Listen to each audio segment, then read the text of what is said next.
This is the multi-voice text-to-speech podfic reading of The Art and Science of Transfiguration by Crabapple, composed by Burning Aurora, Kaliana, and Flowerhawk. Remus had fully ensconced himself on the sofa in their sitting room, enjoying the relative silence. John's second birthday party had been held that morning, and the back garden had been filled to the brim. Not that that was a bad thing, not at all, in Remus's mind. There had been his and Sirius's friends, like the Weasleys, the Tonkses and Mrs. Fields, and Harry and Hope and their friends from Hogwarts. After Voldemort's defeat the prior October, Sirius and Remus had looked into finding an outlet for their busy toddler during the day. So starting last January, John also attended a small wizarding nursery 2 mornings a week in Hogsmeade, and his entire little class had shown up to celebrate, along with their parents. But 8 toddlers, many adults and even more teenagers, had made for one very overstimulated Remus Lupin, and John Lupin for that matter, who had been so overexcited he refused his afternoon nap, and dinner had ended in a disaster of tears, screaming, and exclamations of, "No, no, no." Remus was privately sure to thank any silent witness that was listening that was only on John's side and not coming from him or Sirius, who at one point had also looked red-faced and on the verge of tears. Even though it was June, Remus had started a fire and was burrowed under a blanket, very close to pulling it over his head and tucking himself away. Sirius had drawn bath and bed duty for the night, and from the sounds coming from John's room, it sounded like they had settled into reading a book, Sirius's voice going up and down as he narrated.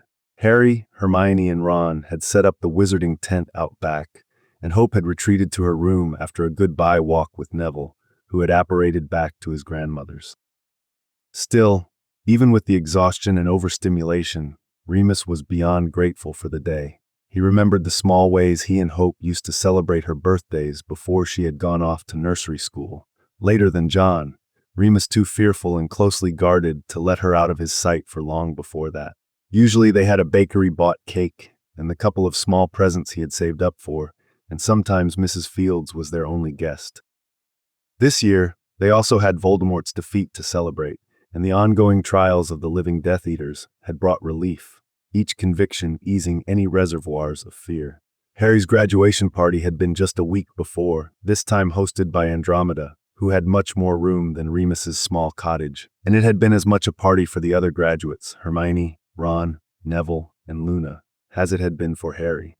Hope's birthday was coming up too, as was Harry's, though he insisted the only thing he wanted was a small family party and a nice dinner out with Ginny. And it hadn't escaped Remus's notice that Sirius had gifted Harry with enough cash at his graduation to ensure just that. Harry, Ron, and Hermione were moving to London at the end of the summer, Harry and Ron to start Auror training, and Hermione to begin a job at the Ministry. It was Harry's last summer at home, it seemed, and Remus was determined to enjoy it. For the first time in quite a while, perhaps ever, Remus felt safe and free from fear, and he was ready to settle into the newfound freedom, even if it was underneath a blanket with a cup of tea. Trust Sirius Black to saunter in and ruin all of Remus's carefully laid plans, as he always had since they were 11 years old. Sirius came into the living room, gently lifting part of the blanket off Remus before settling it over himself. He tipped his head back on the sofa and sighed long and loudly. Remus smiled. "Did you get all the cake out of his hair?" Sirius tipped his head to look at him. "Honest to Merlin, Mooney, I'm not actually sure. I did my damn best. I don't know if Molly put cement in that icing or what." "Don't besmirch Molly Weasley's cake like that." Remus chided. "It was delicious, and she certainly did no such thing." "I'm honestly contemplating another piece," Sirius said. "Oh yes, please," Remus said. "One of us would have to get up off the sofa to get it." Sirius moaned. "Yeah, pity then," Remus observed. Sirius hummed. "He did finally actually go to sleep," he said. "I was worried there for a moment. He's good about falling asleep even if we put him in his crib awake, but I didn't know if that would be a good plan tonight." Remus nodded. "He was exhausted. I'd be surprised if he hadn't, but then again, he's 2. "Yeah," Sirius said, lifting his head. "it was a good day," he observed. Remus nodded. A very good day indeed." They sat in silence for a moment before Sirius shifted a bit on the sofa, away from Remus a little bit, which made him perk up his metaphorical ears. "Are you finding the energy for that cake?" Remus inquired mildly, taking a sip of tea. "I'm working up to it, Mooney." Sirius laughed. But no, I actually have something of a proposition for you. Remus raised his eyebrows. In all the time I've known you, you realize that only usually meant trouble for me. The last time you said that to me, I ended up throwing up a badly made potion meant to make us high, and then serving detention for Slughorn for a week. Sirius laughed. I remember that. It didn't even work. It didn't work on you. James hallucinated toads for 3 days. Remus laughed. He was so angry, but it was also hilarious. Sirius said, You thought it was hilarious. By the 5th time, he'd freaked out over my fork at the dining table. It had gotten old. Boil sport. Sirius laughed again. And it hasn't always meant trouble. Sirius added, throwing Remus a look that he felt heat his cheeks. Depends on how you define trouble. Remus answered, as if his blush weren't giving him away. This might get defined as trouble. Sirius started, and Remus raised his eyebrows. I've just been thinking. Today was John's 2nd birthday. Hope's about to turn 16. Harry will be 18 and on to London. He paused. I've just been thinking. Sirius sighed, drawing his bottom lip into his mouth to bite it, only making Remus more curious. Do you think our family is complete? Remus looked at him. I guess I haven't thought much about it. He looked into Sirius's thoughtful face. You have been... Yeah, I have. Sirius said. Especially since Voldemort. Well, Sirius shrugged. Remus thought. I'm going to venture you think the answer to that question is no. He said slowly. Sirius shrugged a little, a half-hearted thing. I wasn't sure at first, to be honest. I'm happy with what we have, and so unbelievably grateful. It's beyond what I ever could have imagined. He paused. But I also, well, sometimes I also think, why not more? For the first time in our lives, we don't have anything to fear or hide. Even the laws on lycanthropy are easing, at least a bit. And we never did have a child on purpose. Not that Hope and John were mistakes. He added hastily. No, I know what you mean. Remus said gently. What if we went into it with our eyes open this time? Or more times? Remus set his mug down. How many times are we talking here, Padfoot? Sirius shot him a look that was so fond it disarmed him a bit. I'd fill a whole house with our children, Mooney. He said. We have filled a house with our children. Remus pointed out. True, but that's what additions are for. Remus thought. I really haven't thought about it. After John, I thought. Well, I'm not sure quite what I thought. We used the protection charm. Which spectacularly failed. Sirius answered. Once. But I take the point. I guess I thought. Maybe we used the protection we always had, and if it failed again, we'd deal with it. Which wasn't a plan exactly, but... Remus shrugged.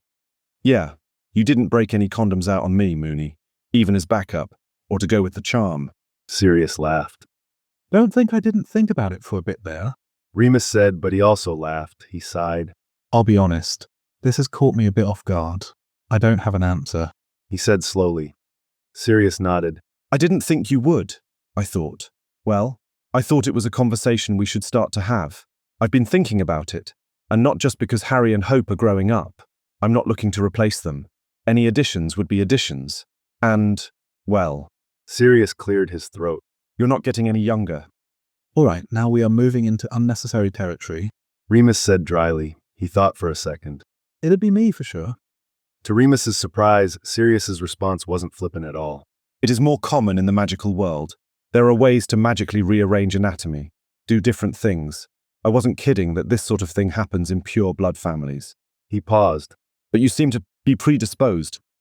I'm not sure how else you would put that, but I appreciate the attempt at tact. Remus said. It is much more common in magical or dark creatures. Umbridge wasn't wrong about furthering the species. At the name, Sirius made a face. Though we've been lucky there, with both Hope and John. Sirius nodded. I know that's always a risk. He said. Remus sighed. Hope and Harry are growing up. Hope only has 2 more years at Hogwarts. She already has a boyfriend. At that, Sirius also made a face, and Remus just kept himself from smiling. If we did, it would be even more years of parenting. More picking up toys, more sleepless night, more dealing with sick kids, runny noses, tantrums over offering the wrong colour cup. I offered him blue or red, and he said red and then changed his mind, which was also fine. Then he wouldn't take any. Sirius said. My point exactly. Welcome to 2. Remus said. And 3. When they think they are way more capable than they actually are, and it takes them 45 minutes to try to dress themselves by themselves, and 4, when they get in fights with friends. And, well, you get the idea. I think John helps with that. If it were just Hope, I don't know what I'd think. But we already have some years ahead of us. What are a few more? And it will be work for both of us. But with your post at Hogwarts, I do a lot of the daily duties. Remus paused. I didn't think that was a problem. It's not, Moony. Sirius said softly. That's my point. I love it. I could be a house husband who raises 9 children and be perfectly happy, with maybe some freelance curse breaking on ancient objects on the side, He added, mentioning the couple of pieces Moody or Dumbledore had brought him over the second semester and that he'd assisted with. Merlin, your mother would have hated that. Remus tried. I know. Sirius laughed, but then his face softened.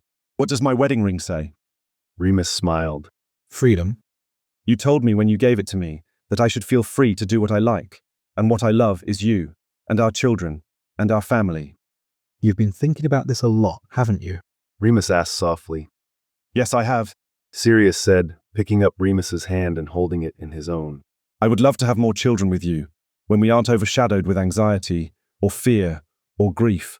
What would it be like for us if this happened when it didn't feel as if the world was ending? He paused. But you're the one with the final say here, Moony, on whether to, or how many. I truly mean that. I'd take a dozen more, but that's not my call. I need to think about it. Remus said honestly. Of course. Sirius said, kissing him softly, which Remus returned. I need cake for this. Remus said, reluctantly extracting himself from the blanket. Me too. No cake for you.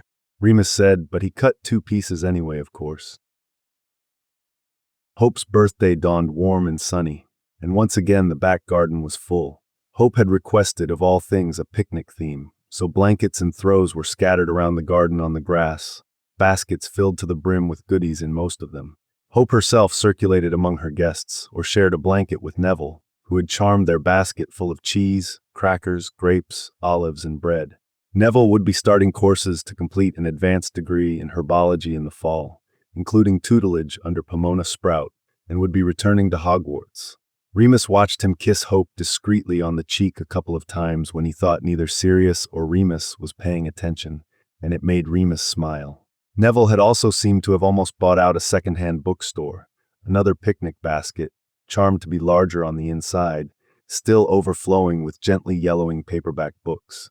Sirius, Harry, and Ron were playing a tiny pickup game of Quidditch with John, who had been gifted a toy broom by Sirius and Remus for his 2nd birthday. Harry would flip a snitch in the air and Sirius would give John a push until he built up enough speed to catch it, Harry declaring proudly that they were training a new seeker for the Gryffindor team, Ron gently hitting Quaffles around. For their part, Sirius and Remus had gifted Hope a small diamond pendant, which glittered in the sunlight as she moved back and forth among her friends, or chatted with Neville, Hermione, or Jasmine on her own blanket.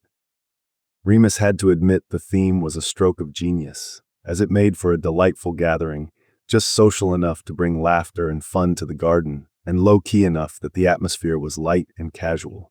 Hope herself was dressed in a deep emerald green short-sleeved dress, and had let her hair remain down, flowing in a long, black wave down her back.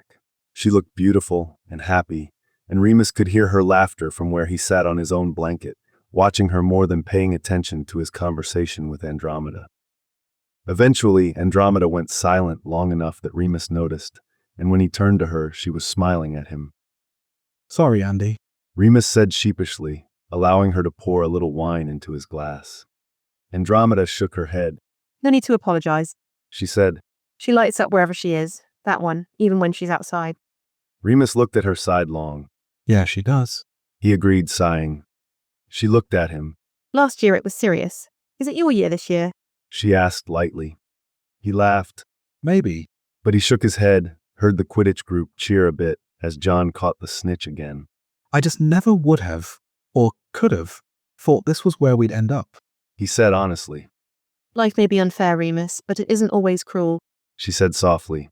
Not anymore. It might be okay to keep the hope you gave her as a namesake. Remus looked at her. You are a wise woman, Andromeda Tonks. Has anyone ever told you that? Andromeda laughed. Not nearly enough. She said and leaned over to kiss him on the cheek. The owl came a couple of days later, tapping at the kitchen window during breakfast.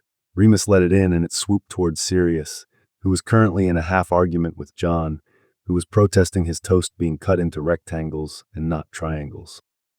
It's been done, mate. Can't change it. Sirius said as John threw his milk cup on the floor in protest. Harry and Hope looked at each other, both clearly trying not to laugh. Harry quietly cut another slice diagonally and put it on the plate in front of John, who grinned at him. Sirius scowled. Always have to be the hero, Potter, He said lightly. We're trying not to spoil him. That's just destined to fail. Hope said as Remus sat back down, giving the owl a piece of crust. Harry laughed. She's not wrong, but also it's toast. We'll all live. Harry took a bite of toast as well. When you're a parent, Potter. Sirius started, but it was half-hearted at best. Then he'll spoil his own kids. Remus said. Take the letter from the poor owl, Sirius. Sirius did, and the owl hooted at him softly in reproach. Sirius unrolled the parchment and scanned the letter, raising his eyebrows. Minerva McGonagall wants to see me in her office on Thursday morning. Sirius said, looking up. Remus blinked at him in surprise. Whatever for? This time, Sirius looked at him in surprise. You don't know. Remus shook his head, but he saw Hope hide a smile behind her mug. He tilted his head toward her. Do you know? Hope smiled outright. We've been keeping up a bit of correspondence. I also have an appointment to see her Thursday morning. At 10, yes. She asked Sirius. Yes. He said. Hope. Remus started. I'm sure the professor has a very good reason. Hope said airily. We can go together, by flu or side-along. Sirius looked her up and down. You're not going to tell me why. Nope. Hope said, and Harry laughed.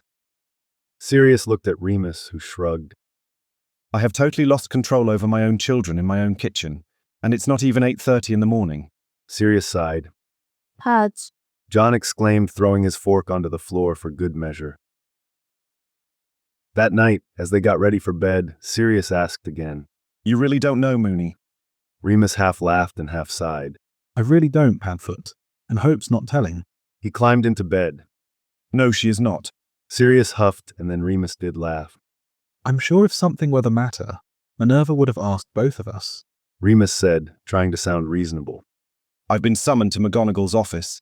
Sirius said, and Remus blinked at the tone. Oh, Godric, is this because you're having flashbacks? Remus laughed. Merlin knows we spent enough time there in 7 years. If I say yes, will you laugh at me? Oh, I'm going to laugh at you either way, but yeah. I've been summoned to McGonagall's office. Sirius said again. I feel like I'm about to earn some detention. It's a reflex. You can call her Minerva, and I don't think this is about detention. Remus did laugh. Do you know what it's about? Sirius asked again. No, Remus laughed. let it go. Sirius climbed into bed and sighed. I can't believe I have to wait until Thursday. You have no patience. Remus observed. You're not worried? Sirius asked. Why would I be worried? Sirius shrugged. I don't know. It's the summer. She's been corresponding with Hope, or vice versa. She asked for me, but not you, or both of us. Take your pick. Since when did you become the warrior? Remus asked. Since it felt like I've earned detention for not doing anything. Sirius said. Well, a taste of the medicine I got for 7 years. Sirius looked at him and grinned. You did plenty in 7 years, Moony. He said. Remus returned the grin. Yes, very true. But if you tell the kids I said that I will deny it. They know you did. Sirius scoffed. I'll still deny it. Remus laughed, but then he grew more serious and took Sirius's hand. I was actually wondering if I might come with you two. I could get some work done in my office while you meet with Hope and McGonagall. I'm sure we could get someone to watch John, and He paused. maybe while we are there, we could check in with Poppy. He said carefully. Sirius looked at him. Why would we want to check in with Poppy? He asked. Remus took a breath. I've been thinking about your proposal. I think maybe it's a good idea. One more. It would give John a sibling closer in age. And you're right. We have these years in front of us anyway with him. And, well, Remus stopped, took a breath. I think it's time I wasn't afraid anymore, or worried about how unfair life is. I don't know how to live like that, but I'd like to try. I'd like to try with you, and for the rest of our family. Sirius was looking at him with wide but serious eyes. You're sure? Remus nodded. I wouldn't have said so otherwise. I would have voted no if I really meant it.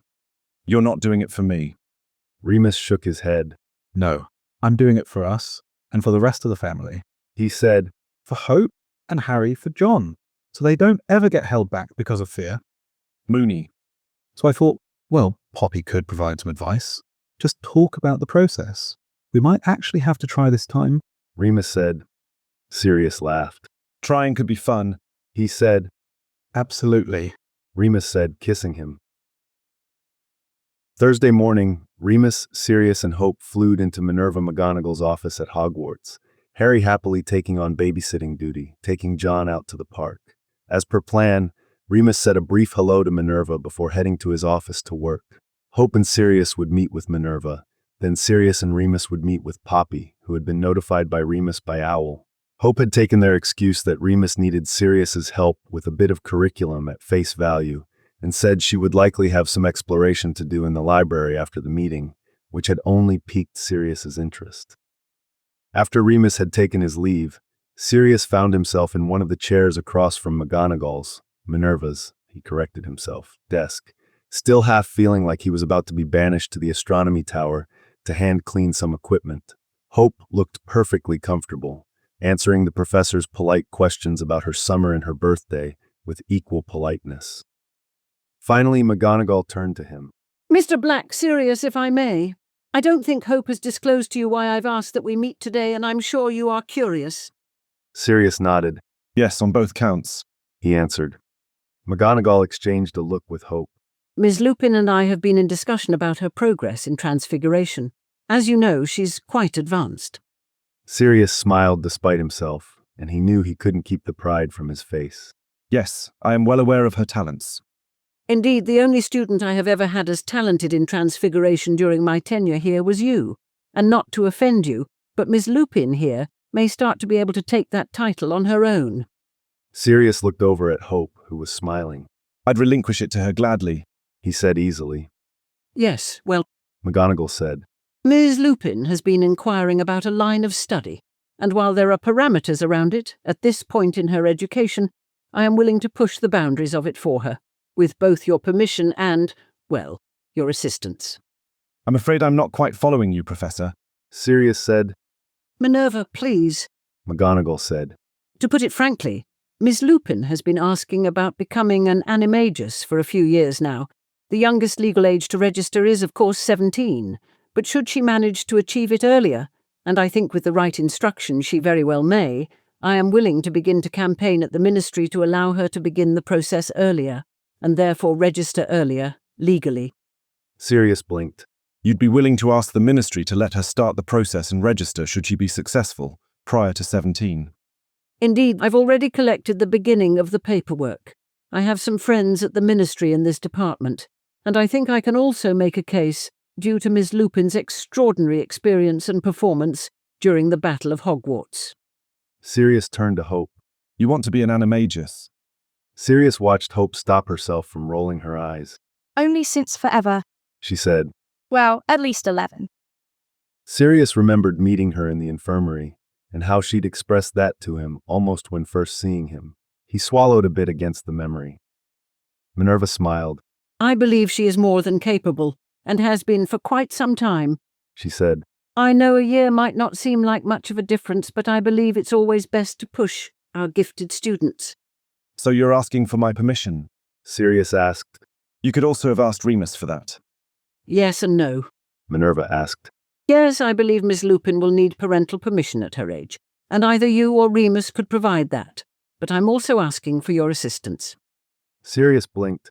My assistance? Minerva nodded. I would officially be Ms. Lupin's instructor and examiner, but in this case I also thought she might also benefit from instruction from another person who has gone through the process, someone closer to home. You are an animagus, are you not? Yes. Sirius said. Since... He stopped. 15, I'm well aware.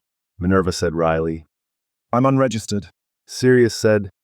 I think I may be able to solve that little problem as well. As I said, I have a couple of well-placed friends, and you also have a case to be made for registration due to your performance during the war, even if your registration is late, shall we say. Minerva smiled.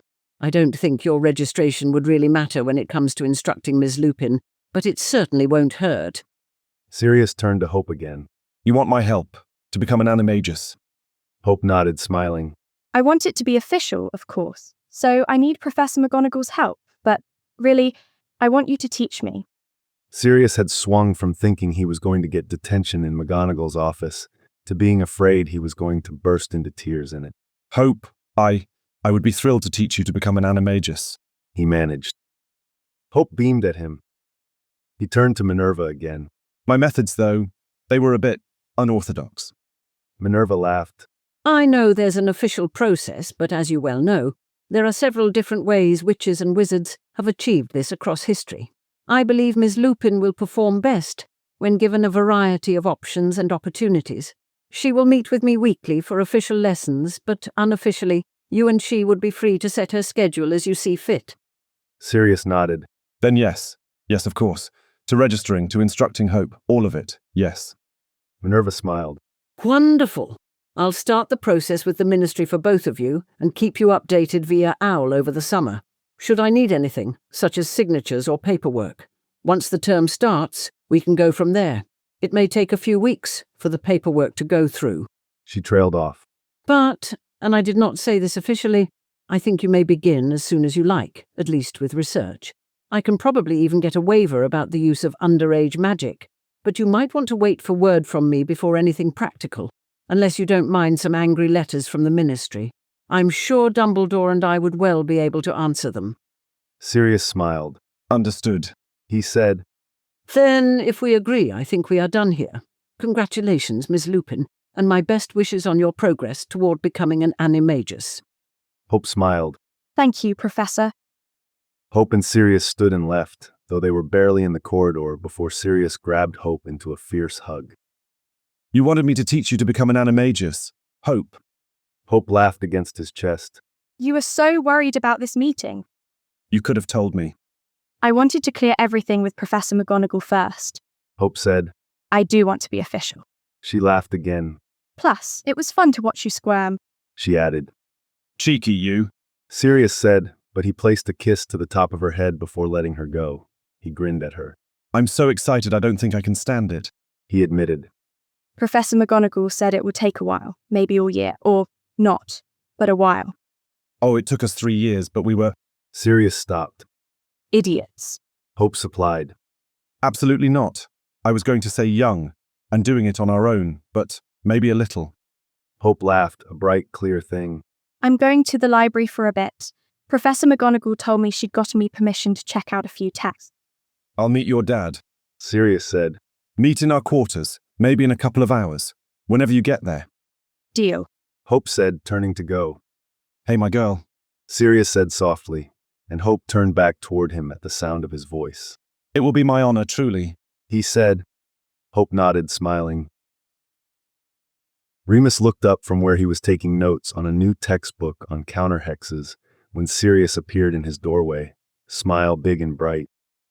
That doesn't look like the face of a man about to handle taking the compost from the kitchens to the greenhouses every day for a fortnight. He said mildly, marking his place in his book with a Gryffindor bookmark. Sirius's grin grew even larger, if that were possible, as he leaned on the doorframe with his hands in his pockets. Hope has been discussing a side project with McGonagall, one Minerva has decided to even pitch to the Ministry of Magic. Remus stood up, raising his eyebrows. Are you going to drag this out as long as possible, Padfoot?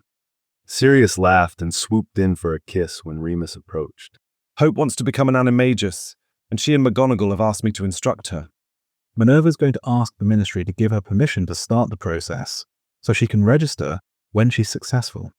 Yes, apparently she has some friends there, and I feel you are skipping over the most important part of this story. Sirius said. Remus let himself smile. Hope wants you to teach her. Sirius smiled that smile again, and Remus felt his heart actually skip a beat. Yeah, she does. He said softly. I'm not sure why that surprises you. Remus said. You've been a skilled animagus for over 20 years, and that girl adores you. Of course she wants it to be you. The look on Sirius's face made Remus want to melt into the floor. Padfoot. He said softly. Minerva will be her official instructor for paperwork purposes, and they'll meet once a week. But other than that, yeah, it'll be me. Remus leaned in and kissed him again. I'm so happy for both of you. I think it's wonderful. You don't mind? She's only 16. I remember you distinctly telling her she had to be of age. Remus smiled. I followed that up with at least not 11, which she no longer is. True, and you said when she'll be successful. At that, Remus laughed. Have you met her? Sirius laughed too. As a matter of fact, I have. She'll beat your time, I'm sure. Remus said easily. Oi, we were young. You were idiots. Remus laughed. Sweet, wonderful, well-intentioned idiots, but idiots. That's the second time today a Lupin has said that to me. Sirius said, but he missed the sulky tone he was going for by a mile to Remus's ears. A spade is a spade, Padfoot. Remus said, taking him by the hand as they both laughed. Come, let's go talk to Poppy.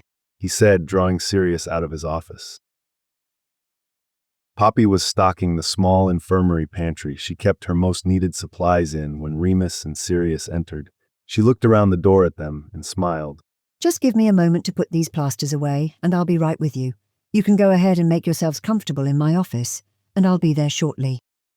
Sirius and Remus had barely sat down when Poppy bustled in, coming around them to sit behind her desk. It's so lovely to see you, dears. She said, smiling. It can get lonely here during the summers. It seems rather peaceful to me. Remus noted. It's peaceful for the first 2 weeks. Then it's just boring. Poppy replied. She eyed Sirius and Remus. Remus, your owl was straightforward. I take it you two want to discuss some family planning matters. She asked tactfully. Remus shifted a little in his seat but nodded. We've been talking and, well, we'd like to add to our family. One more time. He added. Poppy looked like she was trying to hold back a laugh. Not 6 or 7 more times. She asked, smiling. Remus smiled. If this one had his way, yes. Remus said, gesturing at Sirius, and at that Poppy did laugh. At least, Sirius added, and Poppy laughed harder. But I say one more, so one more. Remus said. How lovely of you to compromise. Poppy said neutrally, though Remus noted her eyes were still twinkling. I'm happy you two thought of me, but I'm not sure how much I'm needed here yet. She said. How much do you know about the process, at least what seems like Remus's process? I know you both have done your research. Each man nodded. I guess, well, we've never actually planned a pregnancy before, so it seemed like a good idea to involve some care from the start. Remus said. Poppy nodded. Well, I take it you'd like Remus to continue being the carrying parent. There are ways, She said. I believe the term predisposed was used. Remus said, shooting Sirius a look. He merely grinned back. not incorrectly, either literally or speculatively. Poppy said. Remus, you've already carried 2 magical pregnancies to term with complication-free deliveries. I'd choose you too. She paused. When you were pregnant with John, I did quite a bit of research. Werewolf procreation in males and females is fascinating, in human and wolf form. You realize you already carry 2 sets of DNA? Yes. Remus nodded. But my understanding is that when I conceive, the DNA is pulled from my human DNA, except in the rare-ish cases when a child will develop lycanthropy, in which case some of the wolf's DNA will fuse as well. Poppy nodded. Yes, your DNA comes from, well, where your genetic material is already stored. Sirius smiled. You can say sperm, Poppy. We are theoretically all adults here. Well, yes. Some of this is speculation, as we are talking about magic after all, and there aren't a lot of studies out there. But once your genetic material is combined, Remus's body will produce an embryo, and then the reproductive organs needed to sustain that embryo, a uterus, placenta, amniotic sac, cervix, etc. His body continues, on the outside, to maintain typical sexual presentation until labor starts, in which case a new canal is formed for the fetus to exit. Once the birthing process is complete, the magical organs disappear, and the body does not lactate or otherwise sustain different presentation. It kind of gets the job done and then closes up shop, so to speak. Sirius nodded, as did Remus. I know you've researched this too, dears. Is there anything in particular that's weighing on you that you'd like to ask? Sirius looked at Remus, who sighed. Remus spoke. I'm a little worried about our chances. Remus admitted. Poppy looked intrigued and smiled gently. Why would that be, Remus? You've been successful before. You're a little bit older now, but otherwise, from what I know, in excellent health, though I am happy to perform an examination. Well, Hope and John were unexpected, and they each came along when, well, the outside world wasn't very kind, and I was quite stressed. Remus said. Sirius reached out and took his hand, and Remus led him. I'm a bit worried that I can only conceive in that stressed state. Poppy looked thoughtful. There is often a psychological component to conception for many people, female and male. And if you find, after a few months, maybe 6, that you are having some difficulty, we may want to talk about that more. I am always ready to be a willing ear. Poppy said. Remus nodded, and Sirius squeezed his hand. But I think your chances are quite good, as I said. You have a good track record. You're still relatively young and healthy. The only real advice I have for you now is that, unlike a woman, you don't have an ovulation cycle, so there is not a time when you will be more fertile than any other. I'd just say, well, to be frank, to have plenty of unprotected sex, and I think you'll be back in this office before you know it. Remus felt his own blush, and Sirius let out a little bark of laughter. I feel you are up to the challenge. Poppy managed to say with a straight face. Remus found a smile even against his slight embarrassment. Thank you, Poppy. Actually, while you are here, I wanted to initiate a conversation with you. Poppy said. Go on. Sirius said. Well, Remus, if you are successful, I was thinking of making this an official case study. I'd love to say you could be anonymous, but the wizarding world is small, and the werewolf population even smaller. It would be quite clear, even with names and information changed, whom I was referring to in a paper. But I think if you are willing, this may help continue to turn the tide against the stigma you face as a werewolf.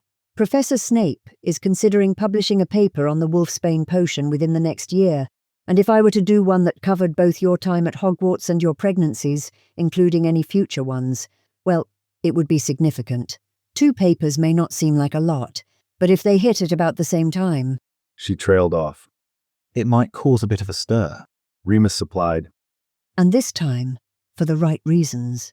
My intent would be to document your case and how amazing it is for the future of werewolf rights in the UK. Remus could feel Sirius looking at him. He thought of the other werewolves he had known, those who hadn't had the chance to attend Hogwarts or have families, or those that did, who lived in secret and in fear. I would agree to that, Poppy. Poppy smiled softly. I know that's difficult. I know how private you are. I can give you time to think about it. But Remus shook his head. No, I think this could be... I want to start living without fear. Others shouldn't have to, either. He felt Sirius's hand squeeze his again. Wonderful. I would need to see you more often should you fall pregnant. Probably at least once a week. But it wouldn't be invasive or cause any harm. Remus nodded. Really, Poppy, I'd be fine with that. Poppy grinned at the two of them. Then go get cracking, she said, and Sirius barked out that laugh again. They were barely down the infirmary steps before Sirius pounced, kissing Remus back toward a small nook in the corridor. Remus went gladly, but he made a muffled noise against Sirius's lips that was partly short-circuited by Sirius's tongue in his mouth. When they broke apart, Remus managed. I know Poppy said to get busy, but... Remus said, and Sirius kissed him again, this time more softly. No, not that. I mean, yes to that, definitely, but more that I am so proud of you. Sirius said, drawing back so Remus could see him. What for? For fighting every instinct you have to hide, or be private, or worry, or be fearful. For letting Poppy do a case study on you. For being willing to have another child. For being willing to open yourself up to the world. We're already fairly open. Remus said. Sirius shook his head. At Hogwarts, maybe. With friends and family. But this would be much larger, and you know it. Remus nodded. It would be, but we have a wonderful life. And if even one more person feels like they could have one too, one that someday seemed impossible, like this life seemed impossible to me, it would be worth it, he said softly. Sirius kissed him again. You're amazing. Remus started. Take the compliment, Moony. Sirius said fondly. Fine, compliment accepted. Remus raised an eyebrow. When are we supposed to meet Hope? Where is she? Library. I think she got special permission to check out some texts. Sirius said. I said 2 hours in our quarters, and that was 45 minutes ago. He raised an eyebrow. Our quarters might be obvious. Remus grinned wickedly. I wasn't thinking of our quarters. I believe I left some things I need in my office. He said, taking Sirius's hand. Oh yes, please. Sirius said, letting himself be dragged back down the corridor. They made the twists and turns to Remus's office, and once they got there, Remus shut, locked, and spelled the door behind them, also casting a silencing charm. Sirius felt the flush on his cheeks. How long have you been planning this? Sirius asked as Remus stepped forward, cupping his face and leaning in for a thorough kiss. All day, and also about 4.5 years.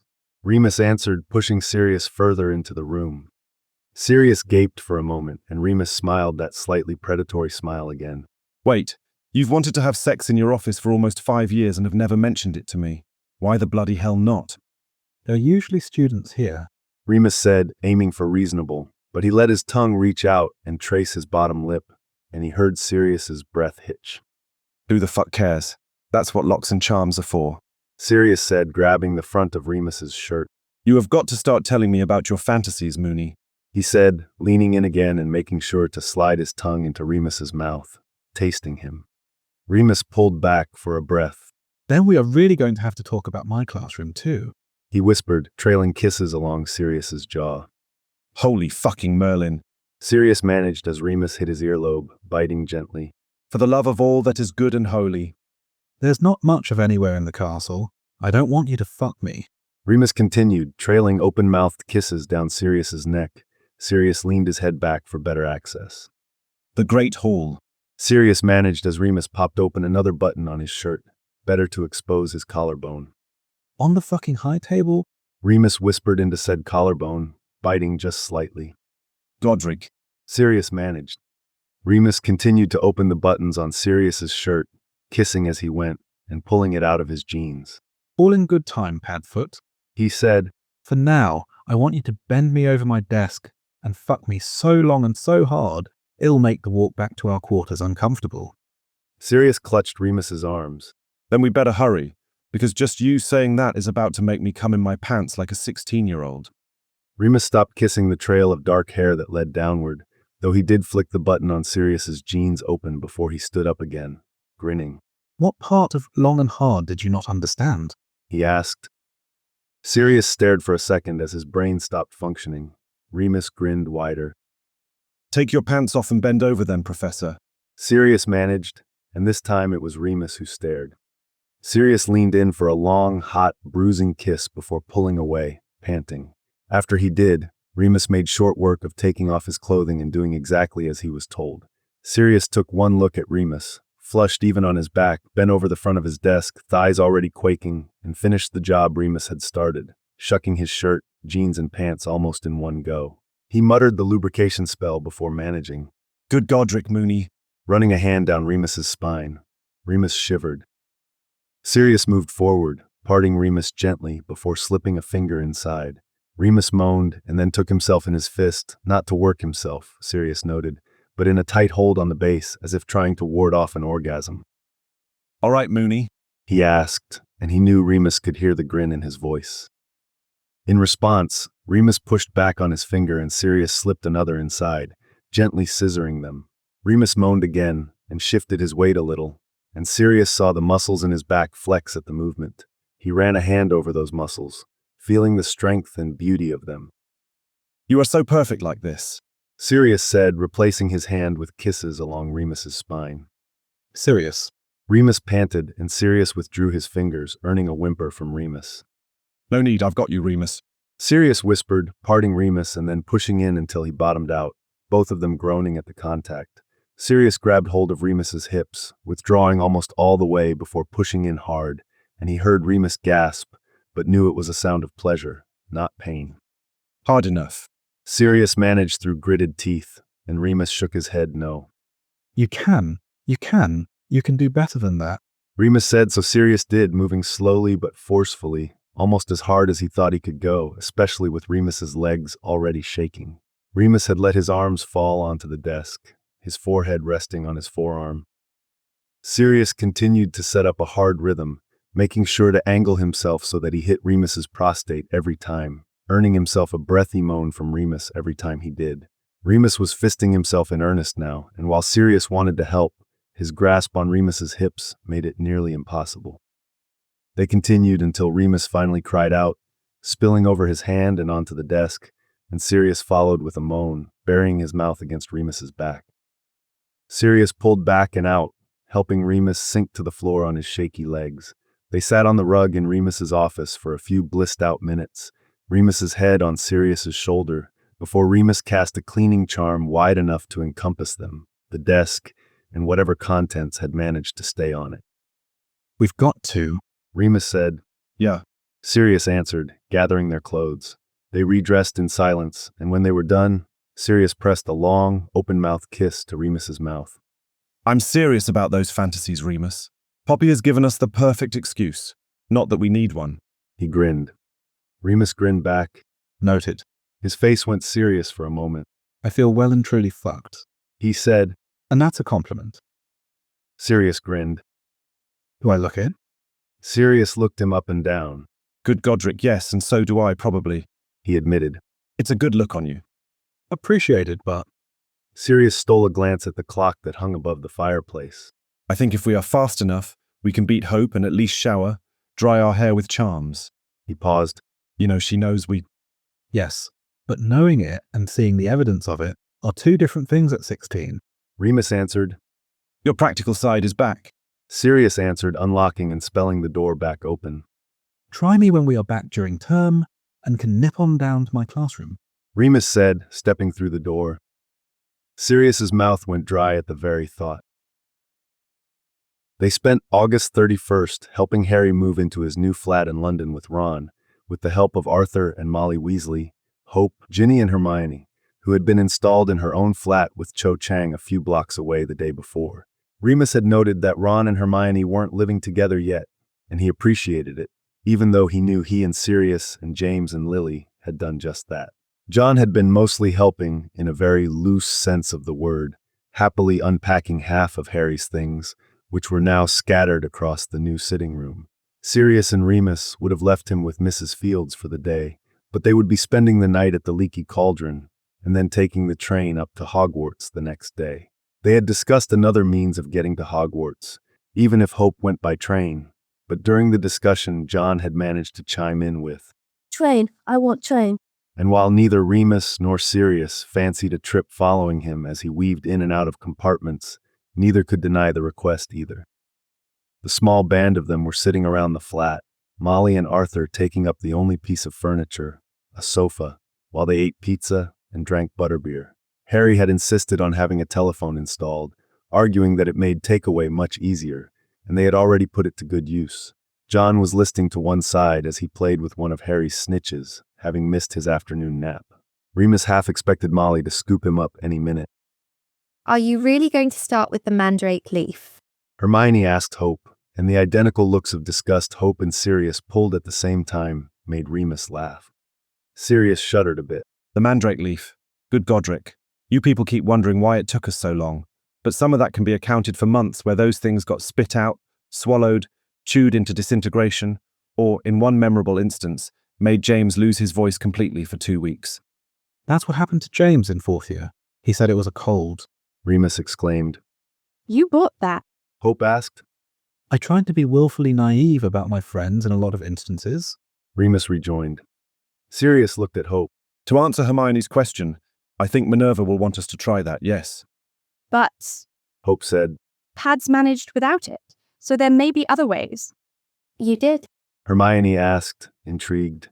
Ron groaned a little bit and scooted back so his back was on the sofa, as if he recognized the beginning of Hermione winding up. Sirius nodded.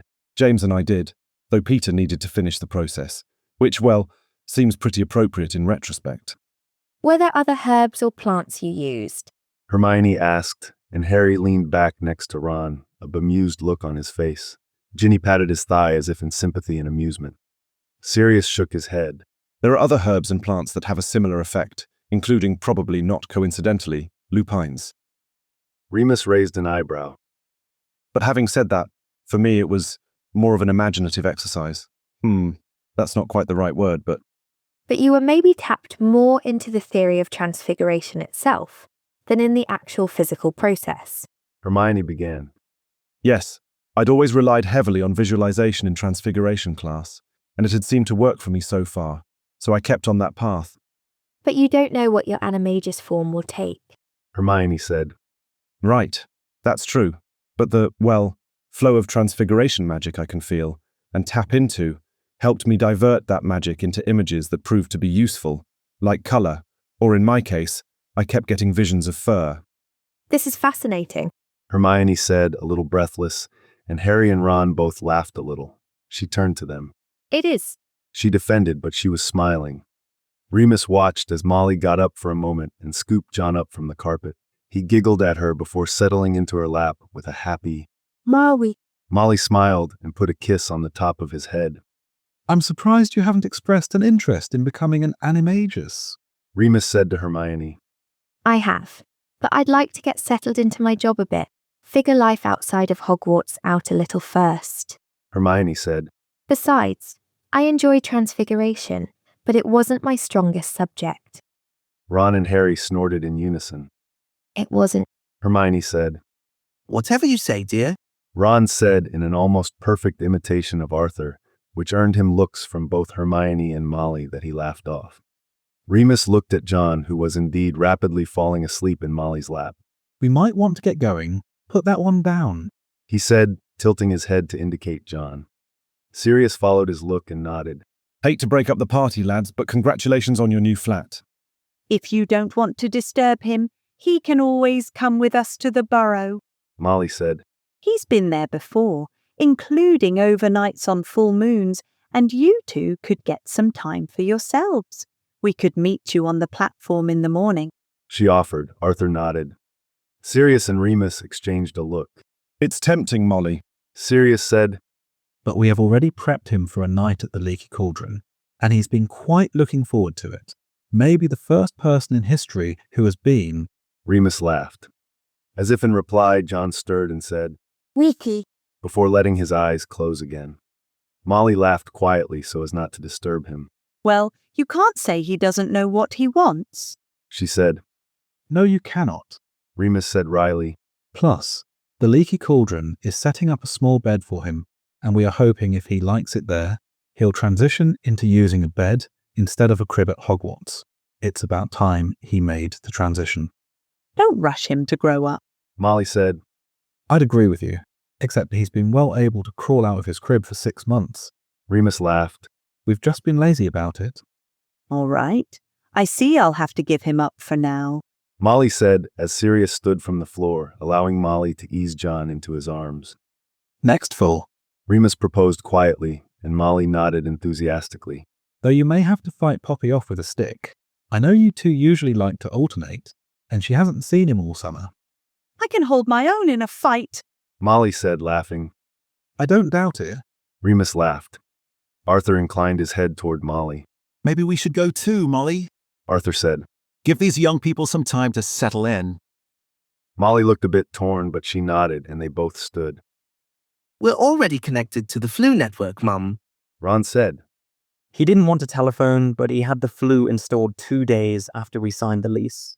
Harry laughed. Remus laughed too. The joys of living with a pure blood. Get used to it. He told Harry. Harry got up from the floor and gave him a brief hug, then Sirius. Can I stay? Hope asked. Probably won't be for much longer. She said. Sirius nodded. Installed in your room at the Leaky by 10 and I'm checking. He said.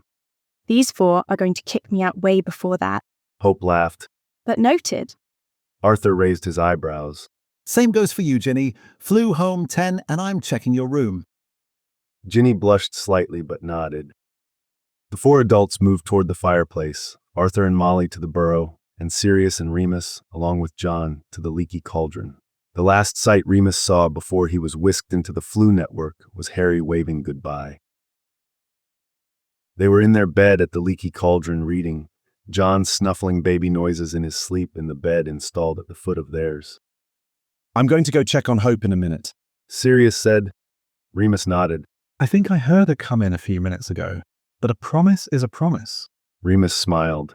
I didn't mean to step on you back there. I just did think John would be insistent. He added. Sirius looked down at him from where he had stood, eyebrows knit together for a bit, until he realized what Remus was talking about, and then he waved it away with the palm of his hand. No, I've dealt with that child when we don't keep a promise, and this was an easy one to keep. He said. Remus nodded. Has that been bothering you, Mooney? Maybe a little. Remus admitted. Sirius grinned and leaned down to kiss him. As part of your new life plan, practice not worrying about the small stuff. You'd know for sure if you'd made me feel any way about anything ever, he said as they broke apart. Remus laughed. All right, that is true. He admitted. I just thought, well, we could have been alone. Sirius sent him a look that made Remus blush. As if I don't already have plans for you. Just not tonight, he added. Pantfoot, he said, but Sirius shook his head. Nope, plans. Not divulging the plans. Sirius said. I have my ways to get you to talk. Remus answered. None of which you'll use with John in the room. But nice try, Mooney. Sirius said, kissing him again. I'll be back, he said as Remus laughed. When Sirius knocked on the door and opened it at Hope's invitation, Hope was already in her pajamas in her bed reading. I've been back for half an hour already, Hope said, dog-earing a page in her paperback to mark her place. I said I would check at 10, so I am checking at 10. Sirius said, coming to sit on the side of her bed. How good of you to keep your word. Hope said, smiling. I'm not giving any information up on Harry, Ginny, Ron, or Hermione, she said. Merlin Lupin, who taught you not to be a snitch. Sirius said, but he grinned. Dad, and then you, so you only have yourself to blame. Hope answered easily. Ouch, Sirius said, laughing. You ready for this year? So ready. Hope said quickly. Owls are over, newts are next year, and my schedule looks great, including my independent study. She smiled. Sirius smiled. Me too, he said. Hope tilted her head a bit, looking at him. You know, we usually apparate or flew from Wales to King's Cross. The last time I was here was with Dad when we were first going to Hogwarts. I was so excited then too, she said. Sirius tried to picture an 11-year-old Hope, perhaps even in this very bed, on the verge of seeing Hogwarts for the first time. I'm sorry I missed that, he said, meaning it. Me too, Hope said. Dad's right though, it hurts less with time. Plus, now I have another leaky cauldron memory with you in it. Sirius smiled. It was a little scary too, leaving to go to Hogwarts. And this is where Dad first told me about you. Sirius blinked. Oh, Hope, he said, knowing at the time every paper, wizarding or muggle, was proclaiming him a traitor and murderer. Really waited until the last minute, didn't he? Hope had a bit of a wry smile on her face. He was afraid, I'm sure, Sirius said softly. Hope nodded. She looked thoughtful. He's not nearly as afraid anymore, she observed. I like it, she said. You're right, and I do too, Sirius said, once again remembering Tonks's observation that Hope never missed a thing. Have a good night, love, he said, leaning forward to press a kiss to her cheek. You too, Pads.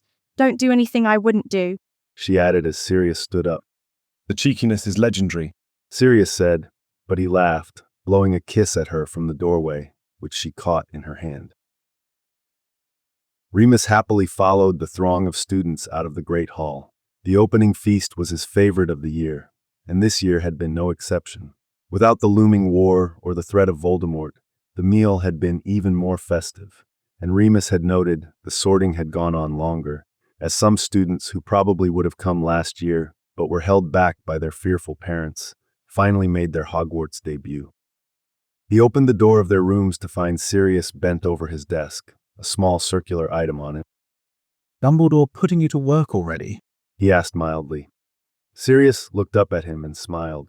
Minerva, actually. Got it from Gringotts. Ancient bracelet. Can't place the curse. I haven't had much luck either, but it's only been a couple of hours at most. Yeah, a couple more and it'll be fine, Remus said wryly, but Sirius smiled even wider. Exactly, he said, and Remus laughed. Remus looked around the room. John? He asked. It would be a little early for John to have gone to bed, but not unheard of. He'd spent half the train ride happily placated with books, and half running the length of the train, which culminated in riding with the driver for a bit, which, Remus was sure, was the thrill of his life thus far. Poppy picked up John just a few minutes ago, Sirius said easily, standing. You didn't see her leave the feast a bit early? Remus shook his head. He'd been seated between Minerva and Flitwick. Is she that eager to see him? If I may say yes, Sirius laughed and Remus laughed too. But I may have also owled her ahead of time asking her for a favor. Remus raised his eyebrows. Really? Oh, just for a couple of hours at most. Sirius said. John will be in bed about his regular time or fall asleep with Poppy. Remus tilted his head. I told you I had plans for you, Mooney. Sirius said, raising an eyebrow. Oh. Sirius stepped closer, right into Remus's personal space. Well, we did have a brief conversation this summer about exactly where you'd like me to fuck you in the castle. He drawled, and Remus felt the flush begin on his face and creep down his neck. The Great Hall was unfortunately occupied tonight, but I thought we may be able to welcome the new term in your classroom. Remus swallowed hard. My classroom? I mean, I could make it your choice. If you want me to fuck you on your desk, or a student desk, it's all the same to me, honestly. He was cut off by Remus kissing him, open-mouthed and wet. Is that a yes? Sirius managed to keep his tone of voice still, perfectly casual and controlled, but the blush on his cheekbones gave him away. You're going to make me say it, aren't you? Remus said archly, though he leaned in for another thorough kiss. That's part of the point, Professor. Sirius started. Yes, yes, yes. Remus managed, swiping his tongue at Sirius's Adam's apple, which bobbed up and down a bit convulsively. You think we can get there without being conspicuous? Sirius asked. Remus stepped back far enough to both shuck his robes and bring his wand from his pocket. Wizards, Padfoot? He said, and Sirius laughed as Remus cast a slight concealment charm over the both of them. They stepped into the corridor hand in hand, though the corridor was fairly unoccupied anyway, as most students had headed to their houses. They still trailed lightly, avoiding prefects on their rounds, and a few students who might have lost their way. Even so, they made good time to Remus's classroom, which wasn't far from their quarters or Gryffindor Tower. When they made it inside, Sirius locked and charmed the door, casting a silencing charm as he did so, and then he turned to Remus, the very look on his face making Remus literally weak in the knees, a thing he thought up until this point was only metaphorical. You didn't answer the question earlier, Mooney. Sirius said, stalking up to him as Remus removed the concealment charm. Your desk or a student desk or the wall or the floor. I honestly don't care. Is that an answer? Remus said, and Sirius leaned down and kissed him, swiping his tongue against the roof of Remus's mouth. Sirius brought his hands up to cup Remus's jaw, changing the angle before leaning in again for another kiss. Answer enough, Sirius said, moving to carefully bite one of Remus's earlobes. Remus shivered. They stood there for a moment, just kissing, hands roaming, Sirius's broad hands finding Remus's shoulder blades before moving on to Remus's hips, pulling him closer. Remus let out a little moan. I know, Professor, Sirius said, biting along the evening stubble on Remus's jaw. What about your chair? You think it's big enough? Remus asked, feeling Sirius's laughter against his neck. Wizards, Mooney. Sirius managed, breaking apart long enough to take Remus's hand and pull him behind his desk. Remus had an old wooden chair with arms that sat on 3 wheels, with a small cushion on top. Sirius pulled out his wand and enlarged it so that it looked big enough for at least 2 people, though Remus guessed that wasn't exactly Sirius's plan. It also swivels, Remus noted. All part of the fun, Mooney. Now let's see how I look in it naked, he said lowly, and Remus shivered again. I've never sat in a professor's chair before, he said, drawing off his jumper and undershirt, fingers on the buttons of his trousers. I know for a fact that you've sat in. Remus started. Okay, for one, don't ruin the mood. For another, not naked, Sirius said, continuing to shuck off his clothing. All thoughts of being pedantic immediately flew from Remus's mind at the sight of Sirius in front of him, fully naked and aroused, cock bobbing heavy and hard straight in front of him. Sirius sat almost casually, legs wide open. Remus watched a drop of pre-cum form at the head of Sirius's cock and swallowed hard. Don't be shy, Professor, Sirius said, gesturing for Remus to come forward. Remus did, shedding the rest of his clothes as he went, gaining the satisfaction of watching Sirius swallow hard as he came to stand between Sirius's spread legs. Remus leaned down for a bruising kiss, noting Sirius's lips were swollen and red when they parted. How much prep do you think you'll need? Sirius asked a little breathily, muttering the lubrication charm. Remus gasped a little at the sudden wetness inside, shifting his hips. Not much, honestly, he said, leaning over Sirius and grasping the back of the chair with one hand. Let's see, Sirius said, reaching a hand up and finding Remus's entrance, inserting 2 fingers at the same time. Remus tightened momentarily and then relaxed. his breath coming in short bursts.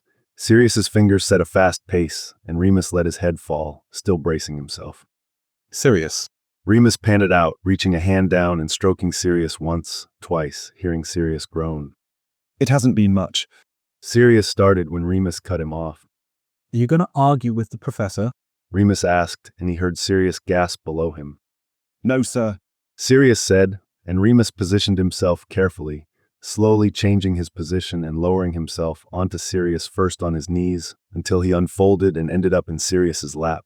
Sirius's hips on either side of his legs in the enlarged chair, Sirius fully sheathed inside of him. They sat with their foreheads pressed together for a moment until Remus pulled up, almost all the way off, and rammed himself down again, drawing a gasp from himself and a Mooney from Sirius. Remus set a nearly punishing pace, loving the friction and the position that allowed them to kiss during nearly all of it, leaving Remus breathless with love and desire. Sirius reached in the small space between them and fisted Remus's cock, keeping pace with Remus. Then Sirius himself thrust up once, twice, and came with a cry, sending Remus over the edge too, Sirius's name getting lost in Sirius's mouth as they kissed again. After a few moments, Remus pulled off gently and Sirius moved over, giving Remus just enough room to sit next to him in the chair.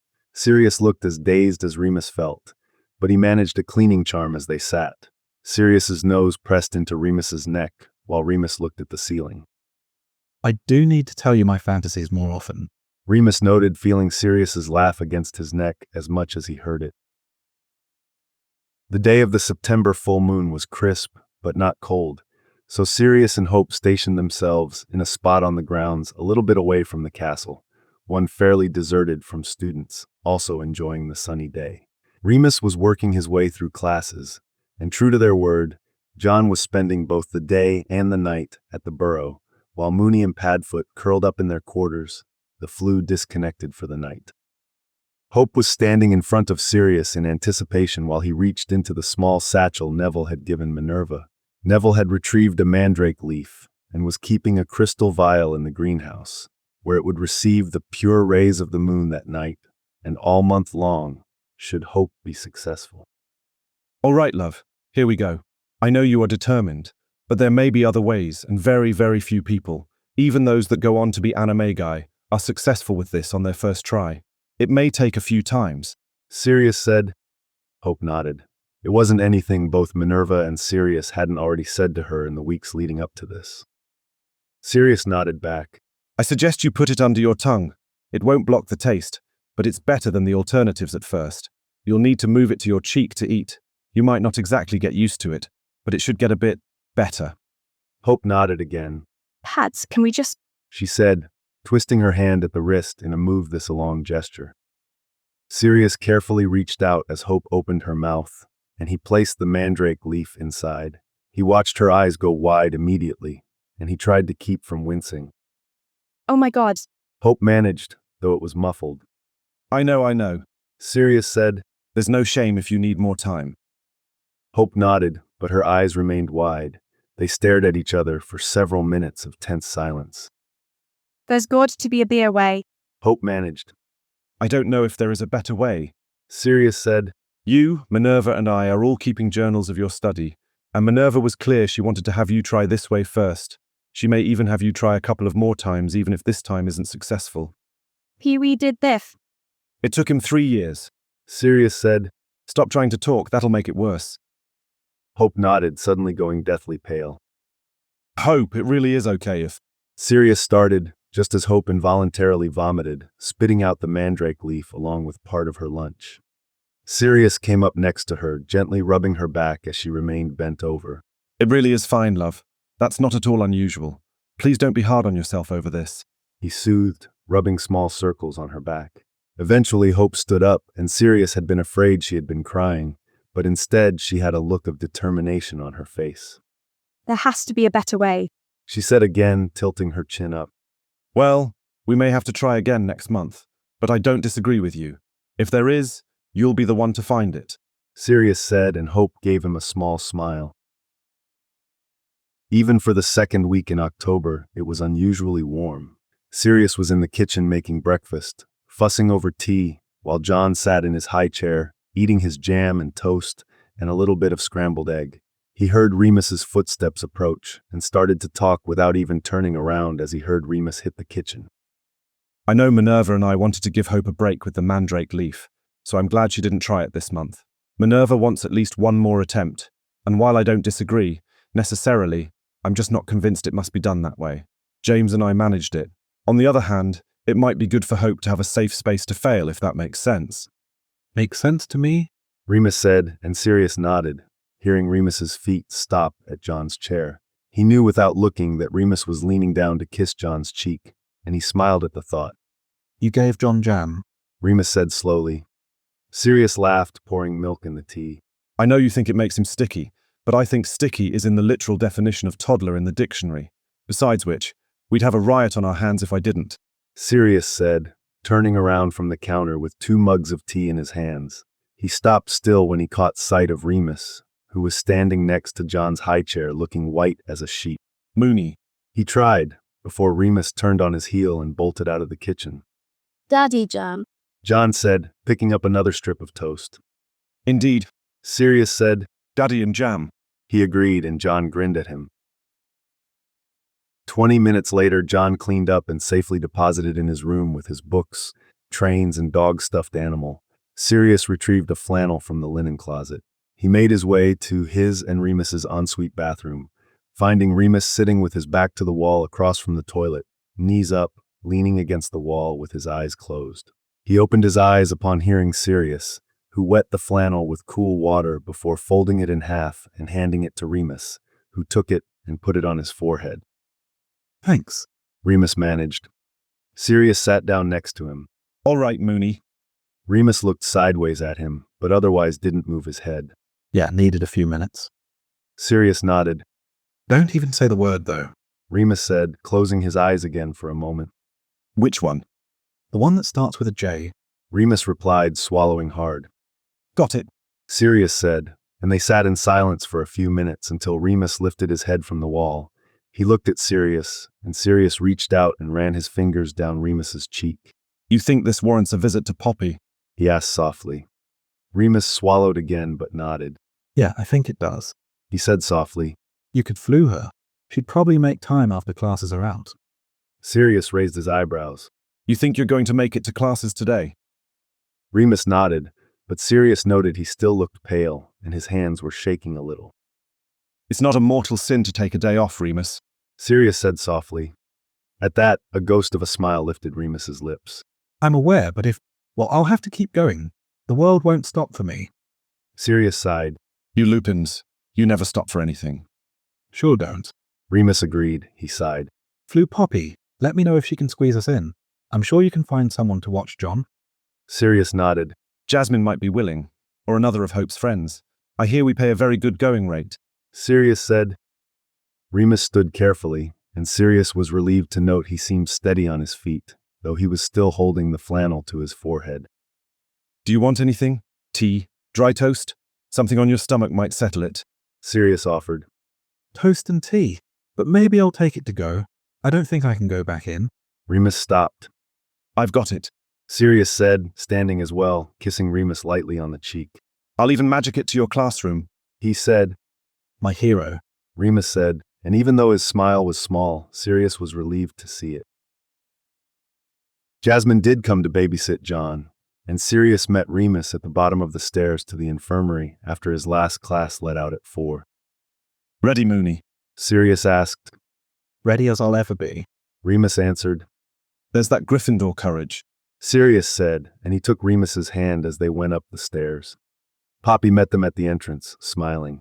I have a few students here for various things, but they are all taken care of for now. I'll show you to a private area just over there, she said, pointing to her right, where indeed a privacy curtain was already clearly in place. I'll also cast some charms so that no one notices you, or anything that happens in that area. It will be like they simply can't see it or hear anything, she said. I appreciate it, Poppy, Remus said, smiling at her in return. Remus, since this is for research purposes, no matter the outcome, I would like you to go ahead and undress and put on a gown, as if this were a full examination. Remus nodded and Sirius squeezed his hand. Then I'll give you two a moment and be right with you. Poppy said. It'll be fine. Sirius whispered as they went over and drew back the curtain. He drew it back around them and watched as Remus carefully changed and then got onto the infirmary bed. This feels so clinical. Remus said. Sirius tried not to laugh. Because it is. He said. Poppy's just doing her job. I know. Remus nodded. If you're uncomfortable about it, I'm sure Poppy would understand. Sirius started, but Remus was already shaking his head. No, just nervous. Remus admitted. Sirius picked up one of Remus's hands again and squeezed. Hey, Mooney. No matter what happens today, I love you, and it will be all right. Remus smiled as they both heard Poppy's footsteps approach. I love you too, Padfoot. He said. Poppy pulled back the curtain and stepped inside the enclosed space. Sirius already filled me in a little bit this morning when he flued me. She said. Apparently you had a strong reaction to something that generally makes you ill when you are expecting. Remus nodded. Historically, sweet smells cause me to feel ill. He said. With both Hope and John. It was worse with Hope, but was my first symptom with John. And how did today compare? Poppy asked. Much more like with Hope. Remus said. I had a very strong reaction. Vomiting. Poppy asked. Remus nodded. And on an empty stomach. Were you ever able to eat today? Sirius sent plain tea and dry toast to my classroom, and I managed it before classes started. Ate a relatively normal lunch, but smaller portions. The nausea never totally abated, but it got significantly better, and I was able to keep the food down. Are you nauseated even now? A bit. Remus admitted, and Sirius looked at him with a little surprise. Just a little. He said again, this time at Sirius. I appreciate the honesty, Remus. It will be helpful in many ways. Poppy said. It does sound like there's enough to go on at least to perform a diagnostic test to see if you are pregnant. It will be the same one I performed after you conceived John. It will tell me a positive or negative approximate gestation and approximate due date based on gestation. If it is positive, I'd like to go ahead and perform a few of the tests I also did previously, including running status checks on you and any fetus, should there be one, including heartbeat, and taking a look through a projection. Is all of that all right with you? Remus looked at Sirius, who nodded at him, and Remus nodded at Poppy in turn. Yes, all of that is fine, Poppy. Poppy smiled. Then let's begin, shall we? I'm sure you're both anxious. She said, taking her wand out. She pointed her wand at Remus and said the incantation, glowing golden light beginning to emit from her wand. It continued to glow and grow, gently surrounding Remus in an aura of golden light. Poppy's smile grew. Congratulations, dears, as you know that's a positive result. She waved her wand, and the light slowly diminished. Remus looked up at Sirius and smiled, and Sirius bent down a bit, lightly and quickly kissing him before pulling back. Remus, I have to say you are remarkably consistent.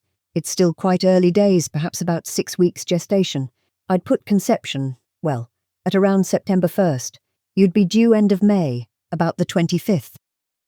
Sirius watched Remus blush thoroughly at the thought of what they had been doing on the 1st, and he tried not to laugh. I'd like now to perform some more diagnostics, non-invasive at this time. Feel your abdomen. See if I can feel the womb and its placement. Take your vitals and the fetus, including heartbeat, which, as you know, magic can detect at this point. I'd like to see if I can project an image, look for a placenta, and see how amniotic fluid is doing. Would all that be all right? I'm trying to make sure you are giving consent at every turn. I understand. Yes, of course, Poppy. Please do what you need to do. Poppy pulled the blanket up Remus's legs to give him some privacy, but lifted the medical gown to expose his abdomen. Sirius watched Poppy's capable fingers press on Remus's belly, saw Remus watching her with the same intensity Sirius was. Everything feels good. I can feel your organs, and you have indeed grown a womb.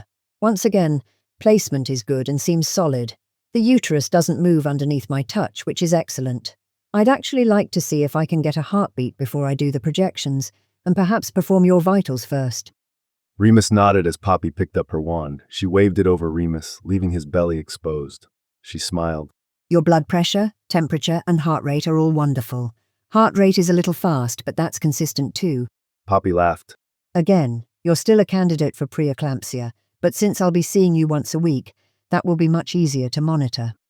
All right, let me see what I can get from this very tiny one so far. Poppy said, and she waved her wand over Remus's abdomen. Sirius was a bit surprised when she tilted her head to the side, frowning a bit. Remus looked up at him, also frowning, so Sirius knew he'd seen it too.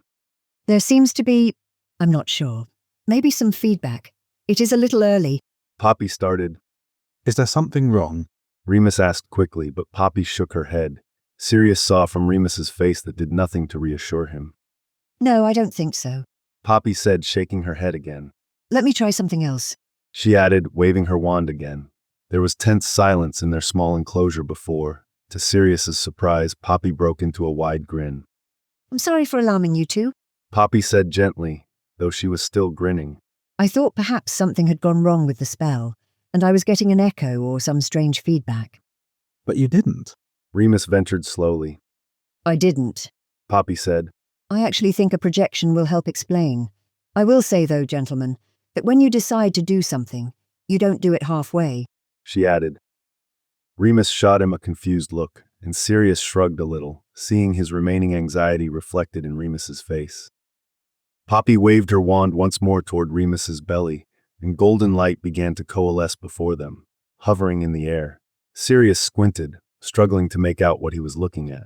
It looked different than when she had done this with John, even this early, and Sirius couldn't quite figure out why. Let me explain what you are seeing. Poppy said gently. Here, you can see the outside of the uterus. She traced the outline of the projection with a finger, her hand drawing near but not interrupting the magic. The womb looks excellent. Good amount of lining.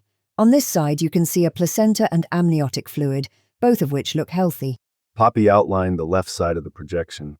On this side, again, a placenta and amniotic fluid, also at excellent levels. She outlined the right side of the projection with her finger as she talked. Poppy, Remus said slowly. why are there 2 placentas and 2 amniotic sacs? Sirius watched Remus move his eyes from the projection to Poppy and back again. Poppy smiled again. Because there's not one fetus, there's 2. Sirius watched Remus blink and felt his mouth drop open. I wasn't getting an echo. I was getting a second heartbeat. Poppy explained. Twins. Remus breathed. Twins. Poppy confirmed, her smile gentle but glowing. And so far, the perfect setup for them, each with its own amniotic sac and placenta, the best you can hope for. Certainly not identical, or you'd be unlikely to see that. Remus looked stunned, and Sirius was guessing he didn't look much different, judging from Poppy's expression of slight bemusement. Poppy pointed to the projection again, to a small clump on the left side. This one, we'll call baby A, right here. And this one, baby B, right here. She pointed to another small clump. Would you like to hear the heartbeats?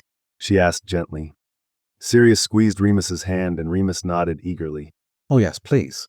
Remus said, and Poppy waved her wand again. Baby A first. A familiar whooshing sound filled the space, and Sirius felt his eyes fill with tears. Now baby B, she said, and another whooshing sound took up the space, just as loud and strong as the one that had come before it. Poppy waved her wand, and the noise stopped. Remus was still looking at the projection, mouth slightly open. Oh my God. He said, I've done a simple scan, and chromosomal information seems in order. I'm assuming you'd like the sexes to be a surprise again. Sirius nodded and saw Remus do the same, almost on instinct. In that case, I'll end the projection if that's all right, dears. Poppy said. She waved her wand, and the projection vanished. Remus, this will mean some different things for you. Poppy started gently. Your hormones are likely to be stronger, as there are more of them. So I'm afraid your reaction this morning may just be the beginning of it. Luckily, most morning sickness tends to dissipate by around 12 to 14 weeks, so you may just have to hang in there. There are potions I can give you to stave off the worst of it. Anti-nausea medication. I'll send some home with you today, and then send more down to your rooms with a student tomorrow. A twin pregnancy is automatically considered high risk, and coupled with your age and sex, I want to monitor you closely. We've already discussed you coming once a week, and I think that's even more important now.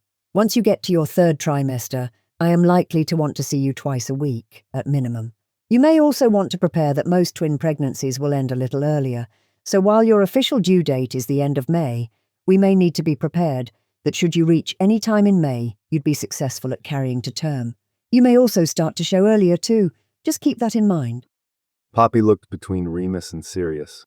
I'll leave it there for now. I can see you may need to process.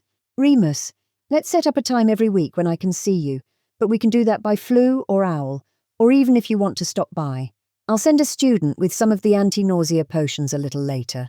And as always, if you need anything, no matter how small you think it is, I'm here for you both. Yes, thank you, Poppy. Remus said. Yes, Poppy, thank you. Sirius echoed. Congratulations. Poppy said so sincerely Sirius felt himself tear up again. I actually couldn't be happier for you both, she said. She reached down and gave Remus a small kiss on the cheek, and then came around and gave Sirius a brief hug. Have a wonderful evening, she said, opening the curtain to let herself out and closing it behind her. Sirius and Remus looked at each other for a long moment. Well, I wasn't expecting that. Remus finally said, voice sounding like something caught between confusion, reluctance, and awe. That makes two of us. Sirius said, though he picked up Remus's hand, which he was still holding, and kissed his knuckles. Come on, Mooney, let's get home, and then you can have your existential crisis. He said. I'm not having an existential crisis, Remus said, sitting up and throwing his legs over the side of the bed. I can practically hear your thoughts from here. Sirius laughed lightly. Hope gets her cheek from you. Remus grumbled, and Sirius laughed again. The walk back to their quarters was quiet, each of them lost in their own thoughts. While Sirius took John from Jasmine, Remus wandered off to their bedroom, and Sirius could hear the shower going. Sirius was relieved to see Remus appear for dinner in a soft t-shirt and flannel pajama bottoms, chicken and potatoes left for them from the house elves. Remus ate a small amount, but he ate, and halfway through dinner, a student arrived at their door, bearing 6 vials of potion from Poppy, with directions to take up to every 6 hours as needed, and the promise of more to come. They were nearly through a quiet dinner, John smearing the roast potatoes Remus had mashed up for him into something resembling modern art on his tray, when Remus spoke up. I know it's usually your night, but do you mind if I take bath and bed duty tonight? He asked. Sirius blinked in surprise, but nodded. Of course, Mooney, you up to it? He asked gently. Remus nodded. Yeah, I want to, he said simply. Then have at it. I'll try not to rile him up too much before bedtime. Sirius answered, and he was glad when Remus laughed a little. Remus and John started with bath time, which John desperately needed after he had gone from smearing potatoes on his tray into his hair. Remus got the business part of the bath out of the way quickly, leaving them plenty of time to play. Remus charmed 4 of John's rubber ducks to move and quack like real ducks, much to John's delight. He most enjoyed picking them up and then dropping them back down in the tub, earning indignant squawks for his trouble. Remus also broke out 2 sailboats, and they raced them up and down the tub, Remus using a little wandless magic to conjure wind. Somehow John's boat managed to win every time, and his bubbly pride and happiness was infectious, Remus laughing at the little cheer that went up every time his green boat beat Remus's blue one. Getting John out of the water was a little harder, but Remus bribed him with his choice of 3 books before bed instead of the usual 2, and after that, John was a willing participant, sprinting down to his room still wet and naked.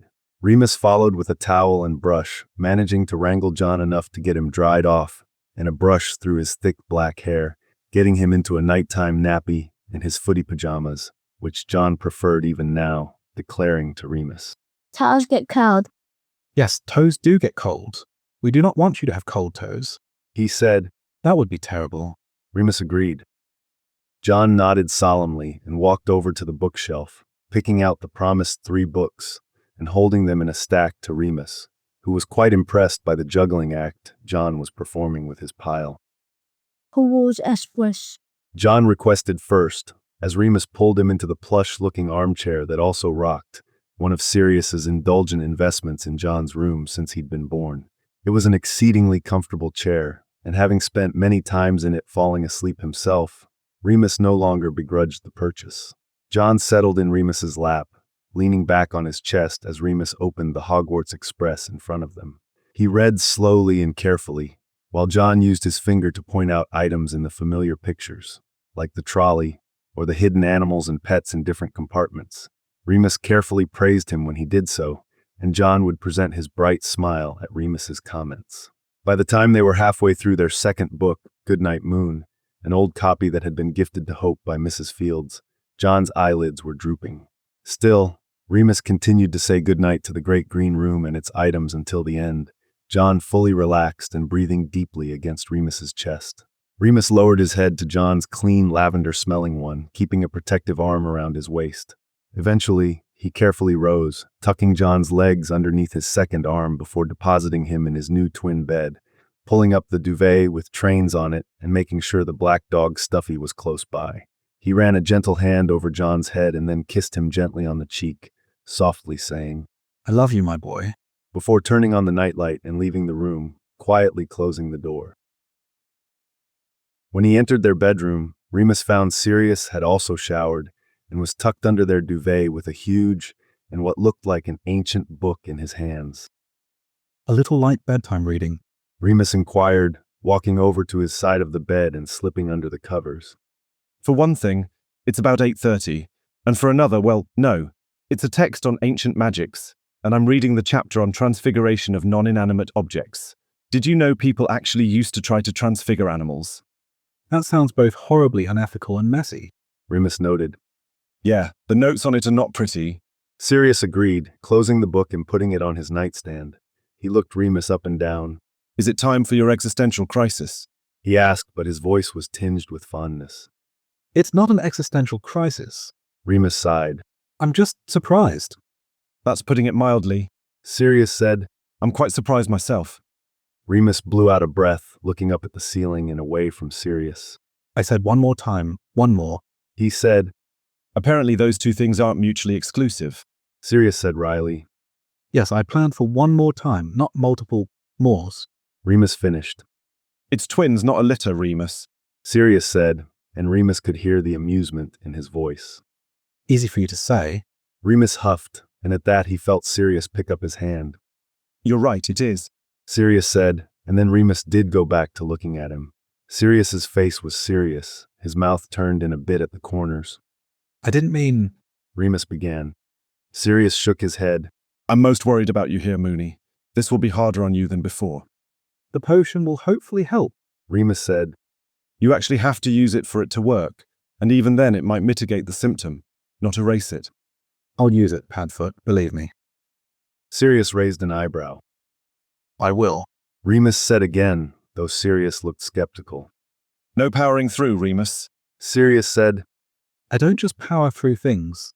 Remus protested, and Sirius actually scoffed. Are you joking? You've been powering through things since I've known you, and probably long before that. I saw what your transformations were like before the Wolfsbane, and even now they're painful. Have you forgotten who you are talking to here? Remus sighed. Point taken. I mean it, Remus. You have to take care of yourself. You don't like doing that, and you are bad at it. But this will be even more strain on you, and you need to be healthy for all of us, including the two little ones. Sirius bit his lower lip. Oh, Remus said. Sirius, I mean it. If you're tired, take a nap. Go to bed early. Let me handle John if you need quiet. Take a day off once in a while. I'm really glad Poppy is going to be following you so closely. You're worried? Remus realized. Of course I'm worried. About you. The twins by extension, but mostly about you. Oh, Sirius, Padfoot. Remus took a breath. All right, I will. You're not going to offend Dumbledore by taking time off, or me by telling me what you need, and John and Hope and even Harry will be happier to know you are taking care of yourself when you need it, than pushing through because you think they need your attention. You don't need to be afraid to slow down or say no. The people who love you regardless. I love you regardless. I love you, Remus said, tears pricking his eyes. I know, so love yourself a little, and don't be afraid to ask for help. Sirius squeezed his hand. Any more existential crisis thoughts? He prompted. I'm going to be as big as a house. Remus sighed. You're going to be gorgeous. You already are. And pregnant. Well, just gorgeous. Sirius said. Remus laughed. Hardly. Take my word for it and let it go. It's my opinion that matters most about that. Sirius laughed. And I say bloody beautiful. Remus rolled his eyes, but he nodded. We will never sleep again. We'll sleep again? Sirius answered, he thought. Maybe not a lot in the next 3 or so years, but it'll pass. There will be 2 of them. 2 newborns. 2 newborns to feed, and clothe, and change, and try to get to sleep. And John, who will still need a lot of the above too. Remus took a breath. Yeah, it'll be hard. Sleep deprivation is considered a form of torture for a reason. Sirius said. Yes. Remus sighed. But, and bear with me, I think we need to focus on the long game here. One reason you agreed to another child was so John would have a sibling closer to his age. Now he'll have two, and for as many times as there are 2 kids with colds, or 2 kids who draw on the walls, or 2 kids who put mashed potatoes in their hair, it'll also be, well, 2 more kids to love, 2 more kids to read to teach how to walk, to teach magic to hug, to kiss cuts and bruises, and to get sloppy kisses from. Remus looked at Sirius. How in the world did that cocky teenager who built a flying motorbike turn into you? Oh, we're basically the same person. Sirius laughed. Because you know who is going to draw on the walls too. Me. You know who is going to get them scraped up by playing Quidditch with them. Me. And I'll be the whiniest one with a cold. You do not take illness well. Remus agreed. And that's why we have you, who will be sensible and bring us tea when we are sick, and plasters for our skinned knees, but who will frame the crayon drawings on the wall with a note including the date for posterity. Remus smiled. Well, your charm is certainly still there. He said. I should hope so.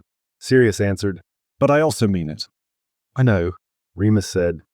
We'll get through this, Moony. We always do, and what we will have to show for it, in the end, will be magnificent. You told me once that if I ever needed a legacy, Hope was the very best one to have. And now I have her, and Harry, and John, and soon to be not 1 but 2 more, and you. I can't imagine anything better. Remus thought of Hope at her birthday party, and John's weight as he fell asleep in Remus's lap, and he nodded. I can't either, he said softly. They invited Harry to have dinner with them at Hogwarts on Halloween, partly as a distraction from the hoopla that was recently occurring in the press at the 1-year anniversary of Voldemort's defeat, partly just to see him, as his training as an Auror had kept him too busy for much but flu calls and brief letters back and forth, and partly to quietly celebrate Voldemort's defeat with those they loved the most. Hope and Ginny were there too, and the house elves outdid themselves, serving up Harry's favorite roast and carrots. I'm meeting Ron and Hermione for a drink later, but this, the food, Harry said as he tucked in. I can't believe that of all the things I miss about Hogwarts, the food is at the top of the list. Sirius laughed. Take away getting old already, Potter. Harry shook his head. I actually am a decent cook, but Ron. Hope laughed. Didn't he make the kitchen explode trying to make eggs? It wasn't the whole kitchen, but we lost a perfectly good frying pan to that experience. Harry said. Did Molly teach him nothing? Remus asked. I'm about to send him back to the burrow for once weekly lessons, until he can learn to at least not burn the coffee. Harry said, making Remus laugh. That might not actually be a bad idea. Sirius said. Molly would be thrilled. Merlin, I can see Mum's face now. Ginny said. Please do that, Harry, I beg you. You all think I'm joking, and I am not. Harry replied. And please pass the rolls, because the bread. Ginny passed the basket, and Harry took 2 rolls, slathering them with butter.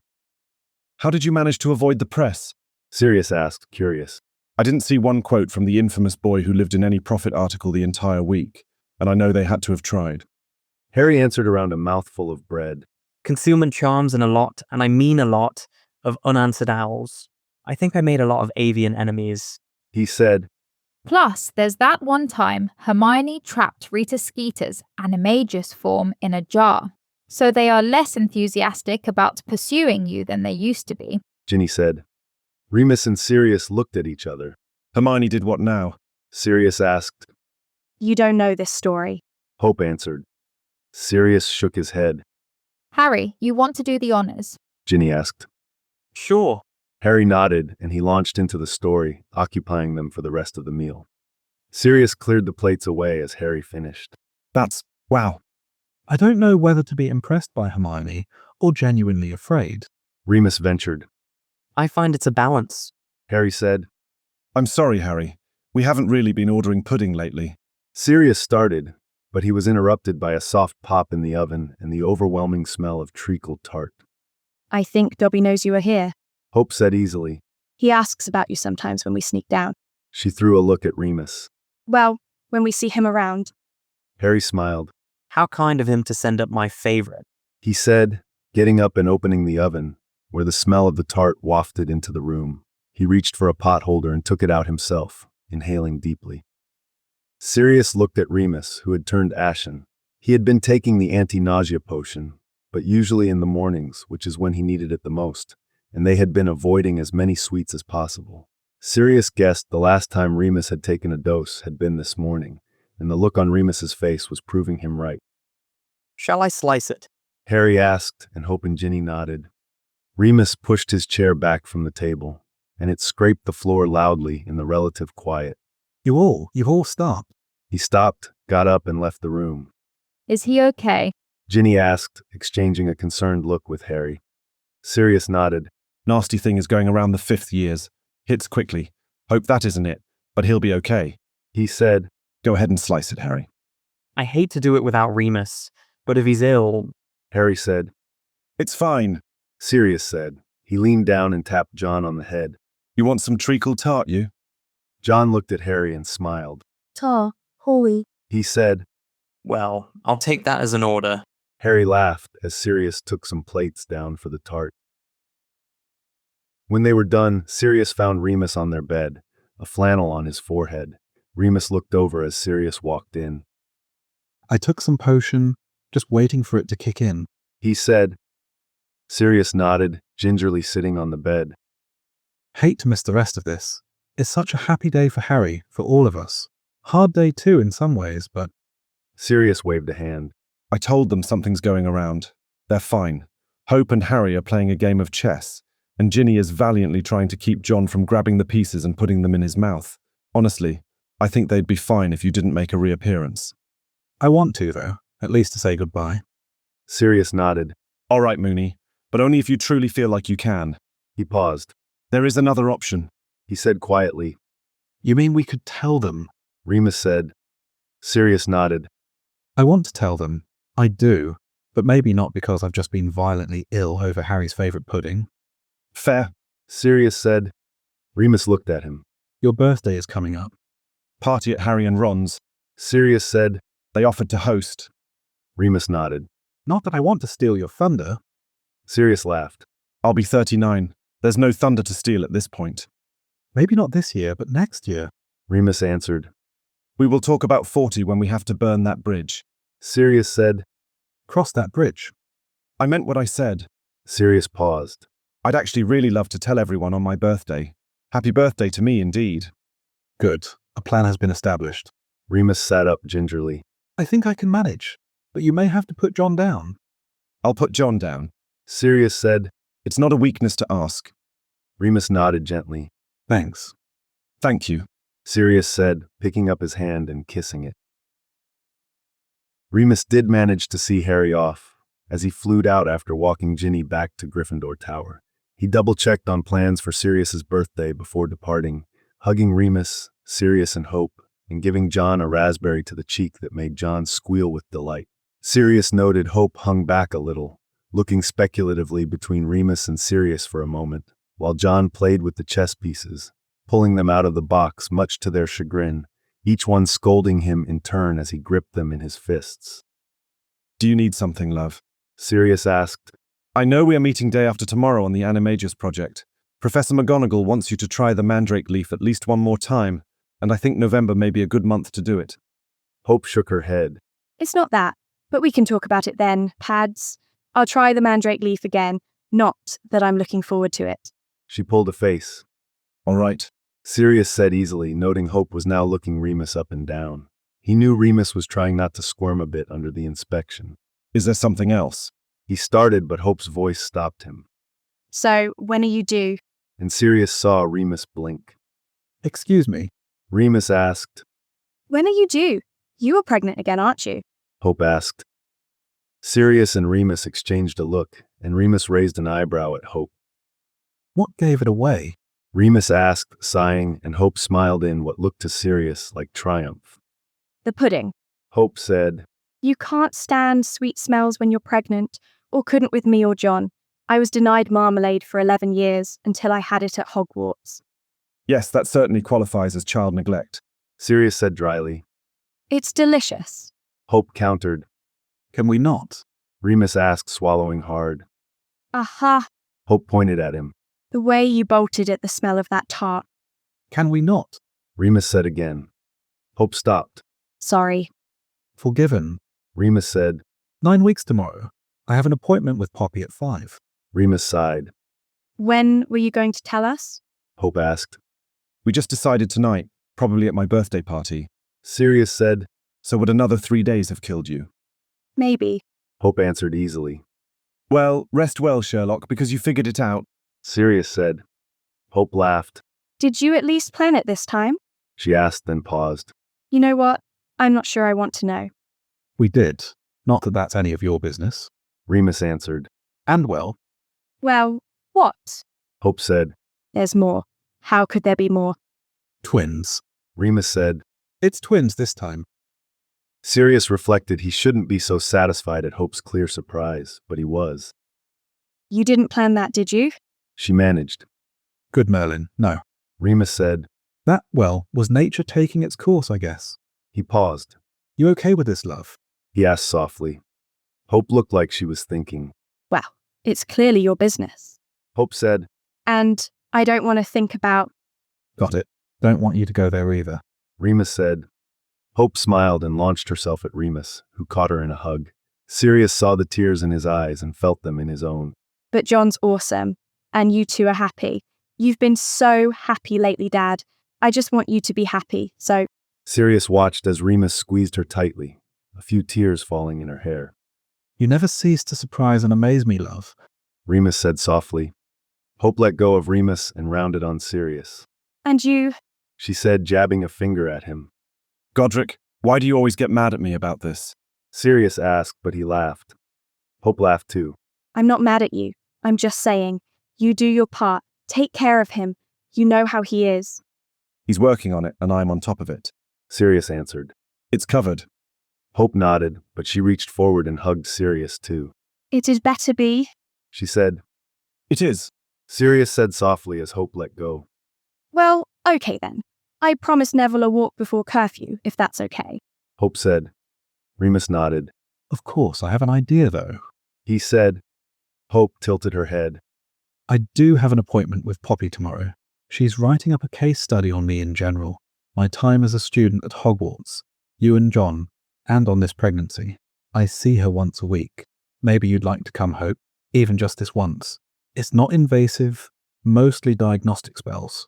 We meet at 5, after classes. Hope thought about it, nodded. Okay. Yeah, I would like to. Wonderful. Remus said. Infirmary staircase, 5 o'clock. Merlin, is that why Jasmine has a standing babysitting gig with you on Fridays at 5? Hope asked. I can't believe I didn't figure this out sooner. Sirius laughed. You managed fine, dear heart. He said. Go, before you stand up, Neville. He said. Hope nodded, crushing Remus again in a brief hug before exiting their quarters. Do you ever wish she missed something, some detail, just once? Sirius asked, laughing. Only since she was born. Remus answered with a laugh of his own. Remus walked to the infirmary after his last class the next day and found both Sirius and Hope standing at the foot of the stairs to the infirmary. They were so deep into their conversation they didn't notice his approach, and he took a moment to admire their heads together, equally intense expressions on their faces. He smiled when they looked up in unison. Ready? He asked. Both of them nodded at him, and Sirius took his hand as they walked up the stairs. Poppy met them at the entrance, taking in Hope with a raised eyebrow. She figured it out. Remus explained. So we thought that maybe she should experience a visit, see what it's like firsthand. I think it's a lovely idea. Poppy said, leading them to their usual enclosure tucked away in the corner of the infirmary. How did you know, Hope? She asked.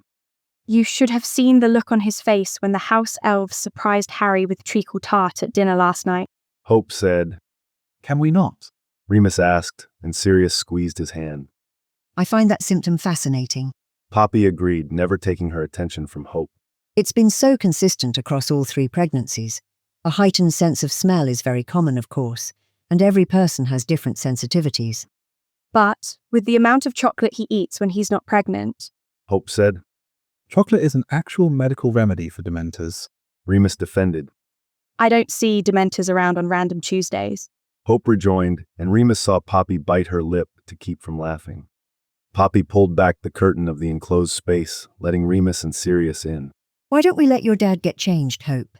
And I'll let you look at some of my notes so far. Poppy said, and Hope followed her as she pulled the curtain closed again. Remus made quick work of changing from his regular clothes into the medical gown, laying back on the bed. He looked at Sirius, who was standing by the head of the bed, as he usually did. Sirius had a speculative look on his face. You know, seeing them together, Poppy might be able to teach Hope a thing or two. Remus said softly. Sirius looked down at him, eyes sparkling. I've never given much thought to what she might do after Hogwarts, but now that you say it... It might not be for her. Remus said.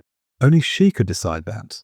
But she's brilliant, and a puzzle solver, and her work in potions, charms, and transfiguration would be extremely useful in medicine. Huh. Sirius said. Interesting. He said as Poppy drew the curtain back again, letting herself and Hope back in, before pulling it shut again. This will be another of our routine weekly exams, Poppy explained. Remus, I'll take your vitals first. Then I'd like to do an examination of your abdomen, again feeling for organ and uterine placement. After that, I'll project an image of the fetuses with a spell and look for growth and development there. All sound good?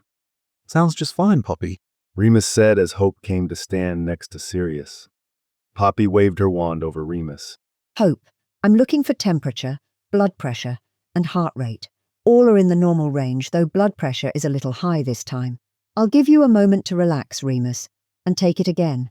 It's not high by any standard, but it's a little higher than your usual. Could be you are nervous or just random. Remus nodded. Poppy again pulled the blanket up, and then pulled the hospital gown up, exposing Remus's belly, which, Remus had noticed in the last couple of days, had begun to look a little like a pregnant belly, a swell starting at the bottom of his stomach. Oh. Sirius and Hope said at the same time. You're showing a little... Sirius said. Right. His hand hovered over the small bump. Remus nodded and Sirius put his hand there, smiling broadly. Just in the last couple of days. Kind of popped a little. Remus laughed. I don't think you haven't seen me in anything but pajamas or a baggy jumper yet, he said. All right, children are present. Hope said, and Sirius and Poppy laughed. I did say you might start to show earlier with twins. It's still a little early, but since it's your third pregnancy, it's not entirely out of the realm of possibility.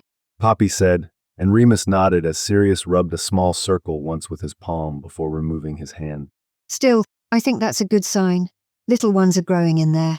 Poppy reached down and pressed her fingers on and around the bump. Definitely growing. Uterus is still nicely in place, and clearly expanding to fit its passengers. Poppy took out her wand. This is the exciting part, Hope. I'll cast a spell that will project an image of the inside of Remus's uterus into the air. We'll be able to see each fetus, and then I'll perform another spell to check each one's heartbeat. I look for things like growth, amniotic fluid levels, and health of the placentas. Hope nodded and Poppy waved her wand, a glowing light beginning to form in the air above Remus. Hope leaned forward on instinct, and Remus smiled. Your dad is carrying twins quite well. Each twin has its own placenta and amniotic sac, so they aren't competing for nutrients or fluid. May mean your dad is carrying more than if they were, though, so again, he's starting to show earlier, and it may cause him to go into labour earlier. When is he due? Hope asked. He didn't actually say last night. May 25th is his official due date, but I wouldn't be surprised if he went into labour 2 or even 3 weeks earlier. I think if he makes it into May, we can expect a good result. Hope nodded. Poppy again traced the outline of the projection. You can see the entire uterus here. Here is baby A.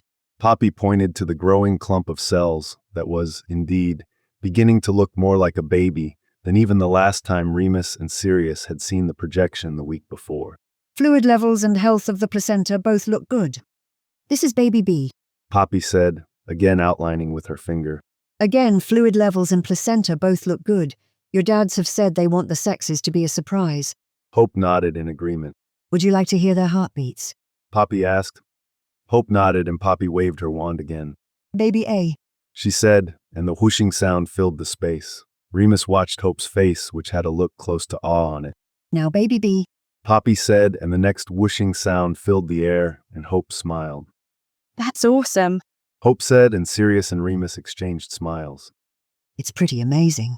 Poppy agreed, ending the spell with her wand. Remus, all looks excellent, I am happy to say, as usual. I think we are good to meet at our usual time next week, unless something else comes up. How are you feeling, dear?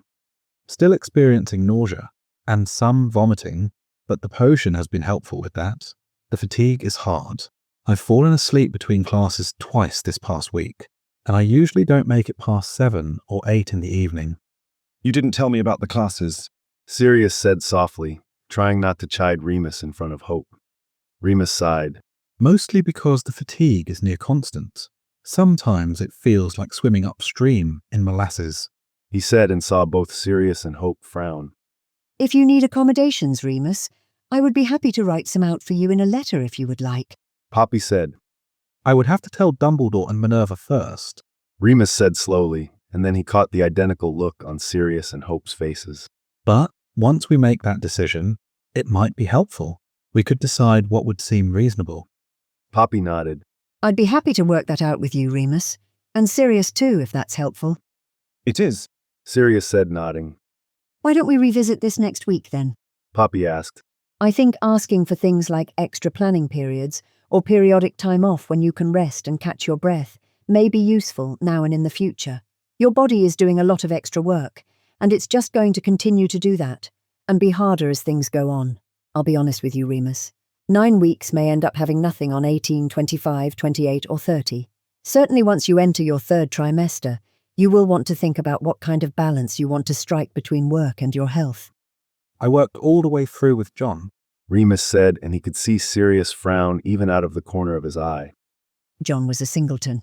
Don't underestimate the extra toll another baby is going to take on you. Poppy said gently. And you were miserable for quite a bit of it.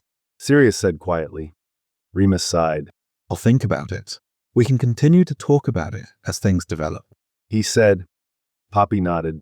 Let me take your blood pressure one more time, though I'm not sure that conversation helped it. She smiled. It's fine. Gone down a bit, more to your typical range. I'm satisfied today if you are, she said. Remus looked to Sirius and then to Hope, who both nodded. Then I'll let you redress and you can be on your way. Poppy said. Hope, did you want to see some of the notes I have on your dad when he was your age? Oh, yes, please. Hope exclaimed, following Poppy out of the area. Remus redressed and turned around to see Sirius looking at him. He sighed. Am I about to be lectured? He asked. Sirius shook his head. Not lectured, reminded. He said, leaning down and kissing Remus softly. Be honest with me at least, and take care of yourself and all of our kids. He said. No, just pushing through because you are afraid of what will happen if you stop. Remus swallowed against the lump in his throat. All right, Padfoot. He said. All right.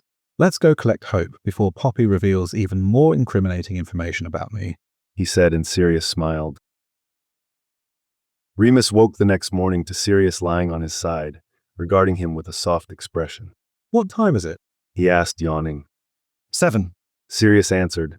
John is still asleep and it's Saturday. Take a breath, Mooney. He said. You could have a lie-in if you like. Remus considered. I was asleep by 7:30 last night. He said. Sirius managed to roll his eyes and smile fondly at the same time. Do we need to go over the fact that you are pregnant with twins again? He asked. Remus shook his head. No, got that covered, thanks. Speaking of, just in case things get hairy this morning. Sirius held up the green bottle that was already in his hand. Way ahead of you, he said, handing the potion to Remus, who swallowed it gratefully. He sighed, and Sirius took the bottle back, turning enough to place it on his nightstand. Remus thought. How long have you been up? Not long, just thinking. Sirius said. That's always a dangerous proposition. Remus answered, smiling a little. Sirius grinned but nodded at him. Hey, can you do me a favor? Of course. Can you maybe pull your shirt up a bit? I want to see your bump again. Remus nodded against the pillow, pulling his t-shirt up a bit and his pajama bottoms down a bit, exposing the very slight swell at the bottom of his abdomen. Can I? Sirius asked. Remus nodded. Of course, he said, and Sirius placed his palm over the bump, smiling, a contemplative look on his face. You didn't tell me about it or show me, Remus. He said. Are you upset about that? Remus asked softly. Sirius shook his head, meeting his eyes. Not really. It's been a busy couple of days, between Halloween and Harry and Hope, and it's not like it's this huge, unavoidable thing. It will become a huge, unavoidable thing, Remus said, and Sirius smiled. And I can't wait. Sirius said, rubbing a small circle. His palm covered the whole thing, and Remus found the touch soothing. Remus sighed, partly in contentment, but partly because he was thinking. Are you winding up into another lecture? He asked. Sirius shook his head, continuing to move his palm in small circles. Not a lecture, more like an observation and maybe some advice. Remus looked at him. All right, go. Sirius pulled his eyes away from his hand on Remus, though he kept his hand there, still circling. I had a little time to think last night, and this morning. I think you have a complicated relationship with your body because of the lycanthropy. I think you often try to ignore your body, because for you, once a month, it seems like it betrays you. Remus took a breath, but Sirius's eyes didn't waver from his. Plus, I was right before, even with the wolfsbane. The transformation is painful, and I had seen enough without it to know what it was like then too. You were so young when it happened. It's really all you've known, your whole life, this crushing pain of a body you don't quite trust. Mooney. It had to have been so frightening as a child, even when we were in school, maybe always. Remus bit his lip, fighting back sudden tears.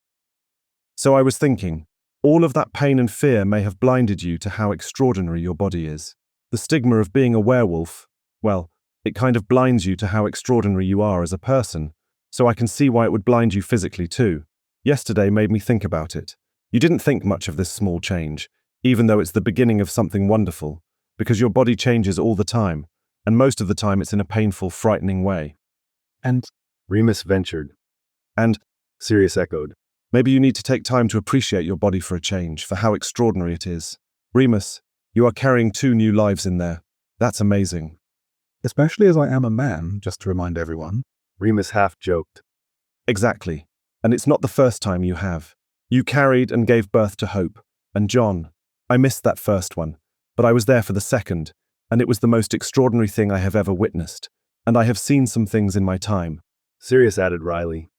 That's not even to say that even if you hadn't done those things, weren't actually growing new life inside you right now, that your body isn't wonderful. You are so handsome, and fit, and sexy, and perfect, and maybe, just maybe, you could take this time, this one last immensely awe-inspiring experience, to not fear your body or any changes in it, for once. These are good changes, even when they are hard. I don't want you to miss them. If you want to be less afraid, I think that maybe that should include your body this time too. Sirius's hand had paused on his stomach, but his eyes hadn't left Remus's. Oh, Padfoot. So that's my advice. Sirius said simply. If you ever want to talk about those changes, or complain about them, or share anything with me, then you can do that too. Anytime. Remus took a deep breath, fighting tears. How did we get here? He asked. Figuratively. Sweat, blood, and tears. A lot of sadness. A little bit of hope, a lot of love, and some magic. Sirius said. Literally, apparently your classroom. Sirius grinned wickedly. At that, Remus managed a small laugh. I blush nearly every time I think about it. He said. Good. That's the whole point. And have some fun for once, Mooney. Sirius added. Remus raised an eyebrow. I have fun all the time, Padfoot. With you, to be exact. Sirius eyed him speculatively. How are you feeling? Still tired. A lie-in does sound nice, but maybe. I'm sure I can get you relaxed enough to be able to go back to sleep. Sirius started, moving his hands to Remus's pajama bottoms, pulling them and his pants down, and Remus managed to kick them off. Before Remus could say anything else, Sirius changed position and swallowed Remus down in one go. Oh, Merlin, Padfoot, give a man some. Oh! He managed before Sirius sucked gently, then bobbed back up to lick around the head. Sirius made eye contact, raised an eyebrow, and moved his mouth back down along Remus's cock.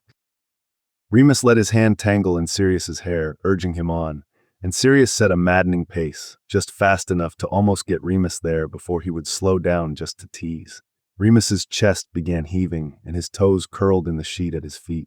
He began to thrust up a little, which only made Sirius moan a bit around him, and then he was gone, coming hard and long, head thrown back on the pillow, and hands still in Sirius's hair. Sirius continued to swallow through the aftershocks, and Remus moved his hand from Sirius's hair and gestured for Sirius to come up the bed. When he did, Remus captured Sirius's mouth in a kiss, tasting himself in Sirius, which only made him kiss Sirius longer and harder. Sirius finally pulled away, panting himself, flushed and hair a bit sweaty at the edges.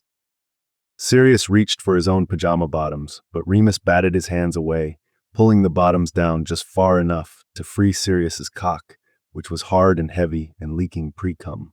Remus rubbed his palm over the head of Sirius's cock, using the pre-cum to coat his hand before reaching down and fisting him, thumb flicking at the head every so often as he stroked. The best hands. Sirius breathed, and Remus kissed him, continuing to pump up and down, feeling as Sirius grew even harder in his hand, which made Remus grin. Remus continued, the only sound in the room Sirius's harsh breathing and occasional soft moan, until Sirius suddenly said, "Mooney," spilling over Remus's hand and onto his own stomach. Remus continued to handle him through to the very end of his orgasm, until Sirius went boneless on the bed, a dazed gaze finding Remus and smiling gently. "See?" Sirius managed as he uttered the cleaning charm. "Enjoy your body in more ways than one, Mooney." Remus kissed him as they pulled their clothing up or back on, then settling back into the pillows. Point taken, Padfoot. He said, in all the ways. He added just as the sound of Daddy pads came from John's room, along with a rather large thunk. "I've got it." Sirius laughed, throwing off the duvet. He leaned down to kiss Remus softly. "Go back to sleep," he said, and Remus found he didn't need much encouragement. Later that afternoon, as Remus was tucked away on the sofa with a book, and John was down for an afternoon nap, he was getting more and more insistent on fighting. Sirius met Hope outside the room of requirement for more work on their Animagus project. This time, the room met them with a wide wooden door, which Sirius opened. He and Hope stepped into a room filled with lit candles, with only 2 large cushions on the floor, set up so the people sitting on them could face each other. Hope looked over at Sirius. Are we meditating today? She asked wryly. She walked over and took a seat on one cushion, and Sirius sat on the other. "I'm sorry. Have we not met before? Sirius Black, pleased to make your acquaintance. Never meditated a day in my life. Namaste." He stuck out his hand for Hope to shake. Hope took it, shaking. Hope Lupin, that's for yoga, she said. "Proving my point," Sirius said, grinning. Hope dropped his hand, also grinning. "Though now that I think about it, maybe." Hope laughed. Pads. "Well, that's not what I had in mind for today. But I did want to start talking about, well, the more theoretical side of magic. I know McGonagall wants you to try the mandrake leaf again, and you will later this month. But I wanted to use this session for you to begin to think about what magic is to you, how it works. You can feel magic, yes?" Hope nodded. It feels really instinctual most of the time, but sometimes if I'm working on a spell or concentrating, it's like I can feel the magic around me, in me.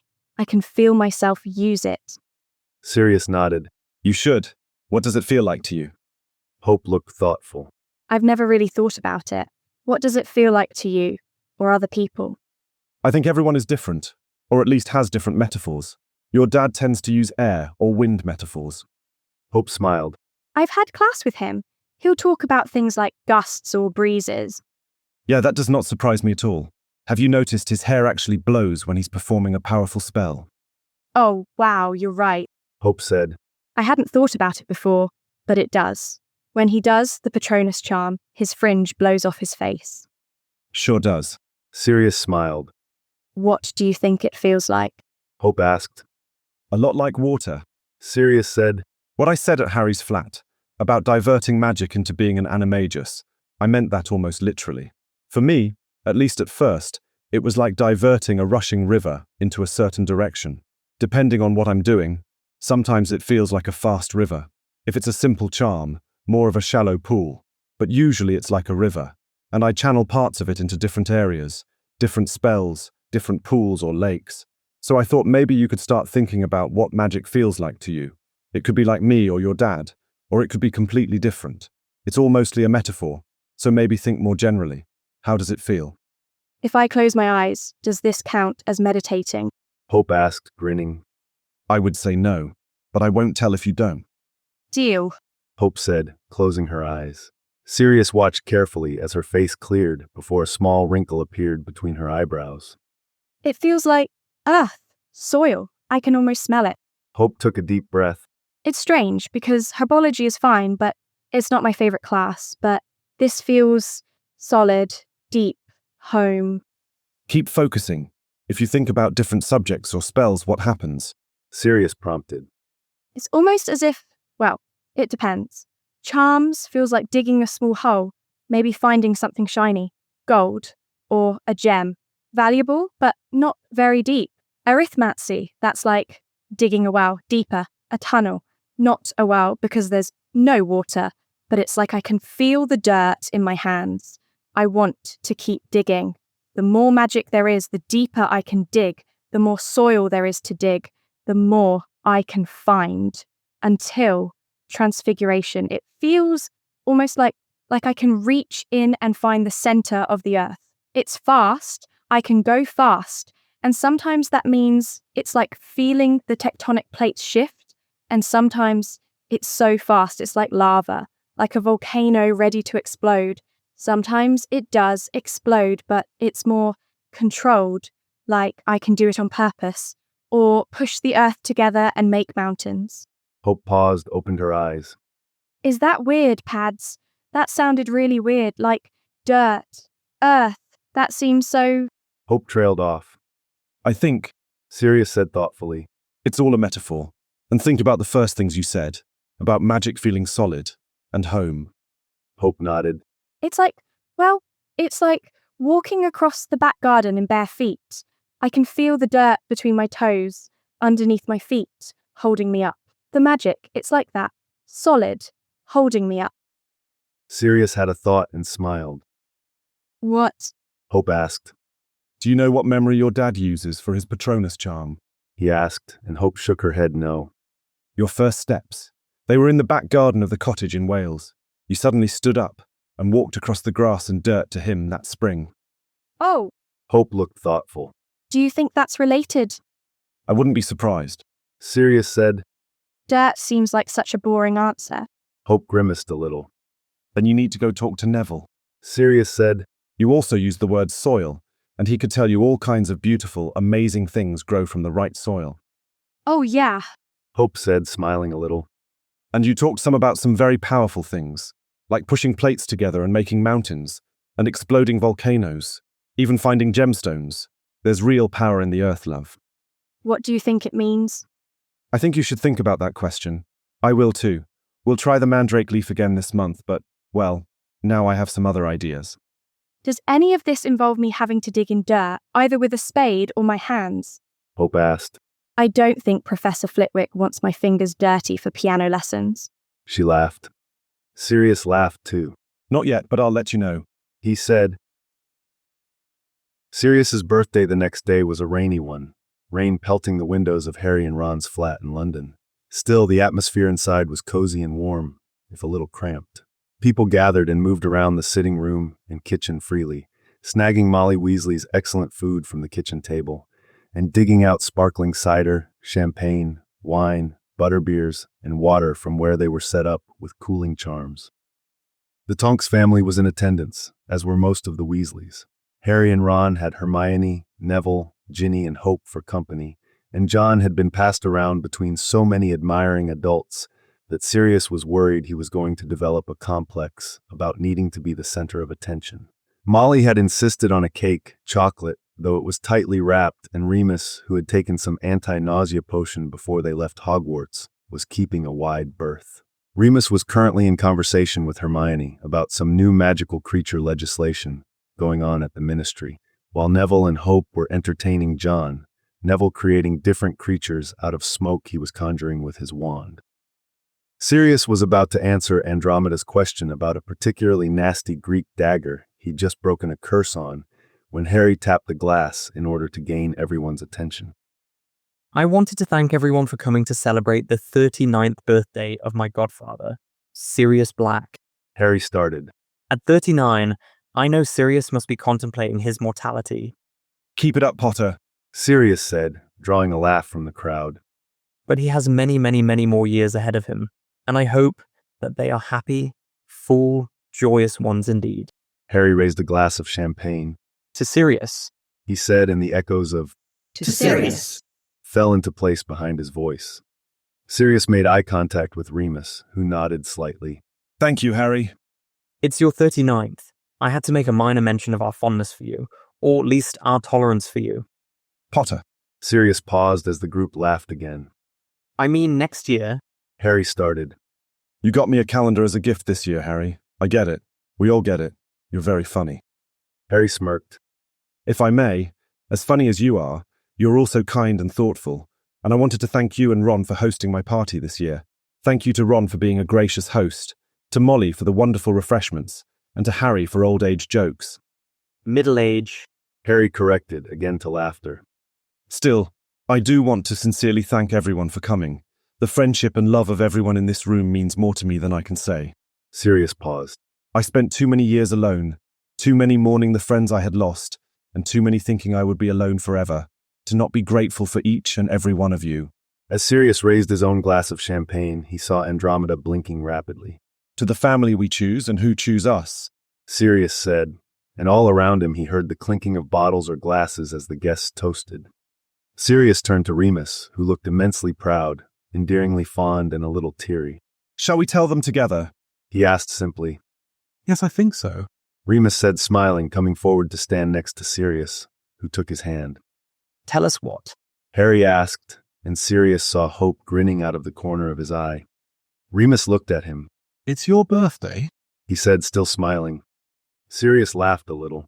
Remus and I, well, we're expecting again. Remus is due May 25th. To Sirius's surprise, he saw Molly and Andromeda not so subtly high-five, and Harry dig around in his pocket to take out a handful of coins to give to Ron. Are you kidding me? You people knew and placed bets? Sirius asked incredulously, and Remus laughed. Not all of us. Ted called from near the sofa. Congratulations. More happy cries of congratulations followed Ted's, and Sirius smiled, though he turned to Molly and Andromeda. We didn't know. Andromeda said. We just noticed. She continued. Remus hasn't had anything even slightly alcoholic today. Not even butterbeer. That's sparkling cider in his glass. And you've been hovering. I don't hover. Sirius protested. Yeah, you do. Remus said, laughing at Sirius's slightly outraged look. Sirius turned his attention slightly to Harry and Ron. And what was that exchange? He demanded.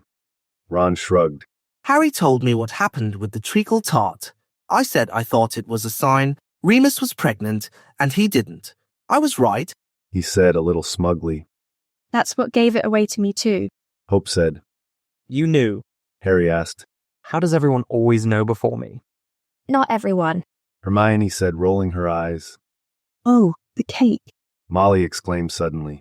Sweet smells, Remus, I'm sorry. Remus shook his head, waving away her concern. I might just choose to be elsewhere when it's served. He said. You know, there's an old trick about scents. My sense of smell was always haywire when I was expecting. Molly said. If you put a little dittany at the edge of your nose, it makes it so all you will smell is that. It's not perfect, but it's simple. Andromeda nodded. Some people use peppermint oil, but I doubt that will help you. She said, and Molly nodded. Not that the advice isn't appreciated, and I'm sure Remus will be taking all the advice he can get shortly, but that wasn't quite all of the news. Sirius said. Remus looked at him, then at the guests, who were looking puzzled, except for Hope, who was still grinning. It's twins this time. We are having twins. There was a brief silence in the room before Molly Weasley clapped her hands together and said, Oh, Remus, dear. I was honestly hoping you could help me in that area, Molly. Remus admitted, and Sirius looked at him, smiling. Just don't let Fred and George near them, Ron said, earning himself a cuff to each ear from Fred and George. That's actually quite sound advice. Arthur said dryly, earning a giggle from Ginny. Well, Andromeda said. Now it's a party, she declared, coming forward to embrace Sirius. They flew back to Hogwarts later than they intended, John fast asleep on Sirius's shoulder. Hope went on to Gryffindor Tower while Sirius got John woken up enough to be changed and put into pajamas before putting him to bed. Sirius came into their bedroom to find Remus changed for bed, reading underneath the duvet. He smiled a shy smile when Sirius came in. I had plans for you for tonight. I really did. Remus started, and Sirius cut him off with a soft kiss as he climbed onto his side of the bed. It's been a long day. You're knackered. You don't owe me anything, much less birthday sex. Sirius said. I don't owe it to you. I want to give it to you. Remus said, though it was punctuated with a yawn. Mooney, I do too, but there are other things that are more important. Sirius said. Well, no, I have plans, and will act upon them accordingly when I'm not struggling to keep my eyes open. Also, happy birthday. Noted. Sirius said, kissing him again. And now I get to just stretch this birthday out and wonder day and night about this surprise. No patience. Remus laughed. I do have your present, though, if you want that. He added. Sirius frowned. You gave me a rather lovely book on the history of Anime Guy at the party. Yes, I deployed part 1 of the present. Part 3 is sadly postponed, but part 2 is right here. Remus put his book down on the nightstand and, to Sirius's surprise, reached underneath the bed, pulling out a medium-sized box. So you know, Harry helped, so you should probably thank him too. Sirius raised his eyebrows. Helped with what? Open the box, Remus said softly. Sirius did, and found it was filled with envelopes and parchment. He recognized his own precise handwriting on an item and picked up an envelope. It was addressed to James. Mooney, are these? Sirius's throat closed up for a moment. A couple of years ago, you said you didn't have much that had belonged to James. I knew you two wrote to each other like houses on fire during school breaks, especially before you charmed the mirrors. I asked Harry if he'd be willing to help me look, and we were lucky enough to find some in Harry's Gringotts vault. This isn't nearly all of them, just a sampling, but it's mostly from the summer after 4th year, when you two wrote a lot to each other about. Becoming Anime Guy, Sirius whispered, still holding the envelope. So I thought, you could have something of James's, and maybe there might be something in there you could use to help Hope. Or not, but it would be another part of James. Remus was cut off by Sirius kissing him sweetly and thoroughly. Mooney, this is amazing. Thank you so much. And Harry, he gave these up. Remus nodded. Gladly. He knows Padfoot. He knows how much James meant to you. I never imagined, couldn't imagine. Sirius started. Remus picked up his hand. I know. James loved you. And so does Harry, and so do I, and everyone who came to celebrate you today. And you deserve it. Sirius took a breath. Sometimes not so sure about that part still, he said softly. I know. Remus said again softly. But if I am working to be less afraid, you're going to work on knowing you deserve love and a good life, no matter what Wahlberger and Orion had to say about it. Sirius looked at him. They'd hate this, he said.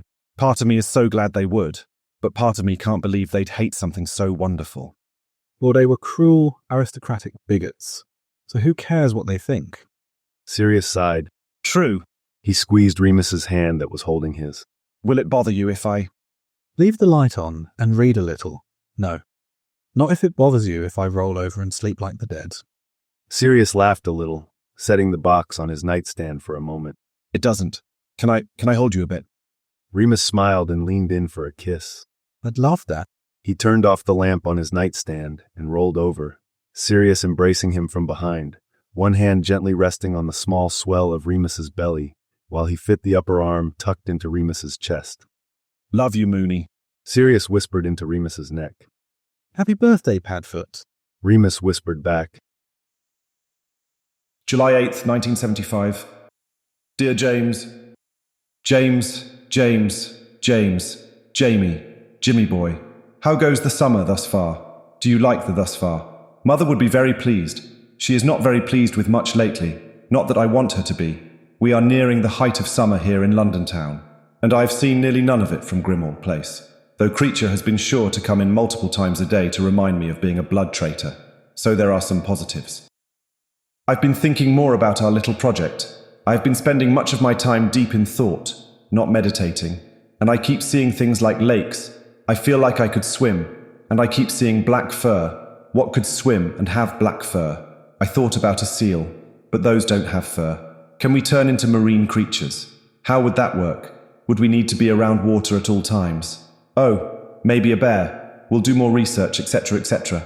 I'll have to ask Petey if he's trying the mandrake leaf this month. He almost did it before he accidentally sucked it down his windpipe during the last Quidditch game of the year. Up Gryffindor.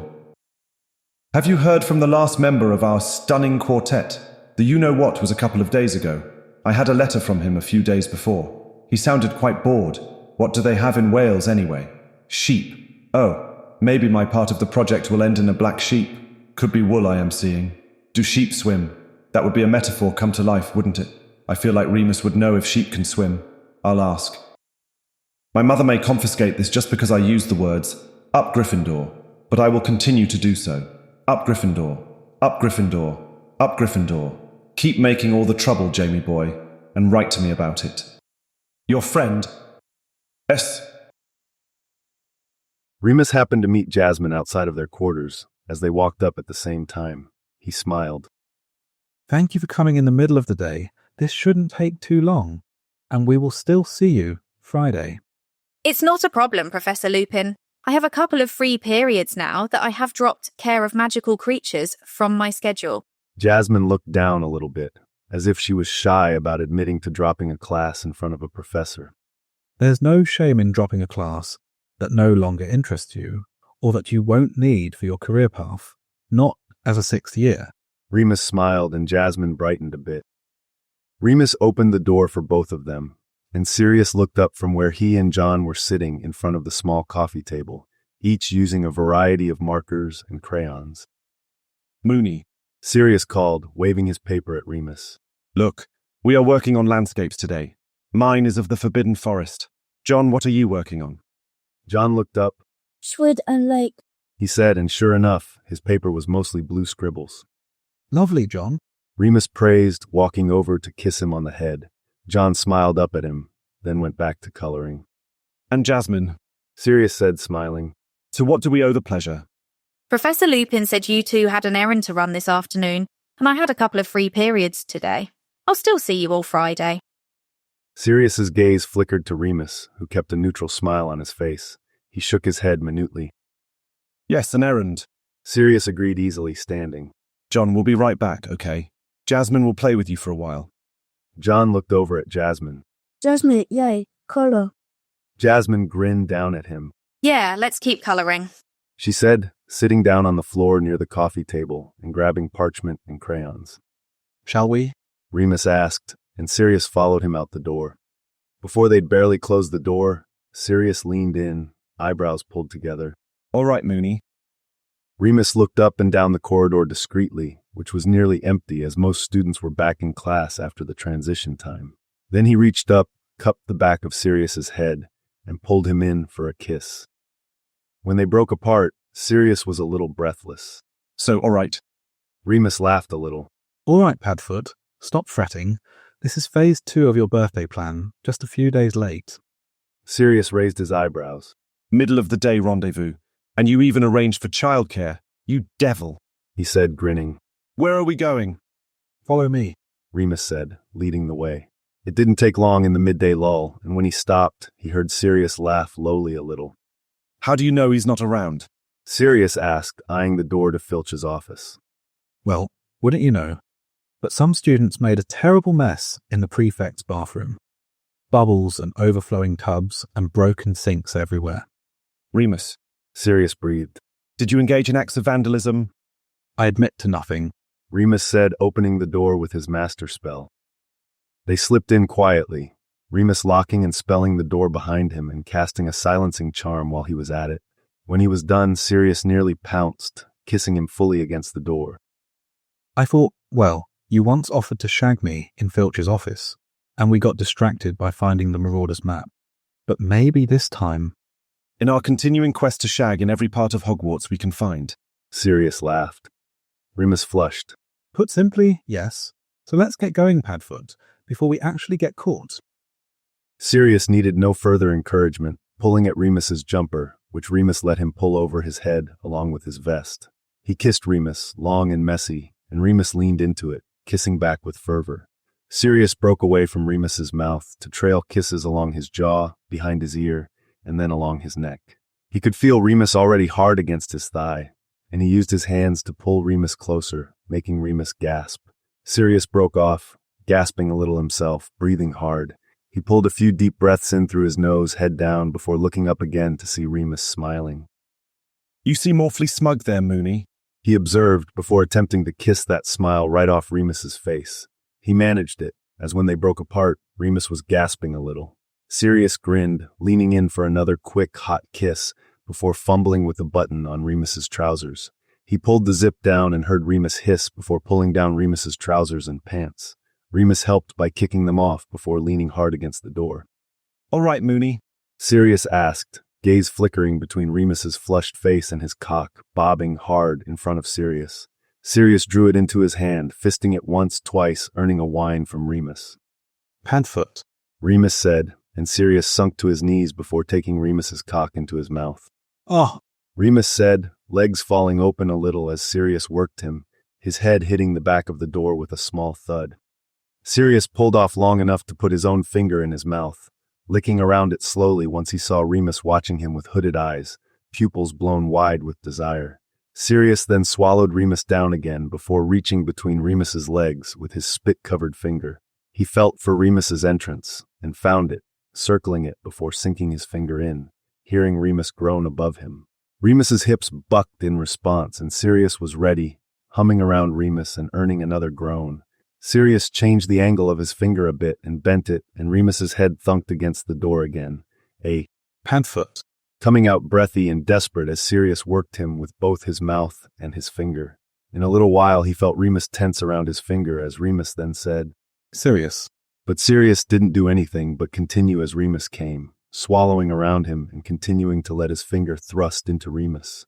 When Remus relaxed against the door, Sirius pulled off and pulled his finger out, grinning up at a slightly disheveled Remus, who was looking down at him with a blissed-out expression on his face. Sirius got off his knees and kissed Remus again, pulling his head forward. When they broke apart, he said, Stop thumping that beautiful brain and head of yours against the door, Mooney, or you might break something, or we might get caught for sure. Remus grinned. I reckon possibly getting caught is part of the fun. Padfoot, he replied, and Sirius swallowed hard. Remus followed the gesture, licking a line from Sirius's collarbone up his neck. Now fuck me, Remus said, and Sirius swallowed again. Remus grinned, opening the button on Sirius's trousers and pants and pulling them down enough to release Sirius's cock, heavy and leaking.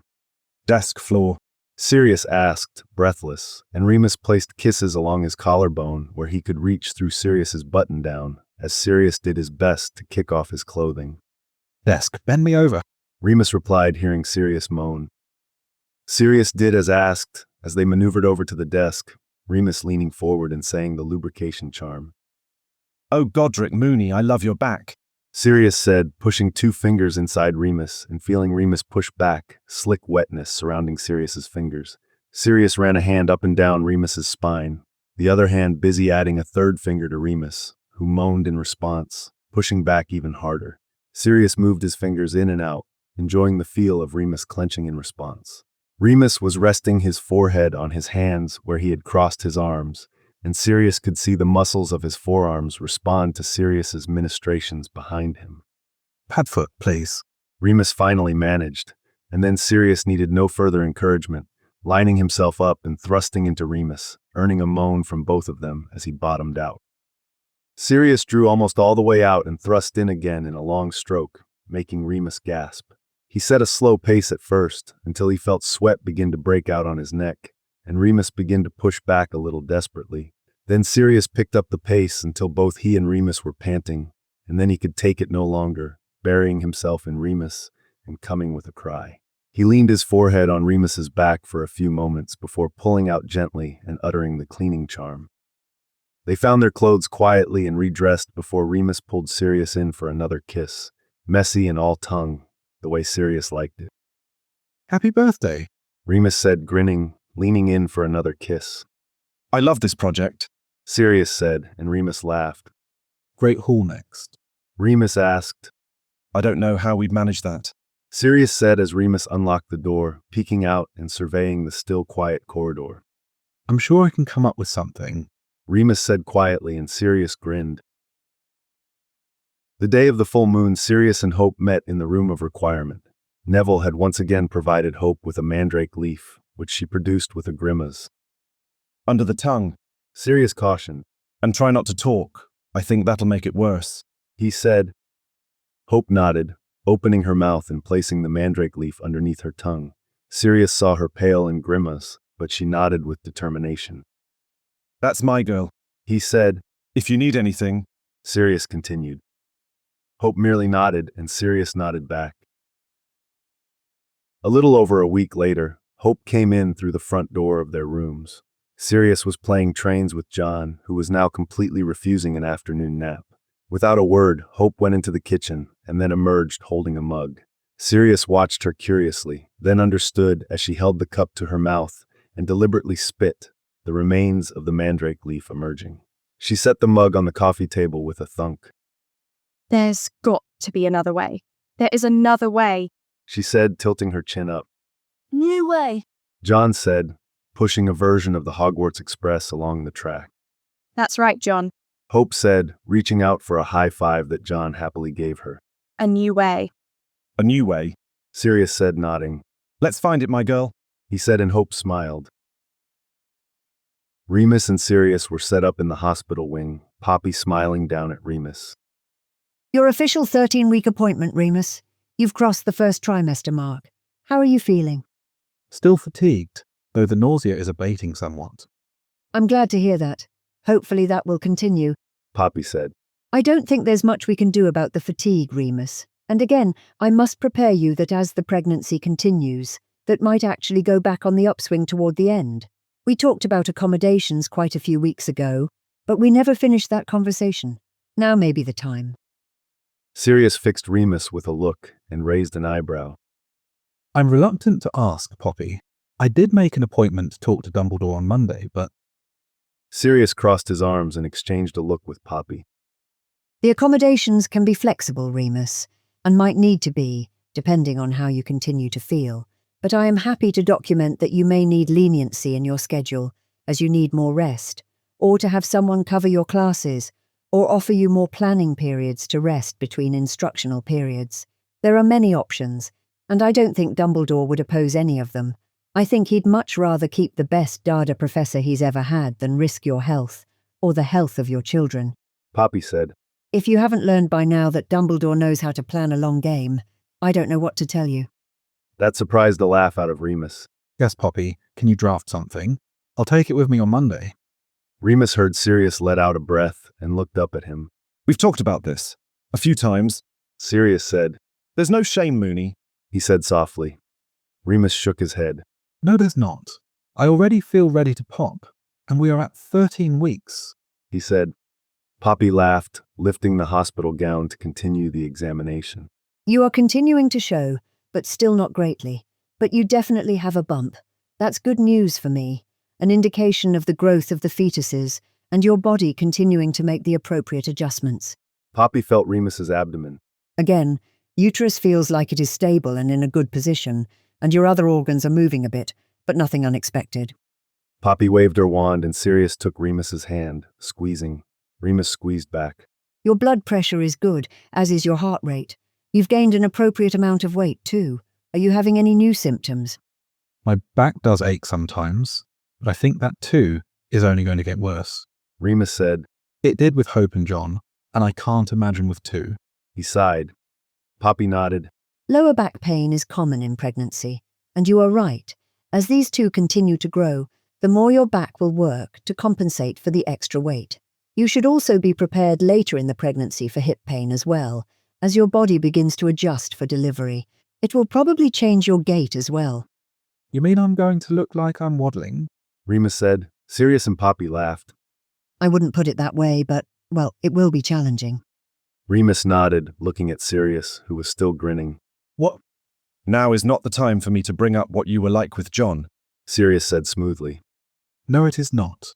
Remus answered, and Poppy smiled. Ready, gentlemen? Poppy asked, and Remus and Sirius nodded. Poppy waved her wand again, and the projection started, hovering above Remus in the air above him. Remus smiled. Oh, they look like babies, he said, and Sirius squeezed his hand again. Poppy nodded. Fluid looks good in both sacs, as does each placenta. They're even moving. I can't feel that yet, Remus said.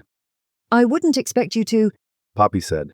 That happens about the same time as with singletons, around 18 to 20 weeks. Though since you have been through pregnancy before, You may be able to recognize the movement earlier than if it were your first time. Remus nodded. Ready? Poppy said. Heartbeat time. Sirius breathed, and this time Remus squeezed his hand. Baby A. Poppy said, and the whooshing sound filled the air. Good rate, nice and strong. She said. She let Remus and Sirius listen a little before ending the spell. Baby B, again good rate, strong. Poppy ended the spell and smiled. Once again, you seem to be doing excellent, Remus. She said. If you feel off, please let me know. I'll go write up some suggestions to Dumbledore, and we can meet in my office. She pulled the gown down and smiled, leaving the enclosure. Another successful visit, Moony. Sirius said, leaning down for a kiss. When they broke apart, he swiped the fringe off Remus's forehead. Thank you. Remus swung his legs around so he could get off the bed and get dressed. We're only a third of the way there. Don't thank me when there's still plenty of time to snipe at you that this was a horrible idea and completely your fault. Remus said, but he laughed. You'll snipe at me, but I don't think you'll ever think this is a horrible idea. Sirius said softly, kissing him again. Say that to me again when I have to pee every 5 minutes. Remus said, pulling on his clothing. Then snipe away, darling. Sirius said, I can handle it. He paused. I'm coming with you to see Dumbledore, yes. You'd better be. Remus said, and Sirius laughed. Monday 4 o'clock, after my last class. I'll be there. Sirius said, leaning down for one more kiss.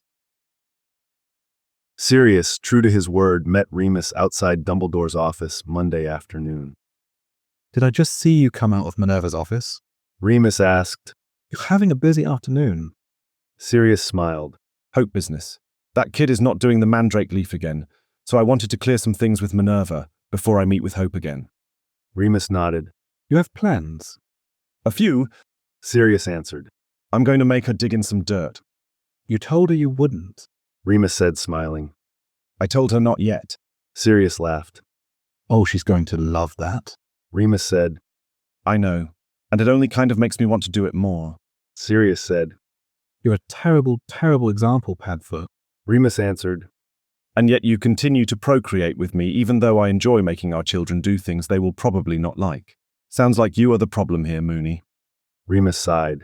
I do question my judgment when it comes to you quite often. Decades-old habit. He smiled. Shall we? Sirius nodded, and Remus knocked on Dumbledore's door and then opened it at the invitation to come in. Remus entered, followed closely by Sirius. Dumbledore looked up from the desk and smiled. Professor Lupin, right on time as usual. And Mr. Black, a surprise but a pleasure. Please sit down. Dumbledore indicated the chairs in front of his desk, and both Remus and Sirius sat. Can I offer you? No, thank you. Remus said quickly, cutting him off. Sirius saw Dumbledore's mouth twitch a little bit, but he merely nodded. As you wish. Dumbledore looked at them over his glasses. Not to jump to conclusions, gentlemen, but the last time you appeared in my office together, you had quite a piece of news. I don't want to make any assumptions that might invade your personal privacy, however. Dumbledore trailed off. Sirius smiled and saw Remus do so as well. Remus spoke. Yes, Professor, we are expecting again. My heartiest congratulations to you both. Dumbledore said, smiling. I'm so pleased to hear this. You deserve to expand your family in times of peace. Sirius saw Remus blink, both in surprise and to keep the tears in his eyes from falling. Thank you, Professor. Remus managed. There is more, however. With the two of you, I wouldn't doubt it. Dumbledore said easily. We're expecting twins this time. Remus said. Sirius saw that Dumbledore didn't even blink. Then more congratulations are in order. A double blessing indeed. Indeed, Sirius said, unable to keep the smile off his face. As such, well, Poppy Pomfrey has been providing prenatal care, and she thinks some accommodations may be in order. Has, for quite some time, but I've been reluctant to ask. Remus said. Dumbledore looked at Remus. My dear boy, why not? Sirius watched Remus blink against tears again. I'll spare you an answer, Remus. You are the best Dada professor I've been able to employ at Hogwarts. And if we need to make temporary adjustments in order to provide for your care and comfort during what may turn out to be a difficult physical period, there is no reason not to do so. I thank you, Professor. Remus handed Dumbledore Poppy's letter. Poppy has outlined some suggestions, but we may need to be flexible. especially as I get closer to my due date, which is May 25th. And it's quite likely I'll enter labour early, so we will need to plan for that as well. I'll take Poppy's suggestions under advisement. I expect she's suggesting more time off for you, more rest, perhaps adjustments to your schedule. Remus nodded. I'm sure there will be workarounds. I'll consult with Minerva about the schedule and about possible substitute teachers, both to cover periods to give you a lighter schedule and for your paternity leave before the end of second term. Dumbledore thought, maybe even some of our friends at the ministry. Alastair Moody may be interested, as well as perhaps Kingsley and Tonks. The students might benefit from hearing from people in the field. Not that you are replaceable, Remus. Dumbledore added gently. I'm not at all seeking to do that, unless it matches your wishes, which I think I am correct in assuming you'll want to continue your post. Yes, I do. And, well, if you think Moody would approve of it, I think Tonks or Kingsley, even Moody himself, would be excellent. Dumbledore nodded. I shall think about how to propose it. Why don't we meet again next week? I know the situation may evolve, so we might need to speak more regularly. Remus nodded. That sounds excellent, he said, sounding clearly relieved. One more thing, Remus, Dumbledore said, and Sirius saw Remus sit up straighter. I will need you to advocate for yourself. I can't accommodate what you might need if you don't tell me. He looked at Sirius. I believe Mr. Black would agree with me. I do, Sirius said emphatically. Then we are in agreement, Dumbledore said. Congratulations, truly. I am thrilled there will be a generation of Lupins growing up at Hogwarts. At that, Sirius felt his own throat constrict with tears for a moment, but Remus gently smiled. I am too, Remus said utterly and completely sincerely to Sirius's ears.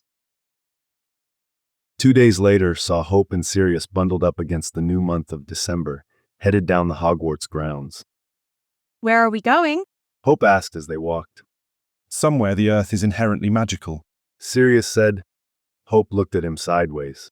Are you going to make me dig? Sirius grinned at her. Actually, yes, I am. You said no. Hope tried to sound outraged. I said not yet. Why does no one listen to me? Sirius said, and Hope laughed. They walked along together in companionable silence until they reached the outskirts of the Forbidden Forest. We're going into the Forbidden Forest. Hope asked, a little in awe. Yes, Sirius said. I got permission from McGonagall and everything. He said. Follow me. Hope did, the two of them walking quietly, Hope taking in the sights around her. Sirius heard her take a deep breath. It smells so...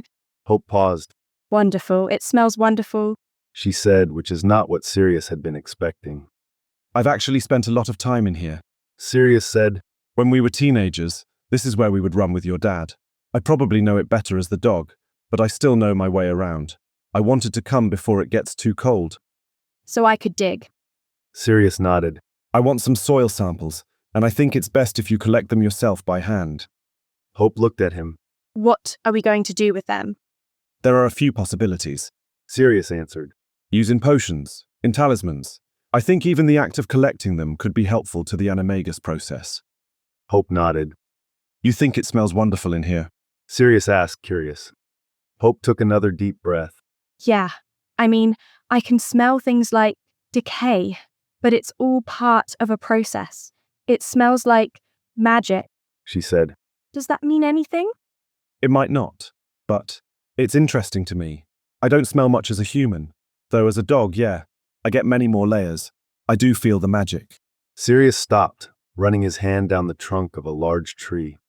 It's all around, Hope said, sounding a little breathless. Sirius looked at her. Do you think this is the right spot? Do you want to walk further? Hope shook her head. I think this works. I don't want to disturb the creatures here any more than we have to, or the entire environment.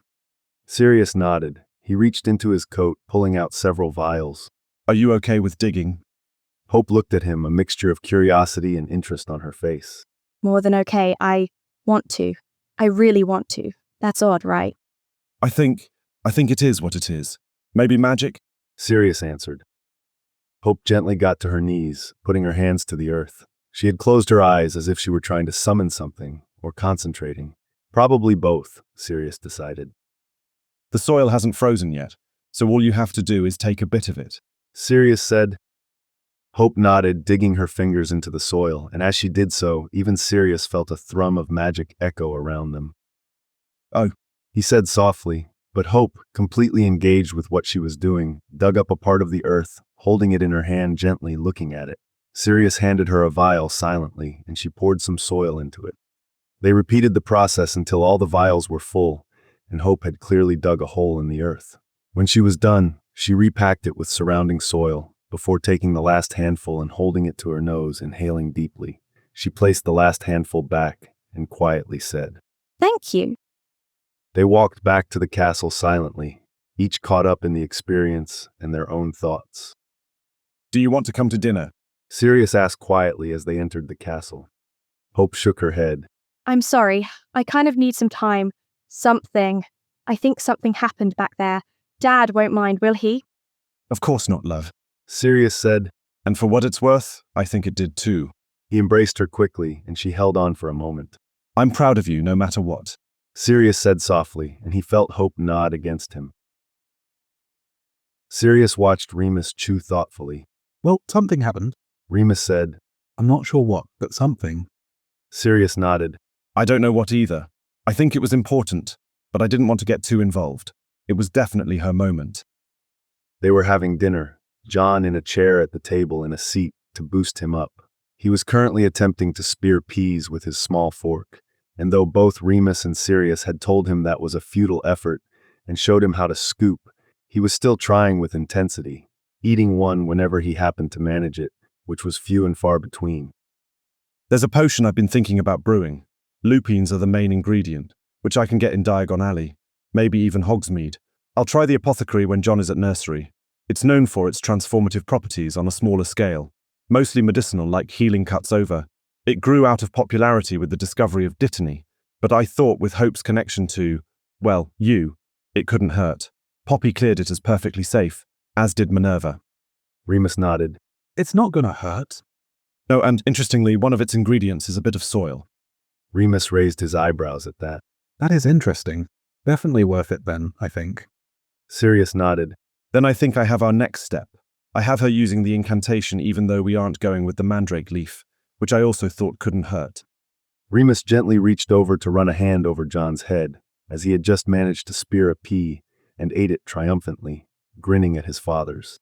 "Got one, little man," he said, and John grinned again. Got it, he said, and went back to his task. "You know," Remus said thoughtfully, eyeing John a minute more. "there is one person we haven't told about the pregnancy yet," he said. Sirius's eyebrows came together. "Who? I thought you told everyone at the last staff meeting, which I have told you, I am incredibly proud of you for." "Well, you should be. Standing up in front of all your colleagues to say you are up the duff yet again borders on mortifying," Remus said. Sirius threw him a look. "That's not what you think. That's not what you said. And the reaction was overwhelmingly positive. Even Snape shook your hand." "I think under duress from Poppy, but I'll take that." Remus laughed. "I wasn't talking about my colleagues. I was talking about—" Remus inclined his head to John. Oh yeah. "I wanted to wait until I was showing more, and we were safely through the first trimester, and all of those things are true. I thought he'd need to see to understand more, but I think we need to tell him. We'll probably need to spend a lot of the rest of the time preparing him." Sirius nodded. "How do you want to tell him?" "I've read that a straightforward approach is best." "Well, Mooney, there may be no time like the present," Sirius said, and Remus nodded. John had given up on his peas and was drinking his milk, eyeing Sirius and Remus as if he knew he was being talked about, which, Sirius reflected, he probably did. "John, buddy, can Daddy and I talk to you for a second?" Sirius asked. John eyed Sirius over his milk cup, which he put down seriously. "Okay, He said, "You know how you have a sister, Hope." Hope. Hope is great." John said. "Yes, she is." Remus said, smiling. "And you are Hope's brother, her little brother." Much Lilla. John agreed. Poorly too. "Yes, you're Harry's little brother too." Sirius said softly. "Not quite the same as Hope, but close enough." John shook his head. Harry's brother.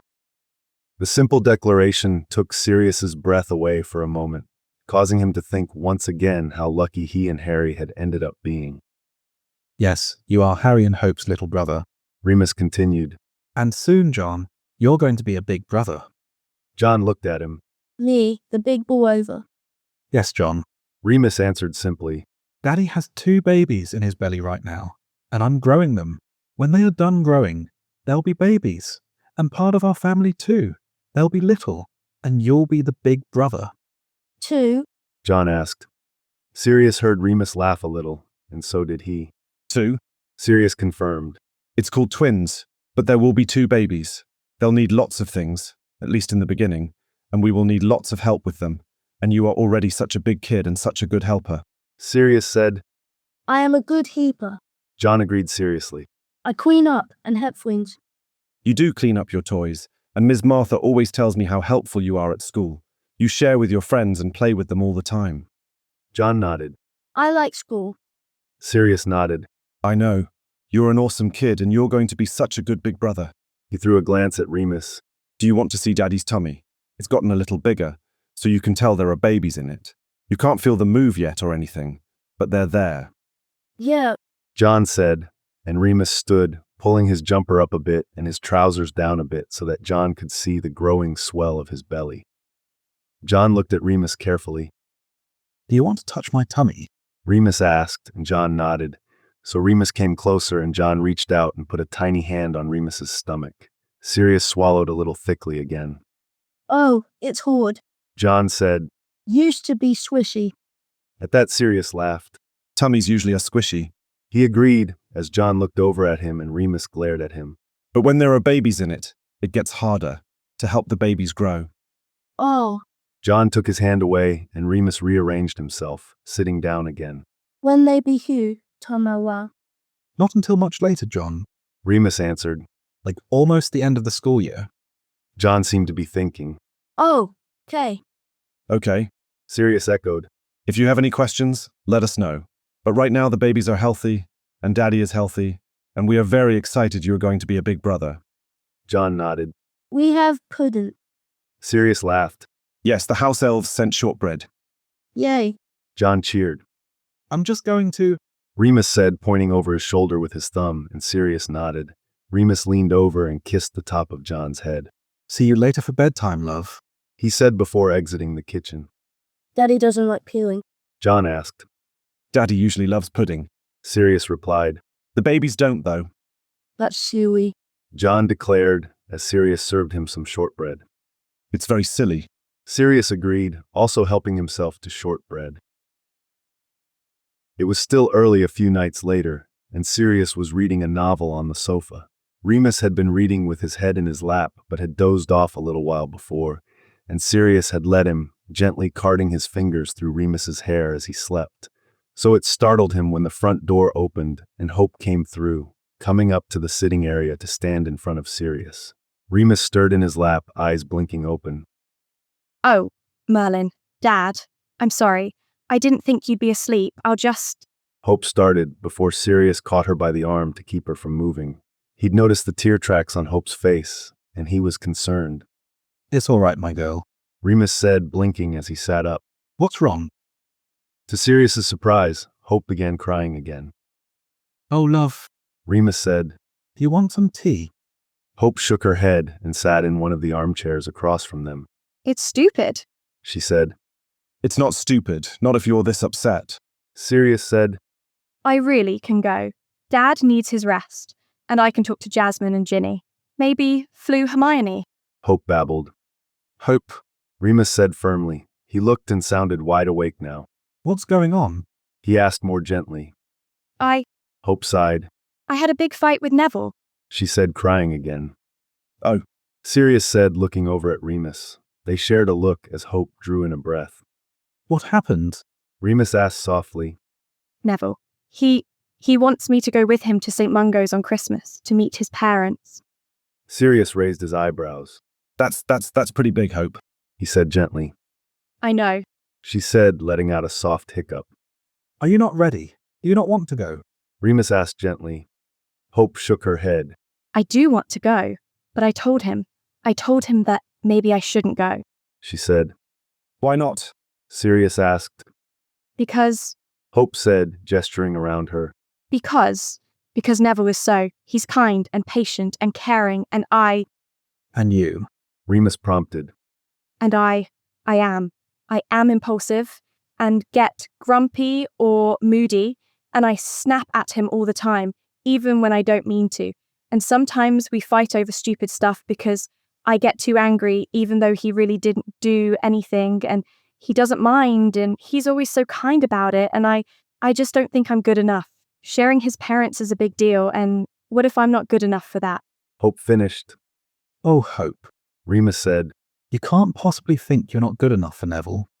Sometimes I do. Hope cried. I don't know why he puts up with me. I get mad if he gets dirt on my clothes. But he's learning to teach herbology. Of course he's going to get dirt everywhere. Or I run late to meet him, even though I don't mean to, because I get so absorbed in what I'm doing, and then he feels like he doesn't matter as much. But he does. I get so involved, and I don't know, so many things. We fight a little, but usually because I'm being thoughtless. And Hope threw her hands up, running out of steam. Couples fight, Hope. That's normal. And I know you don't always fight because of something you did. Remus said slowly. No. Neville can still be forgetful. Like the time he stood me up in Hogsmeade because he forgot it was Hogsmeade weekend. Or sometimes he's hard on himself because his gran was so hard on him. And I tell him not to be. But it doesn't make a difference, and he gets mopey about it anyway. Okay, Remus said. So you both have faults. Neither of you is perfect. And sometimes you fight. But Hope, that's what being in a relationship is like. Hope shook her head. You two don't fight, she said. Both Remus and Sirius burst into laughter, and Hope's frown deepened. I'm sorry, Margot, I'm sorry. Remus breathed. Sirius was still laughing, and Remus elbowed him a little. Hope, do you really think we don't fight? Sirius asked, curbing his laughter. I don't know. I didn't think you did, she said. Sirius and Remus looked at each other. We do try to keep it from you and John, Sirius said slowly. And I guess we've been mostly successful. But Hope, we fight too, and usually about small stuff. Have you heard your dad when I don't get my clothes in the hamper? The hamper is right there, Remus said.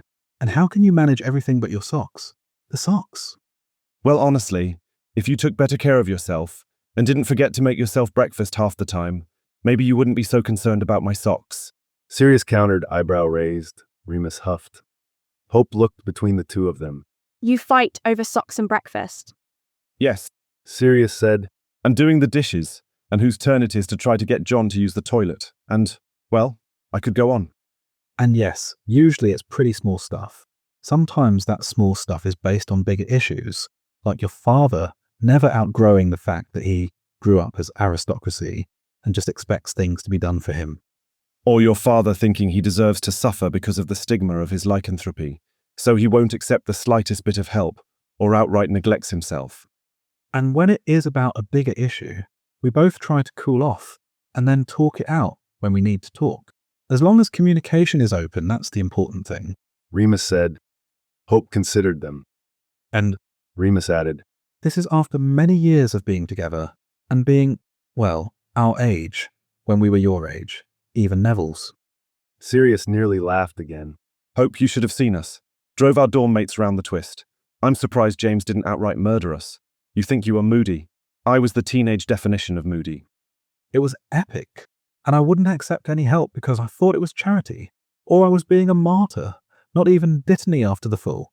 We yelled and stomped around, and generally made each other miserable on a regular basis. So, what did you do? We grew up mostly, but the war didn't help, Remus said softly. And then we had to relearn each other, but we did, because in the end, always we loved each other, and that is what mattered most. Sirius reached for Remus's hand and took it. Hope, Sirius said quietly. Do you really not want to meet Neville's parents? Or are you scared about what that might mean?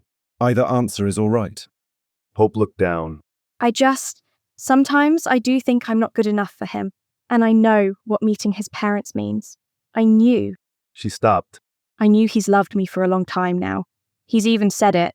I've said it. But this. Is it too fast? Remus asked softly. You're young, my love. Sirius watched Hope shake her head. No, but I am scared.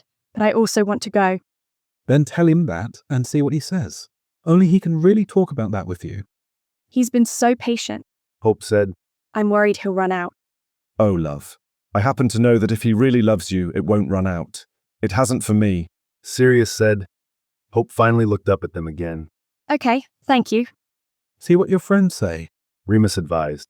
But I think if you want to go and you're ready, you should go. We are going to Andromeda's on Christmas Eve, Neville invited, of course. But our plans for Christmas Day are small.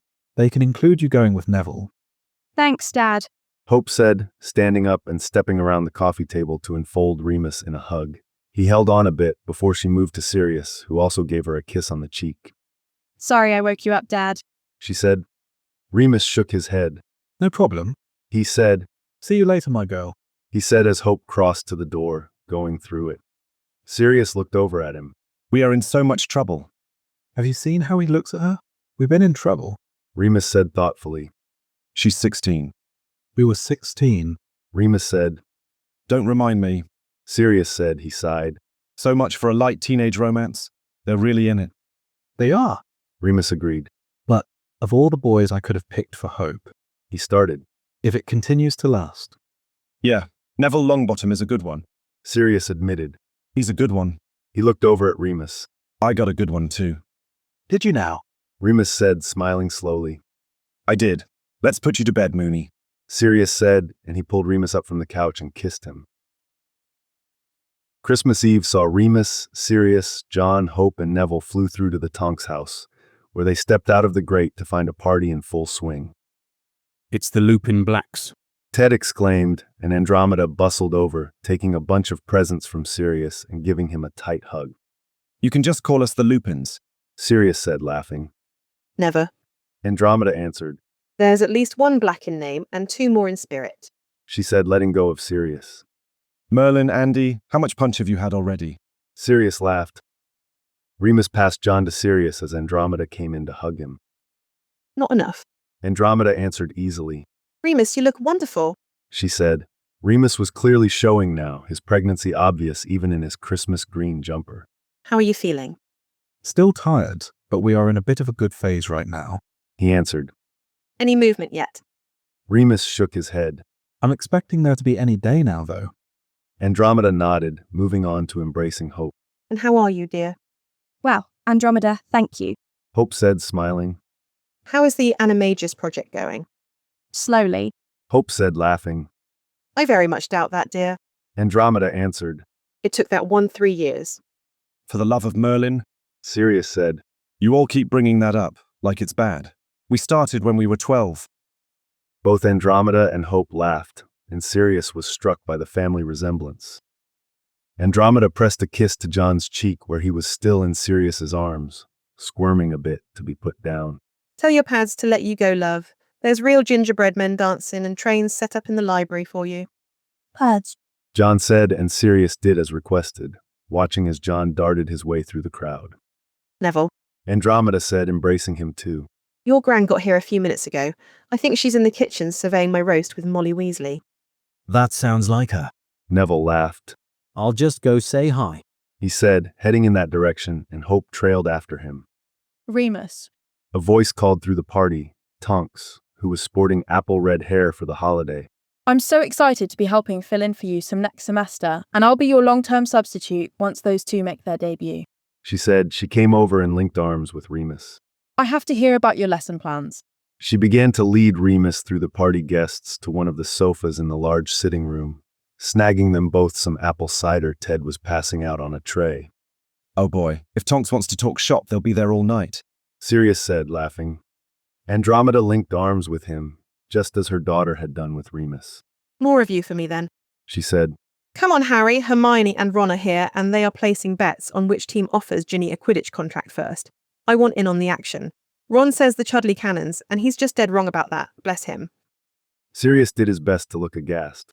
The Harpies have been out to see her 3 times, and it's only December, Sirius said. That's what Harry said, but Ron won't see reason. Then we're going to lose Ron Weasley some money, Sirius said, and Andromeda laughed. Later, sitting on a sofa with Remus, John asleep on his shoulder, Sirius surveyed the remains of Andromeda's party. Some of the guests were still lingering, Harry, Ron, Hermione, and most of the Weasleys among them, along with Neville, though his grandmother had flew home a while ago. Hope was playing gobstones with Harry, who was losing consistently. Ron was sipping a butterbeer, offering Harry advice he largely ignored, Hermione's head on his shoulder. Andromeda and Molly were chatting quietly near the tree, and Tonks and Ted were talking animatedly about the upcoming round of ministry elections. He was about to suggest they head home soon to make sure John went to bed when Remus, who had been a relaxed, warm weight on his left side, suddenly stiffened and shifted. "All right, Mooney," he asked quietly. Remus offered him a soft smile. It's like Andromeda brought it on. When Sirius frowned, Remus gently took one of Sirius's hands from John's back and put it to his belly. Sirius felt his eyes widen when he felt not just a flutter but a distinctive kick underneath his palm. Remus was still smiling. "Mooney," Sirius said softly, leaning over to kiss him. He felt another movement underneath his hand, and Remus shifted again, which only brought on another movement. Sirius laughed softly. "Can't outrun at least one of them, Mooney. Maybe both." Remus sighed, but it was a happy sound. Wouldn't want to, he said softly. Except when my bladder inevitably gets involved. He laughed softly. Happy Christmas, Padfoot, he added, this time reaching up a little to kiss Sirius. The next day was relatively quiet, though John woke up to presents from Father Christmas and much tearing of wrapping paper. He received a full bounty of gifts, books, trains, a set of mini Quidditch players who were charmed to play games. Hope came by in the morning to celebrate with Sirius, Remus, and John, though she left to go to St. Mungo's with Neville. Harry was spending the morning at the Burrow, but would be by later in the afternoon for some small gifts and dinner. Sirius was on the floor with John setting up Quidditch players, while Remus read one of his new books on the history of dark creature rebellions, when Hope quietly came in through the door. "Hiya, Hope," Sirius said softly. Hi. John said. Hi, John. Hope said, leaning down to give him a hug and kiss before settling on the couch next to Remus. How was it, love? Remus asked softly, closing his book. Sirius glanced up from the floor. It was nice. The ward is lovely, and the healers clearly do their best for the residents. They heard I play piano, and they transfigured one, so I played for Frank and Alice and some of the other residents. It wasn't the best quality, but they seemed to really like it. The healers said they'd even love to have me back to play if I wanted, and I kind of do, maybe once or twice a month. Remus smiled. I think that would be lovely, Hope, he said, and Sirius nodded from where he was sitting from the floor. "How do you feel?" he asked gently. Hope frowned. Honestly. "Always." Really, really sad, Dad. Hope said. She wasn't crying, but there was a note of melancholy in her voice Remus could hear. Oh, Hope, I'm sure, Remus said, and he opened his arm, Hope leaning into him sideways as he put an arm around her. Sirius got up from the floor, letting John's Quidditch teams fight it out, coming to sit on the other side of her. They don't recognize him, you know, not even after all these years, all the visits. I'm not even sure they remember he comes to visit regularly, not to mention who he is to them. Remus held on tighter. And he's so patient, so kind. He talks to them, tells them what he's doing. He told them about me, who I was, and nothing really seems to register. His mum gave him a gum wrapper when we left. She does that every time, you know. He keeps them all, I know he does. A whole collection of gum wrappers from over the years, just because they came from her. Hope sighed, and it was tinged with tears. Neville, he deserves so much more. It's so awful. "He does, you're right," Sirius said. "What happened to Frank and Alice? It was abominable." We knew them a bit, you know. Remus said, and Hope nodded. Not much. They were older than us at school, but during the war, when Alice and Lily were pregnant at the same time, we got to know them a little better. Still not a lot, but a little. They were good, kind people too, like Neville, and so intelligent, and so very brave. All like Neville, Hope said quietly. He's the best of them, that's the truth, Remus said quietly. "Voldemort ruined a lot of people's lives, and the Longbottoms were no exception," Sirius said. Hope nodded again. I know I can't make it right. She said quietly. Remus pulled her even closer. No, you can't. We've learned. You can't always fix something. That's hard for people like you and Pads, who like to solve things, who like to be doing things.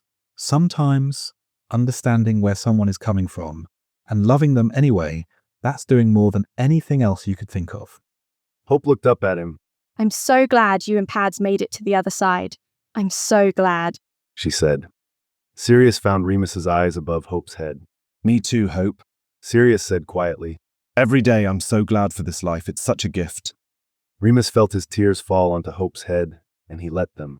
You were my first gift, Hope, one I didn't expect, but I don't know where I would have ended up without you. So all I have to say is, just continue to be you. Be the you Neville loves, and know that it will be enough. You are always enough. Remus finished. Hope nodded, and they watched John play, listening to his laughter as the seeker caught the snitch. It snowed the beginning of January, cold wind rattling the windows. Hope and Sirius met in the room of requirement, which was set up much more like a potions lab today, including a long workbench. Sirius had been brewing there all day, and the potion was bubbling in the cauldron. Hope took a look around. Is Professor Snape about to show up? She asked Riley. I should sincerely hope not. Sirius said. Probably punch him in the face if he does. He doesn't deserve that. Hope said. That and more. Sirius said archly, and Hope laughed. He just likes you because you are good at potions. I wouldn't go so far as to say he likes me. Hope said. Then go ahead and keep proving my point. Sirius said, and Hope laughed again. So are we brewing today? Hope asked. Sirius shook his head. I've already done the brewing. You're doing the drinking. Hope pulled a face. Oh wow, that sounds so much better. She said. Don't worry. This one you can add sugar, so I did, as well as some peppermint. What is it? It's an older recipe. Uses lupines, which are known for having some transformative powers, particularly when it comes to healing, actually. They've fallen out of use, but considering the connection with your dad, and the fact that the recipe calls for fresh earth, I thought it might be worth trying. Lupines were originally a wizarding plant, but they got loose at some point, and picked up by the Muggle population. Their relationship to werewolves, if any, is unclear, though there are differing stories, including many that they first started sprouting only where werewolves had left prints in freshly wet soil. Interesting. Hope said, peering into the cauldron. I thought so, Sirius said. He ladled out exactly 6 ounces and set it in a mug in front of Hope. Bottoms up, love, he said, grinning. Hope grinned back, then picked up the mug and swallowed the potion as quickly as she could. Oh, Merlin, she said. Sugar did not help that much at all. Sirius wrinkled his nose. Sorry, love. Hope shrugged. It's done. So, what now? Sirius produced a vial of soil. The soil I used in the potion came from this vial. I want you to keep it on you at all times for the moment, in a pocket, underneath your pillow. Hope nodded. That's a good idea. If the potion does help, I don't expect it to be a fast process. Even with its healing reputation, it was slow, which is why it was replaced with other methods, including dittany. So I get to wait again? Hope said. Pretty much. Sirius laughed. How will I know if it's helpful at all? I'd start looking for small signs, like if you get a cut that heals quickly or have any pain that then goes away. Like if I stub my toe and it doesn't hurt? Hope asked Riley. Very funny, but yes. Sirius thought. You have a Quidditch game coming up, don't you? Yeah, and with Slytherin. Hope scowled. Oh, but they do like to bang us up. She said. Bloody cheaters. Sirius said. But yes, maybe see how banged up you get or feel. Note it in your journal. Hope nodded. Well, thank you for yet another enlightening hour, Professor Black, she said. Sirius laughed. You say that now, but next time we're meditating, he said, and Hope groaned. John was at his twice-weekly nursery school class, so Sirius was sitting at his desk in the sitting room, working on a curse on an ancient Egyptian vase when Remus walked in. Remus and Dumbledore had worked out a new class schedule, including rotating lecturers, and Sirius belatedly realized today was probably the first one of the new term, Remus choosing this time specifically, as it would be relatively quiet with John at school. Remus had just passed the 21-week mark, and his back pain was increasing by the day. Sirius looked up and smiled. Who has your class this session? Kingsley? Remus said, walking up to Sirius's desk. Kingsley and Tonks are switching off 3 times a week on a rotation so far. He said. This one is 2nd year Hufflepuffs and Ravenclaws, then 3rd year Gryffindors and Slytherins, until I go back after lunch. Sirius nodded. Good. You want to lie down? I could bring you some tea, he offered. Sirius had been expecting a nod and a thank you, but what he got was Remus reaching down, fisting his hands in his shirt, and hauling him up bodily for a hard, long kiss. When Remus pulled back, Sirius was a little breathless. So no tea? He managed. Later, Remus said, kissing him even harder. Are we in the climbing me like a tree phase? Sirius asked as Remus bit and licked his way across Sirius's jaw. yes, Remus said, complaining. Oh no, not one bit. Sirius assured him, this time seeking out Remus's mouth for a kiss. Bedroom now. Remus said, turning on his heel and heading in that direction as Sirius gaped open-mouthed after him. By the time Sirius caught up and entered the bedroom, Remus was halfway to undressing. He looked up as Sirius came in and grinned. I'm not sure what part of this you don't understand. He drawled, pulling off his trousers and pants, revealing his hard, heavy cock straining. How long have you had that? Sirius asked, hardening himself at the sight, beginning to undress. Nearly the whole damn morning. Remus said, It's 10. Sirius laughed, shucking off his own clothing. When we said goodbye at 8, I caught your scent, and that's all it took. Remus shrugged. You taught your class like that? Sirius asked incredulously. Not just like this. Remus said, getting onto the bed. But did I lecture mostly from behind my desk? Yes, happy now. Not nearly as happy as I hope to be in a few minutes. Sirius said. That's the spirit. Remus said as Sirius climbed onto the bed. Sirius kissed Remus long and wet, and Remus sighed into his mouth. What do you want, Mooney? Talk to me. Sirius trailed kisses down Remus's neck, and Remus tilted his head back for better access. Sirius felt him shiver. I want you, inside me, and I really want to be face to face, but...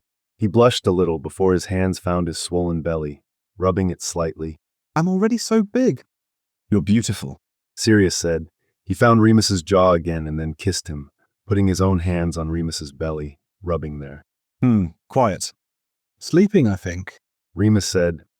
Maybe not for long, Sirius said, and Remus laughed.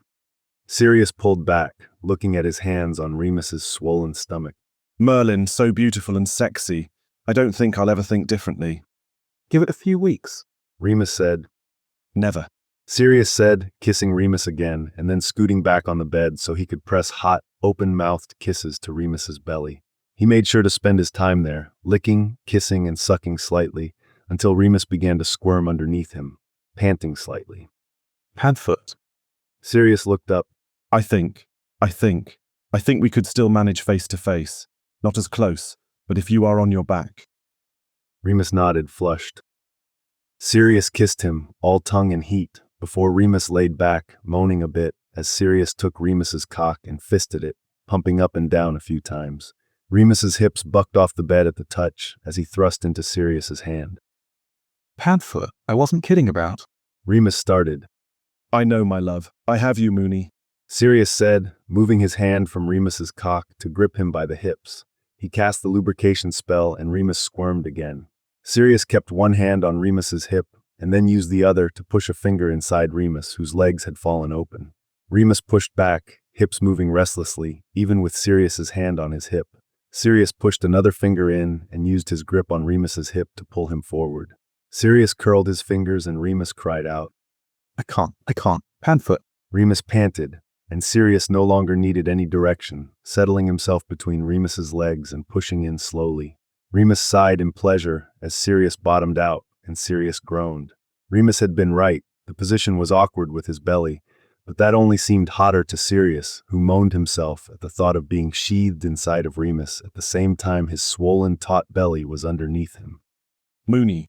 Sirius breathed, and Remus nodded. Sirius pushed out and then pushed in again, making them both groan.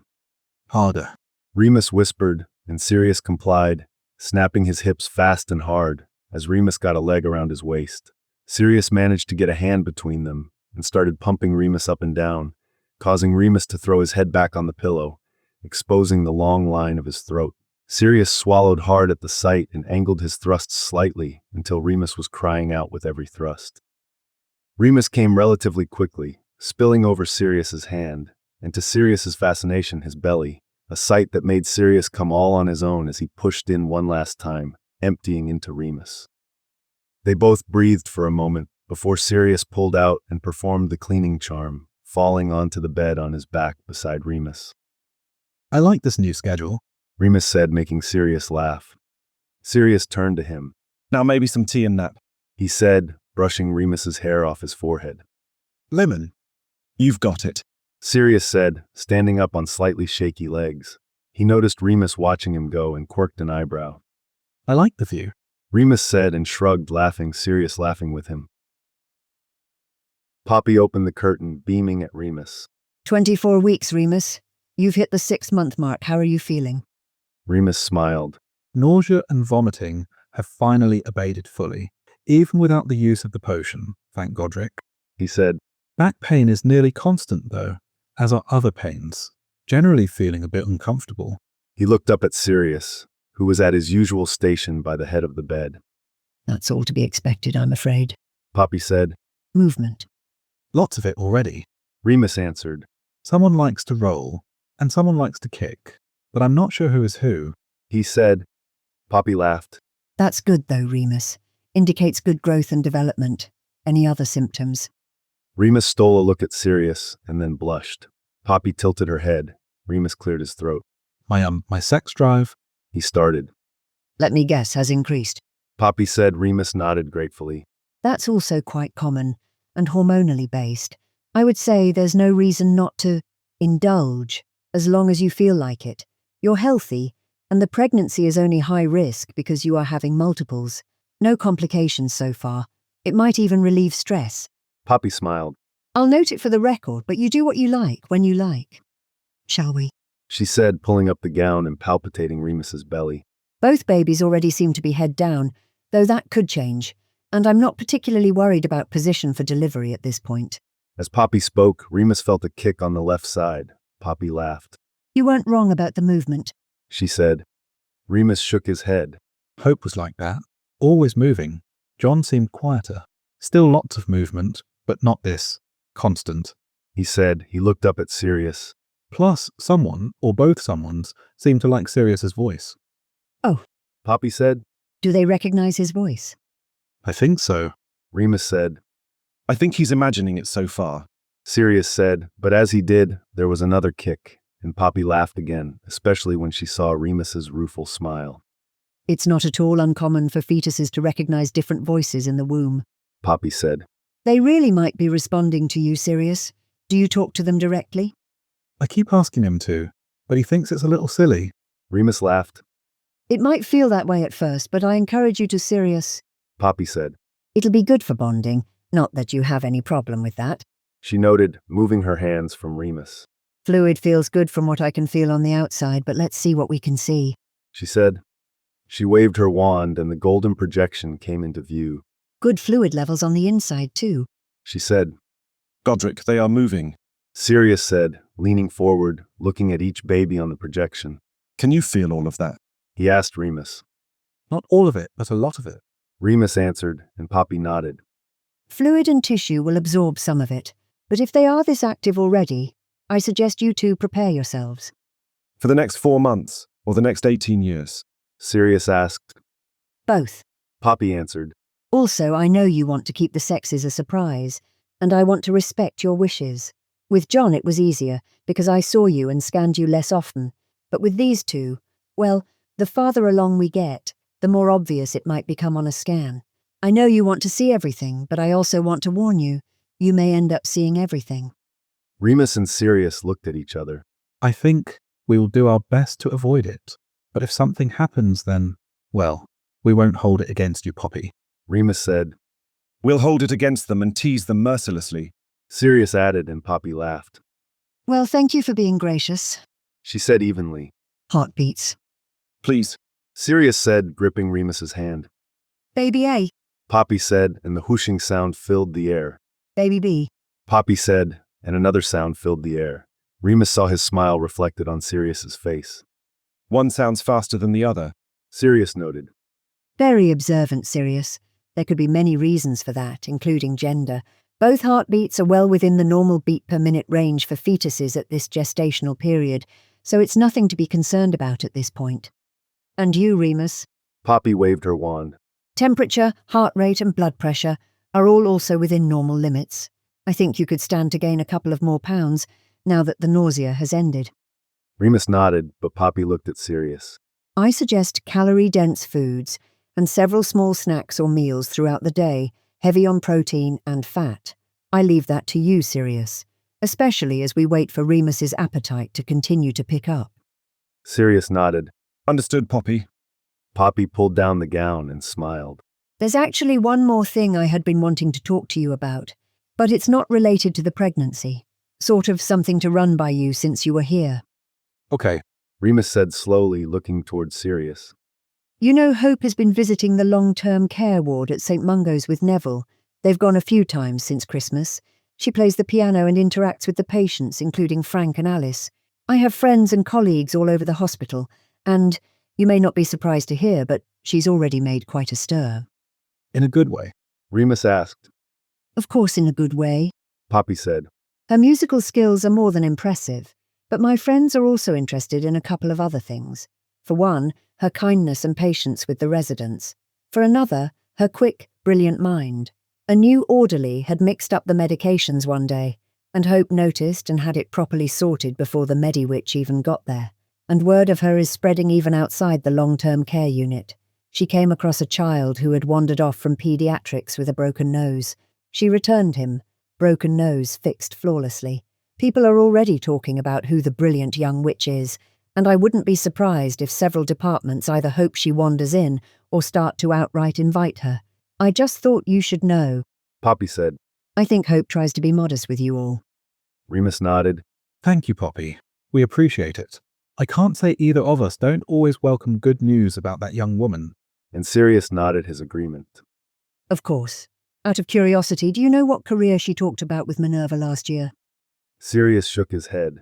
From what I've gathered in my conversations with Minerva this year, they left it vague. She has the marks to do whatever she likes, and so they set her class schedule. She's not interested in the ministry, including the auras, which I don't blame her. I think she'd be bored to tears in a ministry job, and that the aura program would chafe her, even though she, of course, has top marks in defense. They talked about teaching briefly, but Hope isn't particularly interested in that at the moment. Not that either of us blame her. Poppy hummed. I may do some poking around with my colleagues, then see she does get invited around. I'm sure if healing or medicine isn't for her, she'll say outright, which is, of course, her prerogative. Remus nodded. In any case, gentlemen, I've taken up enough of your time. Give my regards to Miss Lupin, and I'll see you next Friday. Poppy said, exiting. That was an interesting conversation. Sirius noted as Remus got dressed. Remus nodded. I'd wondered about her patience and healing, but as she's growing up... He trailed off. Might also depend on what area. Sirius noted, and Remus nodded. All right, Mooney. I think there's just about a whole turkey waiting for us in the oven at home. I don't need an entire turkey. But just in case. Sirius said, and Remus kicked him in the shin. The next day, Sirius apparated into London to have lunch with Harry. They met at a tiny wizarding bistro in Diagon Alley. Sirius pulled Harry into a hug when he saw him, which Harry returned, grinning. The server showed them to their table near the window and they settled in, ordering drinks and looking at the menu. I've been wanting to try this place, but Ron says it's too fancy. Hermione would probably come with me, but we haven't been able to make it work with our schedules. Hers is much steadier during the day, and mine is starting to involve skulking around shady locations at night to hear some fairly stupid and obvious conversations about running illegal potions ingredients. Harry rolled his eyes. Sirius grinned. So how is the aura program, Potter? Harry looked at him, also grinning. Actually, it's not bad. Sometimes it's not great. The paperwork can be boring, and trust me when I say a lot of the criminal activity I've encountered so far has been, well, quite uninteresting. You are a trainee. Sirius started. Exactly. And I'm not actually complaining. I like that the stakes are lower than trying to save the wizarding world. It's refreshing in its own way. That's kind of a terrible commentary on your life so far. Sirius noted before the server came back and they put their orders in. Harry shrugged. That is what it is. But so far, I like the aura program. The people I work with are great, like Kingsley and Tonks. Kingsley is officially my mentor, and he's incredibly knowledgeable. He also gives me leeway to keep my defense skills. We duel at least once a week, and take another time during the week to practice spells and defenses, and I appreciate that. Sounds like he knows where your strengths lie, and he's trying to cultivate them. Harry nodded. Hermione thinks so too. Well, if Hermione thinks so, Sirius said, laughing, then I'm in excellent company. How is she? I only saw a little of her at Andromeda's party, but she seemed well. She is, though she's the one that's quite bored. She shuffles papers all day, but she understands how hierarchy works, and she has her sights set on working her way up the system. She's already gotten one promotion, so her patience is already starting to pay off. Ron is the one who is thinking about quitting, actually. Sirius raised his eyebrows, surprised. Really? Not right away, probably not for a few years. But Fred and George's business is growing, and I can see him joining them eventually. He's talked about it. He's not used to being away from family. And while he likes the Aura program, he's not totally sold on it for life. Plus, well... Harry paused, playing with his fork a bit. I don't know how much they've talked about it, but if he and Hermione end up... Well, Hermione is ambitious, and Ron is not, so eventually. So, if, say, in the long-distant future, they get married and have a family, working for the family business would give Ron more opportunity to help with the family and give Hermione more opportunity to pursue her career. Harry nodded. I know I shouldn't be freaked out that you all are 18 and 19 and having these conversations, Sirius said, but... Well, 39 is an age when you start to look back on your youth. Harry laughed. You are going to be insufferable next year, aren't you? Sirius huffed. You know, wizards can have longer lifespans. Someone has to dish some things out to you. You know my dad would have? Harry said easily. Sirius softened. Well played, Harry. It's just true. He shrugged, but smiled. But, yeah, Hermione and Ron, they do talk, which is good. When they didn't, it was a mess. Oof. Try being the third wheel in that. He said, This situation really isn't unlike you and Remus in some ways. You know, if Ron ever wanted to chat, I'd be open to that now or in the future. Harry nodded. I think that goes without saying, but with Ron, and I love him, sometimes it does need saying. I'll tell him. Sirius eyed Harry speculatively as their plates arrived. What about you and Ginny? Harry grinned. What about me and Ginny? Sirius rolled his eyes. We're good. I think the Harpies are going to offer her a contract any day now, and if they do, she'll take it. It's the team she wants, and she'll be bloody brilliant at it. It'll take her away a lot, Sirius said. Harry shrugged. We've had to negotiate her still being at Hogwarts this year, so in some ways we are used to a bit of distance. We'll get through it. I'll come out when I can, she'll come to London when she can. It's doable. You sound like you're in it for the long haul, Sirius noted, watching Harry's face. Harry's face remained steady, and he even smiled a little. I am, he said. Sirius nodded. I know that look. I've seen it on a Potter face before, he said. At that, Harry did grin, and his face became so like one of James's expressions. Sirius's heart squeezed a bit. That worked out okay, Harry said. Yeah, sure did. Sirius agreed. I'm going to switch into parental mode for a second, so forgive me the question. And frankly, part of me doesn't even want to ask, but... Harry tilted his head. Are you and Ginny, Sirius didn't even get further before he saw Harry's cheeks flush, and he had his answer. We're both of age, Harry said quietly. And teenagers. Harry shrugged. We're careful. Ginny takes a potion every month and we use condoms anyway. Wise Potter. Wiser than you, apparently. Harry rejoined, and Sirius laughed. But if you breathe a word of this to Arthur or Molly... Absolutely not. And I don't need details. I just wanted to know you two are being safe. Harry nodded. We are... He paused. I am in it for the long haul, and so is Ginny. And that means building our careers, including hers. I want her to be able to play for as long as she likes. Neither of us needs something unexpected to derail that. Sirius nodded too. You're remarkably mature about this. Again, more mature than you, in a few ways. Oi, Potter. Harry shrugged. It's true, he said, but he laughed. How is Remus these days? Sirius couldn't help the smile on his face, and Harry smiled in response. He's well. He's in a good place right now, but I think he's going to hit one long rough patch once spring begins. The new schedule has helped his fatigue, but even now he's uncomfortable, and that's probably here to stay, and will even get worse. I heard he told the staff himself, Harry said. That was big for him, as is allowing Tonks and Kingsley to help. Sirius nodded. He is making an effort, but you know, Moony, It's hard to break habits that kept you safe for a long time. Speaking of, Hermione is drafting some pro-magical creature, dark creature legislation as part of her job. I did hear. Sirius said.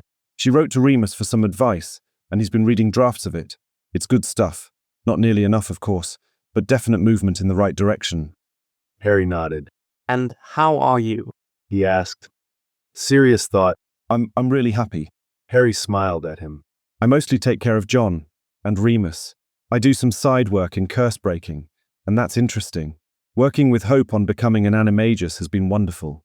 I get to spend lots of time with her, and since she's not following the prescribed route, I've been doing lots of research and trying different methods. It's been an interesting exercise. If you don't mind me saying, Harry said, and Sirius tilted his head. It's amazing to see you so happy. When you first got out of Azkaban, Harry stopped. Well, even with Remus and Hope, things could have gone differently. Even at 13, I saw that. But to hear that you're happy and doing things that interest you and being the husband and father you want to be, well, it's wonderful. Sirius swallowed. How are you so wise beyond your years, Harry? My mum, Harry answered simply, and Sirius was surprised into laughter. To Lily, Sirius said, offering his water in a toast that Harry clinked his butterbeer against before they both drank. How's Hope doing with the Animagus project? Harry asked. I hear bits of it from her and Neville, even Hermione, since she and Hope talk regularly, but I thought I'd ask you. Sirius laughed a little. She thinks it's going slowly, but I think she's going to get there far sooner than she thinks. I think so too. The Earth thing is so fascinating, and I've heard Neville talk about it a lot. Harry said, laughing. It is, isn't it? Not what I would have imagined for her, but it's real, I've seen it. Sirius paused. Neville talks to you about Hope. Harry laughed. I knew you were going to go there. Yes, he does. And vice versa. I told you at the beginning I get it from each of them. Are they... Stop. Do you really want to know the answer to that? Sirius grimaced. Yes and no. Harry took a breath. Let's just say Neville is a perfect gentleman and patient and leave it there, okay? Done. Sirius said, breathing out. But... Harry said. Potter. Sirius warned. I think they're in it for the long haul too. Or Neville is. He adores her. Sirius nodded. She's so young. She's the most mature 16-year-old I know. And well, she knows her own mind, and she's not unlike Hermione and Ginny. She's going to do what is best for her while trying to balance her relationship. That's all true. She's not your daughter, though. No, but she is my little sister, so I do look out for her. Sirius smiled. And I thank Merlin every day it's Neville Longbottom she found, because he absolutely loves every part of her. And he's such a good match. He's a good guy, Neville. Anyone else, and I might have to punch them in the face on a regular basis.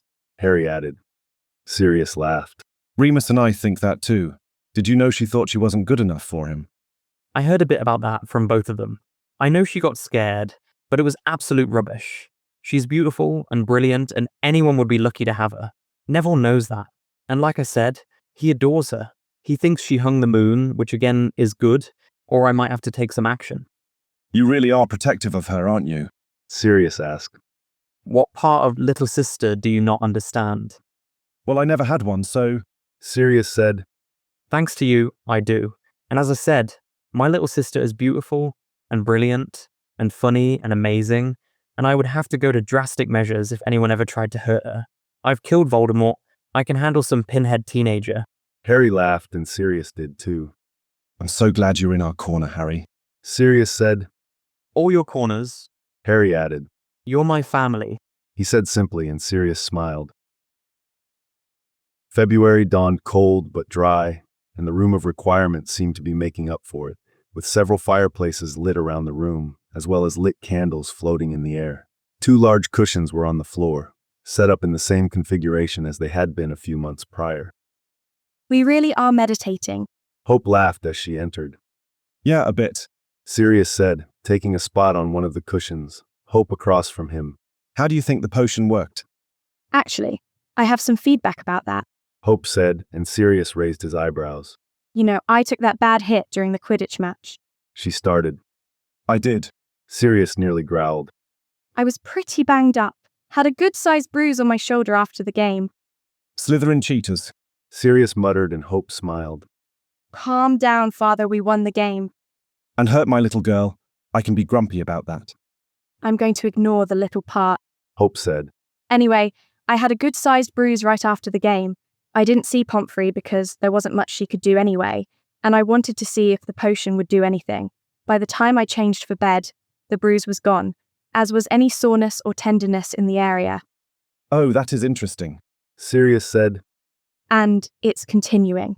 I accidentally burned myself in potions the other day, and by the time class was over, it had healed. Professor Snape accused me of being dramatic. Sirius couldn't stop himself from rolling his eyes. I'm not sure how long the effects will last, but there have been results. Hope said. Sirius thought. Why don't we go through today, and I may brew another batch. I'll keep it in our rooms, and you can come by and drink it when you are ready. Hope nodded. And you've kept the vial on you? Yes, I usually keep it in the pocket of my uniform or under my pillow, and I do say the incantation. I haven't felt a second heartbeat yet, but... Hope shrugged.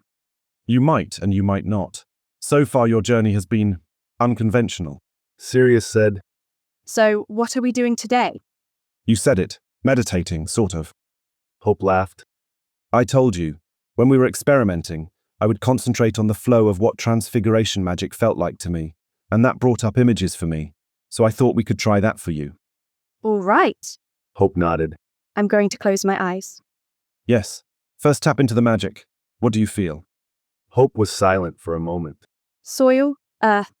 Think about transfiguration. What does that look like? It smells as much as I feel it, like freshly tilled soil. It's grounding, but powerful. If I were to push hard enough... Hope trailed off. Push, Sirius said gently. It's like I can feel it, the rotation of the earth, the plates deep in the earth, even below that, lava, magma. It's hot underneath all the coolness on the surface. If I wanted to, I could pull that to the surface, push the earth apart and bring out the boiling center. Sirius took a long breath, blinked. I feel powerful, but I wouldn't upset the earth. I don't want to do that. I want to respect its power, ground it as it grounds me. I only use what I need, and it's enough. What else do you see? Sirius watched Hope's eyebrows come together as she concentrated. Forest. The forest. Not just the forbidden forest, but forests everywhere. And some grassland. Anywhere the earth is powerful, there I am. I see prints, like paw prints. I can't tell if they're mine or something else. Sirius raised his eyebrows as Hope continued. But there are other animals with me. They respect me, but most don't fear me, except for some smaller ones. I can't see myself, but other animals can. If I look down, it's almost like... Hope paused. Like paws, but not big ones, just big enough. Just the right size. They allow for quiet. Sirius watched as Hope took a deep breath, and he felt the magic shudder in the air around her. Are you all right, love? He asked softly. Hope nodded slowly. I'm fine. It's just a lot. There's a lot. Of magic? Sirius supplied. Hope, take 3 deep breaths with me, and let's try to let go of some of the magic, all right? They counted to 3, inhaling and exhaling deeply, and Sirius saw the candles in the room flicker, and not from their breath, but from the magic store Hope was releasing back into the room. When they were done breathing, Hope opened her eyes. It took a moment for them to focus, but when they did, they found Sirius. Pause, I saw pause, she said, smiling. And forests and other animals, and how they react to you in animal form. Pads, Hope said. You're getting there, my girl. You're getting there, he said proudly, and Hope smiled. Sirius was laying in bed with Remus, head on Remus's chest, his hands splayed over Remus's belly, idly drawing shapes and lines as he talked, chasing the movement he felt there, and getting kicked in the palm for his efforts. He grinned. It was quite something, Mooney, he said. I think she's so powerful she's got to be. That can't be a surprise to you, Remus said. They had pulled up his pajama shirt, and Sirius grinned again as he saw a ripple move across the taut skin. No, I suppose not, but hearing her talk about it. Sirius shook his head, rubbing a circle on Remus's belly. We're so lucky she is who she is. How so? Remus asked, shifting a little, as there was another kick. That she has always had a life where she feels safe and loved. That she wants to respect magic and use just as much power as she needs. In the wrong hands, with the wrong influences, her power could be fearsome. Sirius said bluntly. He looked up at Remus. That's your doing, you know. Keeping her loved and safe, teaching her about magic even before Hogwarts. It's amazing. Padfoot. Remus started. Sirius shook his head, using his hand to trace Remus's belly all the way across. No, I know it was hard for you a lot of the time. For both of you, but especially you. And you did such an amazing job. You are such a good father, Remus. I am unspeakably grateful for the kind of father you are. Loving, wise, patient, kind. I see how much difference it's made with Hope, and John just adores you. These two will as well. Sirius looked up again, this time to see Remus crying softly. Oh, Moony. Remus waved his hand a little. It means a lot to me you would say that, Padfoot. He said. Now Sirius sat up all the way. Of course I would. Remus, why on earth would you think I want more children with you if I didn't think they'd be raised by the best soul I know? Padfoot. Remus said. Moony, stop underestimating yourself. This instant. None of us is perfect, or a perfect parent, but you are an amazing father, and with Hope, you laid the foundation by yourself, under dire circumstances. I'm so proud of both of you. Sirius reached out to wipe tears from Remus's cheeks. I'm so glad you're here now, Padfoot. I know you have a reputation for being the fun dad, but I know how much work you put in every day. You do a lot of the load, keeping everyone going every day, including me. And I see with Hope how you are leading her down a path where, if nothing else, she'll get to know herself better, which is an accomplishment in and of itself. Do you think I would have agreed to have more children with you if I didn't think you were a wonderful partner and father? Sirius leaned over and kissed him, and Remus kissed back, firmly and knowingly. So we're a mutual admiration society? Sirius asked, and Remus laughed. I guess so, Remus said, and then winced a little before putting a hand to the side of his belly. He groaned a little bit. I need these two to go to sleep so I can, he said, rubbing his belly. Anything I can do to help that? With all respect, stop talking. They like the sound of your voice. Sirius laughed, and Remus winced again at another kick. Okay, shutting up now. Sirius settled back against Remus's chest, rubbing soothing circles on his belly. He continued to do so long after the movement did stop and Remus fell asleep. Remus's birthday came upon him before he knew it, as occupied as he was by classes, lesson planning for when he would be out due to his modified schedule and long-term planning for the end of the year, visits to Poppy, and updates from Sirius and Hope, who now regularly did their work in the Forbidden Forest, which energized them both. Now into his third trimester, fatigue was hitting him hard, and Tonks had taken 2 more class periods from him a week, and the added weight of his pregnancy made him feel like he was dragging bowling balls attached to him daily. He was trying to be as patient as possible, but knew he was snippier than usual with Sirius as he saved his patience for his students and Hope and John. Sirius, however, took everything in stride, including the day Remus lost it over a towel on the bathroom floor. Remus woke up early, awakened by kicking. He'd started sleeping with multiple pillows along his side, including underneath his belly for more support, but it only sometimes worked. This morning he pushed the pillows away with a grumble, getting up to use the bathroom, which he also felt he did dozens of times a day. To his surprise, Sirius also had to be up, because his side of the bed was empty. Remus made his way to the bathroom and then back to bed, where he was still trying to settle himself as Sirius came in, carrying a tray with breakfast on it. Happy birthday, Moony, Sirius said, leaning down for a soft kiss. Thanks, Remus said, trying for grateful, but even he knew it sounded grumpy, and he grimaced. Sorry, I am thankful. Sirius smiled. I know. You are also 2.5 months away from giving birth to twins at best. Just think next year, though, you'll be done. And we'll have infants, Remus said, but he smiled. So I can't put the tray, Sirius said, so he climbed on the bed and put the tray in his own lap. Remus sighed. He reached for some tea, lemon. He sighed gratefully. Really, thank you, he said, reaching for a piece of toast. John will be up soon, but we have a quiet day planned. You're off from classes for the day. Remus opened his mouth. It was a Wednesday. You're off from classes today, Sirius repeated. I already cleared it with Dumbledore and Minerva, so no arguing. Remus took a bite of toast instead. Hope and Harry are coming for dinner, but other than that, you can do as you like, read, sleep, play with John. You don't even have to get out of bed if you don't want to. Sirius said. That sounds amazing. Remus sighed, eating his toast. I thought it might. Sirius softly smiled. Do you want your present? He asked. Remus raised his eyebrows. Yes, please. I'll have to move the tray. I'll live. Remus said, finishing the toast. Sirius laughed, then went into their closet and dug around a bit. He came out with a fairly large box that had to have been decently heavy by the way he was carrying it. He brought it to the bed, let it rest in the middle of the bed as he climbed up again. I don't think it will fit in your lap.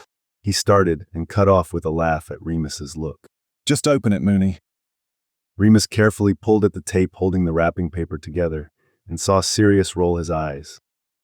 Why you don't tear wrapping paper like a normal person? Sirius said.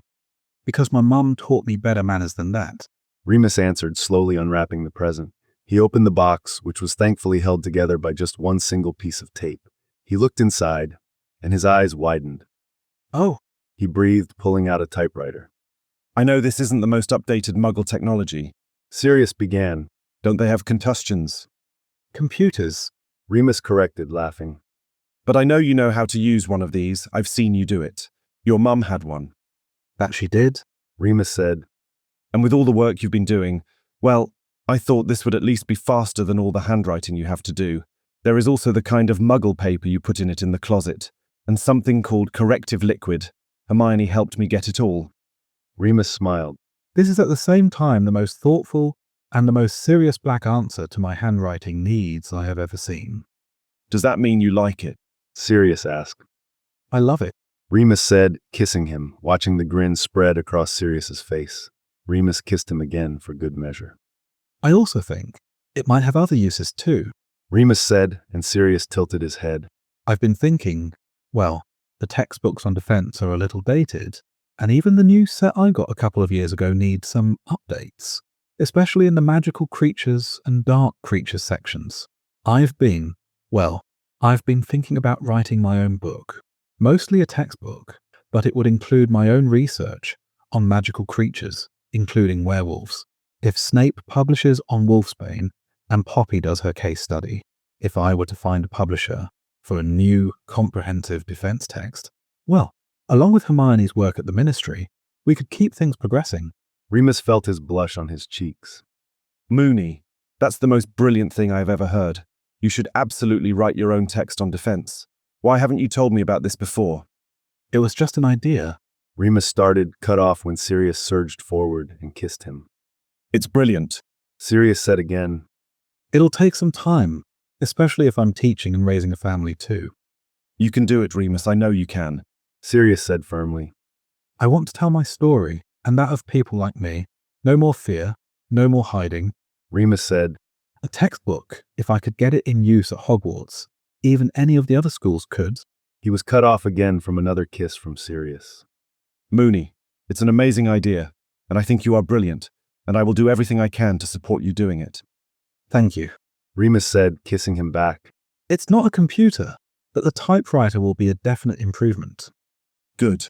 Sirius said, gently taking the typewriter out of Remus's hands and replacing it with another piece of toast, just as Pads, Daddy.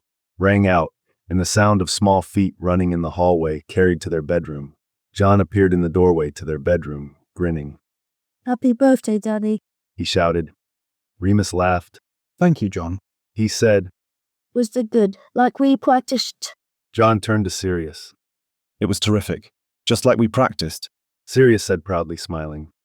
John grinned, then a look crossed his face. Pads, have to pee, he said, and Sirius was off the bed in a moment. Let's go then, buddy, fast, Sirius said, ushering John down the hall to the hallway bathroom. Remus grinned as he heard the cheers of success drifting down the hallway. Walburga. Hope suggested, and Harry and Remus laughed at the look on Sirius's face. Who in their right mind would saddle a child with Walburga? Sirius asked. Even if she was a saint, no child needs Walburga. It was Remus's birthday dinner, and the conversation had drifted to baby names. Sirius and Remus were still undecided and running out of ideas.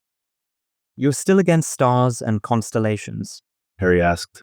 Would give you plenty to choose from. Yes. Sirius said. John. Hope started. John is the exception, not the rule. It's more of a family name thing. Sirius said. Family name. John echoed. Yes, thank you. Sirius said. We're running out of family names. Remus noted. And we need 2 of each gender, just in case. He added. Doesn't have to be a family name or have any deeper meaning. Harry observed. I assume my parents chose Harry just because they liked it. Remus grimaced. We can't agree on those either. He said. Laura. Sirius said. Had one. Hufflepuff. Sweet girl. Dumb as a box of rocks, not that you heard me say that. Remus said. Sirius pointed a finger.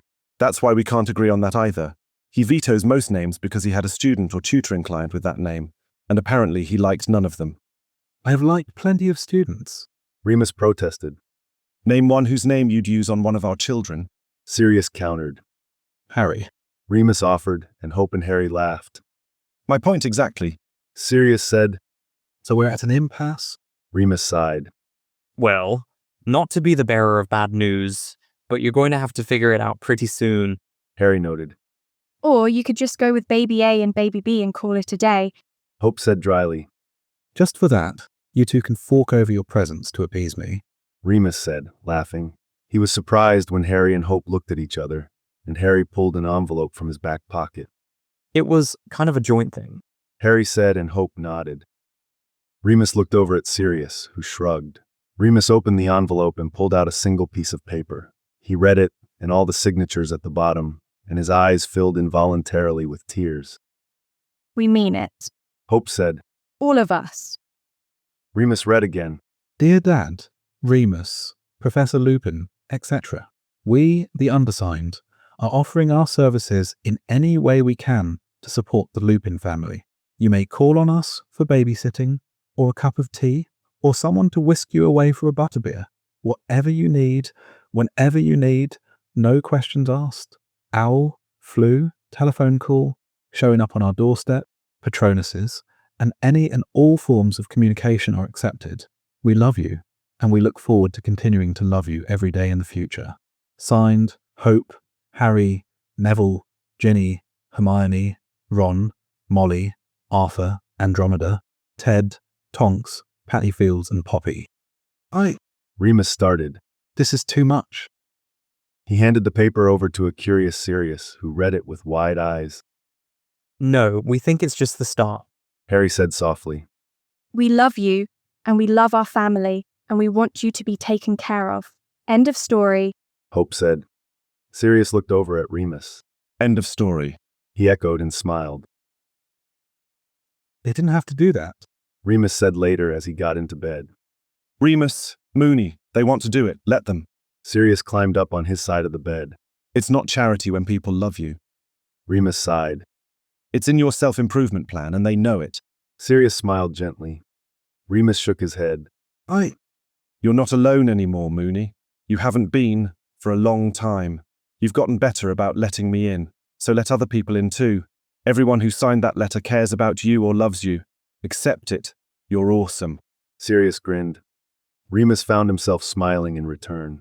All right, I'll work on it, he said.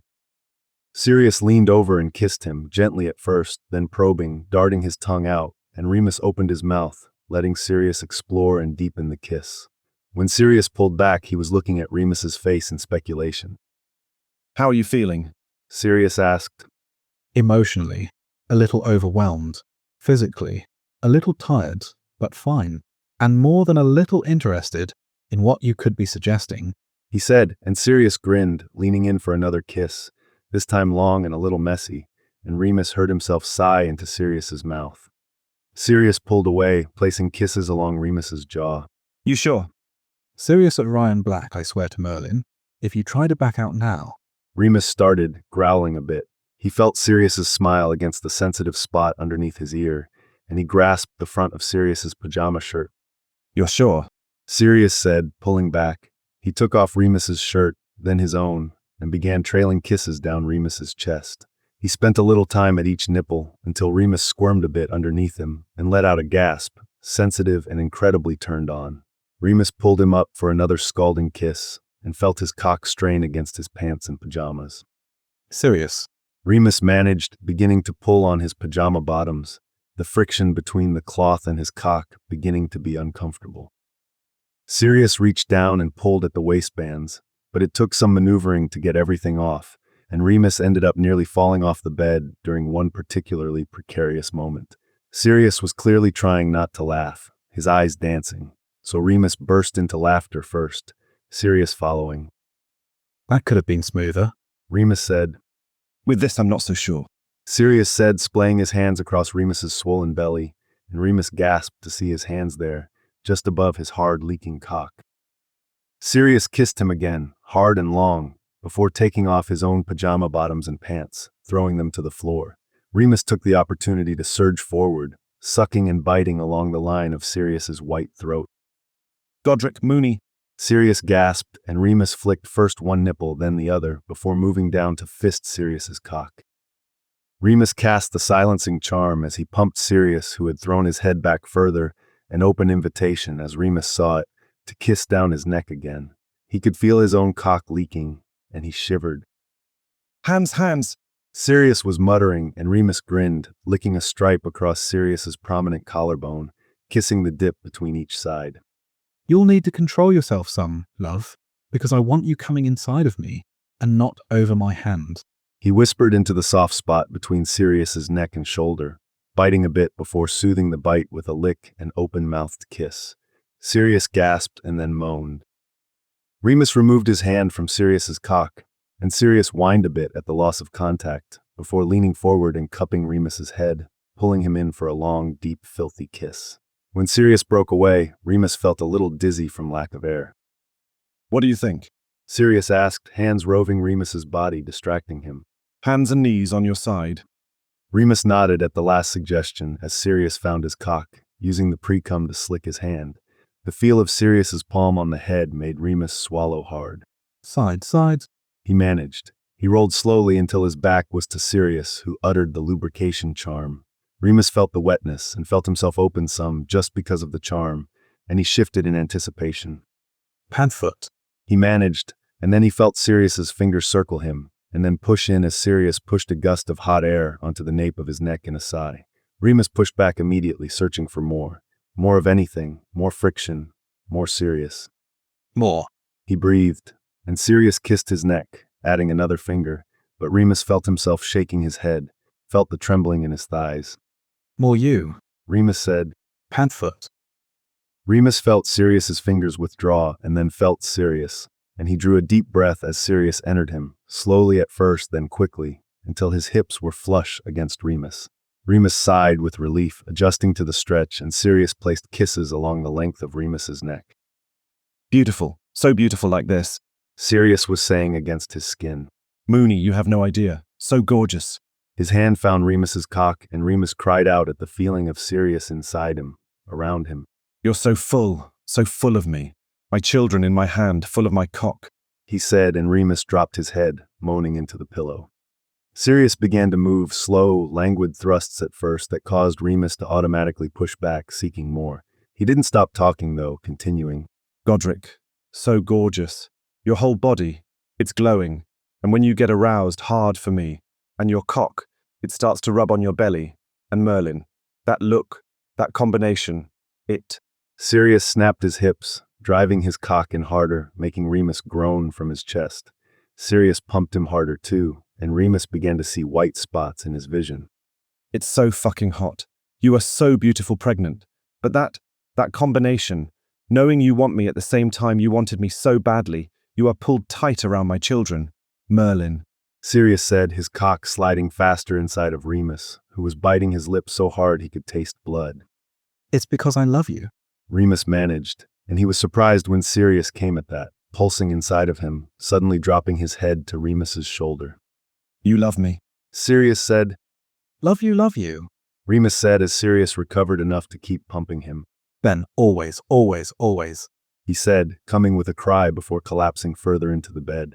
He fought to catch his breath, hearing Sirius's breathing behind him also coming in short bursts. Eventually Sirius began to soften, and he pulled out, uttering the cleaning charm and pulling up the duvet, but he did his best not to let go of Remus, his hand splayed across Remus's belly. I love you, Mooney, he said softly, kissing Remus on the temple. Love you.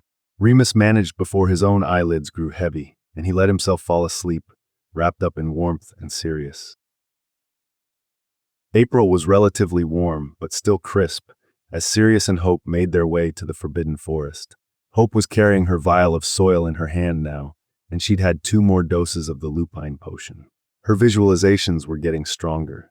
She was still seeing paws, but her sense of smell had heightened, and she could smell layers of forest most humans could not. What are we doing today? She asked, and Sirius smiled. More of the same, really. The ground is beginning to thaw, so I thought we might be able to collect more soil as well. I don't know if it will make a difference, but we can try. Hope nodded as they went into the forest. Sirius was looking at the ground, looking for an easier spot to dig when he felt more than saw Hope go still next to him. He looked at her, and her face looked bright and alert, eyes wide, in a way he hadn't seen before. Hope, love. He ventured, but she didn't answer, just tilted her head a bit. He heard her breathe deeply, then close her eyes and breathe again. I need to be here. She said softly. Here, in the forest. All right. Sirius said softly, looking at her. He heard her breathe again. What do you feel like you need to do? He asked quietly. Hope didn't look at him, but her answer was clear in the hush of the forest. Run. I need to run. She said. Then do it, my girl. Go. Sirius urged. He watched as Hope did just that, taking off her scarf as she went. She ran ahead of him and he followed, almost turning into the dog to keep up with her. She was going so fast, but he stayed human in case she needed him. He was infinitely grateful he did, because a couple of minutes into her run, Hope took another deep breath, hands palm down toward the forest floor and twisted, almost as if she were in mid-apparition, disappearing from Sirius's sight until he looked down and saw a fox where Hope had been, nose in the air, sniffing. Sirius gasped, and the fox looked at him, tilting its head, taking him in calmly. Hope, he breathed. Hope, Hope. Sirius threw back his head and laughed, a sound of pure joy, a little whoop at the end. You did it. Oh, Merlin, you did it, he said. The fox looked at him and turned, beginning to run into the forest. And this time Sirius himself transformed, and they ran, vixen and dog, picking a path among the branches, until the fox tired a bit and found the foot of a tree, digging out a small den to lie down in. The dog rested too, placing its head on its paws, looking at the fox, watching its nose twitch as it smelled the forest around it. Eventually Sirius transformed back, careful not to disturb the peace of the fox in front of him. Hope, love, do you think you can transform back? Concentrate. The fox lifted its head and stood up, and within a few seconds Hope was standing in front of Sirius, coat and clothing intact. Her face was serious for a moment, until it broke out into the widest, most beautiful smile Sirius had ever seen. Sirius nearly tackled her into a hug, squeezing her tightly, unable to hold back his tears. Hope, Hope, Hope, he managed. I'm so very proud of you. I knew you could do it, and you did it in your own way. And oh, Hope, he said, tears flowing freely. Pads. Hope said. I couldn't have done it without you. Pads, pads. I did it. I did it. You did. Sirius agreed, kissing her hair. You know what animal you turned into, right? A fox. Hope ventured, and Sirius nodded. You know they're in the same family as a dog and wolf. Sirius noted, laughing. You're officially a vixen, he said, laughing, and Hope laughed too. When Sirius finally released her, Hope was still grinning. We've got to show Dad, she said, and Sirius agreed, turning with her toward the castle. Remus was sitting on the sofa when they entered, holding a quill and a bunch of parchment. Jasmine took John out for a little bit, so I could do some marking in peace, he said, not looking up. I hope that's okay. That's perfect, Sirius said, and something in his voice must have made Remus look up. Remus took in their faces, and then a grin started to spread across his own. You did it, he said, and Hope grinned, nodded. She was all but bouncing on the balls of her feet. I want to show you, Daddy, she said, and Sirius saw Remus blink at the use of Daddy, his own heart swelling even further in his chest. Of course, love, Remus said, standing a little awkwardly. Hope looked at Sirius, who knew what she was thinking. He nodded. I think we might need to go down to the forest, Sirius said gently. Hope will be able to transform wherever she likes, but as she gets used to it, I think the Forbidden Forest is the best place. Remus nodded, walking toward them. Sirius collected his coat and helped him into it. I'm pregnant, not an invalid, he said, but you may have to walk a little slower. he added, smiling. Hope nodded, already out the door ahead of them. The forest is the best place. Remus asked. Yes, and no hints, Mooney, Sirius said, laughing. They walked down to the forest together, at a slower pace than Hope and Sirius had gone themselves, and Sirius took Remus's hand as they reached the edge of the forest. When Remus looked at him, he said, I don't need you tripping out here, Mooney. I won't trip.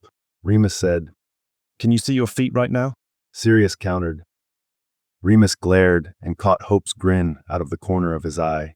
He let Sirius keep hold of his hand as they kept walking, the forest growing a bit darker and denser compared to the light of the afternoon sun across the grounds.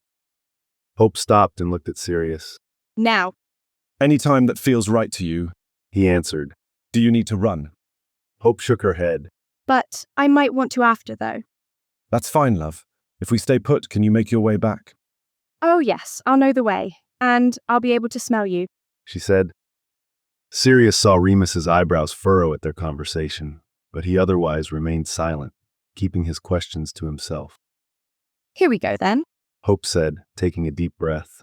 Again, Sirius watched her swirl and twist, her human form giving way to the transformation, which completed with an orange fox with white markings standing at Remus's feet, looking at him with eyes filled with fierce intelligence, delicately sniffing the air.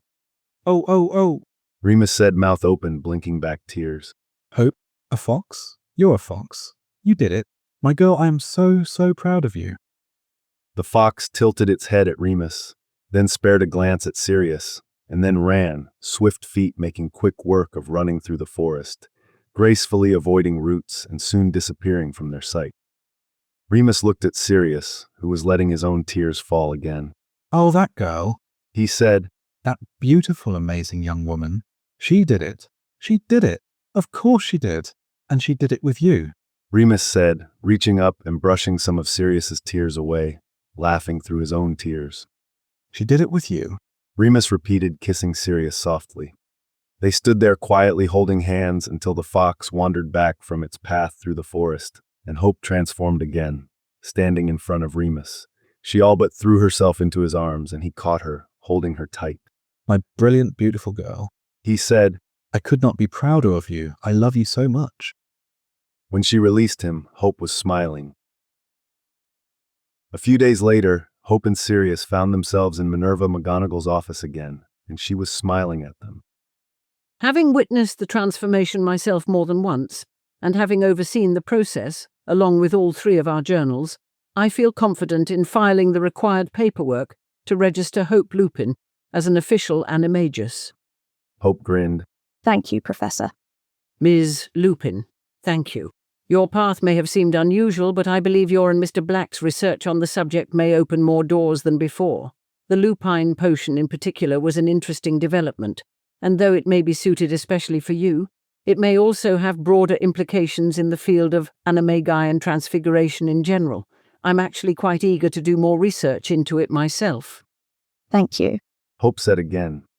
And thank you, Mr. Black, for your assistance. As you can see from the paperwork I've given you today, you are now a fully registered animagus, with all the rights and privileges conferred to you. Sirius bit his lip to keep from saying he wasn't earning anything he didn't already have, smiling instead. It was, believe me, my pleasure, he said. Ms. Lupin, I'd like to dismiss you back to classes for today. Mr. Black, if you would wait for a moment, that would be most helpful to me. Hope nodded, standing and throwing a look at Sirius before politely leaving. Is there something you'd like to discuss, Minerva? Sirius asked. I know Hope's path was unconventional. He started. Minerva waved a hand. An unconventional path for an unconventional young woman. You and I both know that there is more than one way to accomplish anything, and nothing proves that more than you and Ms. Lupin both. Sirius nodded. Do you know we do engage in long-term planning here at Hogwarts? Minerva asked. Sirius blinked at what seemed like the sudden change of subject. I'd never really thought about it, but I would assume you do. Minerva nodded. Where do you see yourself in 5 or so years, Mr. Black, if I may ask? Sirius blinked again.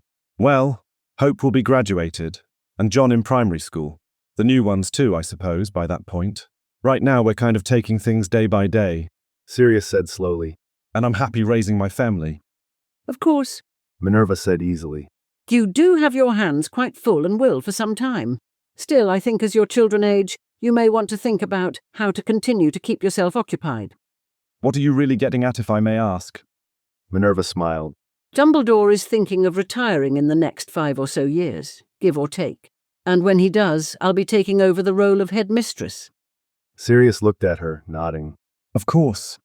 Yes, of course, which will open up a position on the faculty in Transfiguration. She said smoothly. Sirius felt his mouth drop open. You're considering me for the Transfiguration post? He asked. The headmaster and I both are. We were even before my talks with Miss Lupin began. But having seen your success with her, I can't help but think now that you may be even more suited for the position than I previously thought. I've never seen myself as a teacher, Sirius said slowly. Hope is my daughter. She's not just any student. Indeed, she's not. And not just because she's your daughter. Minerva said. You have plenty of time to think about it, Sirius. She continued. None of this is happening tomorrow, but in a few years your children will be older, and Remus will likely still be here. And well, you are yourself brilliant in Transfiguration, and always have been, and passionate about it. You may find it's a better fit than you think. There's no one right way to be a good teacher, and even if your style is different than mine, or Remus's, that makes it no less valuable. Sirius thought. I'll give it plenty of thought. Thank you, Minerva. No, Sirius, thank you, she said, smiling.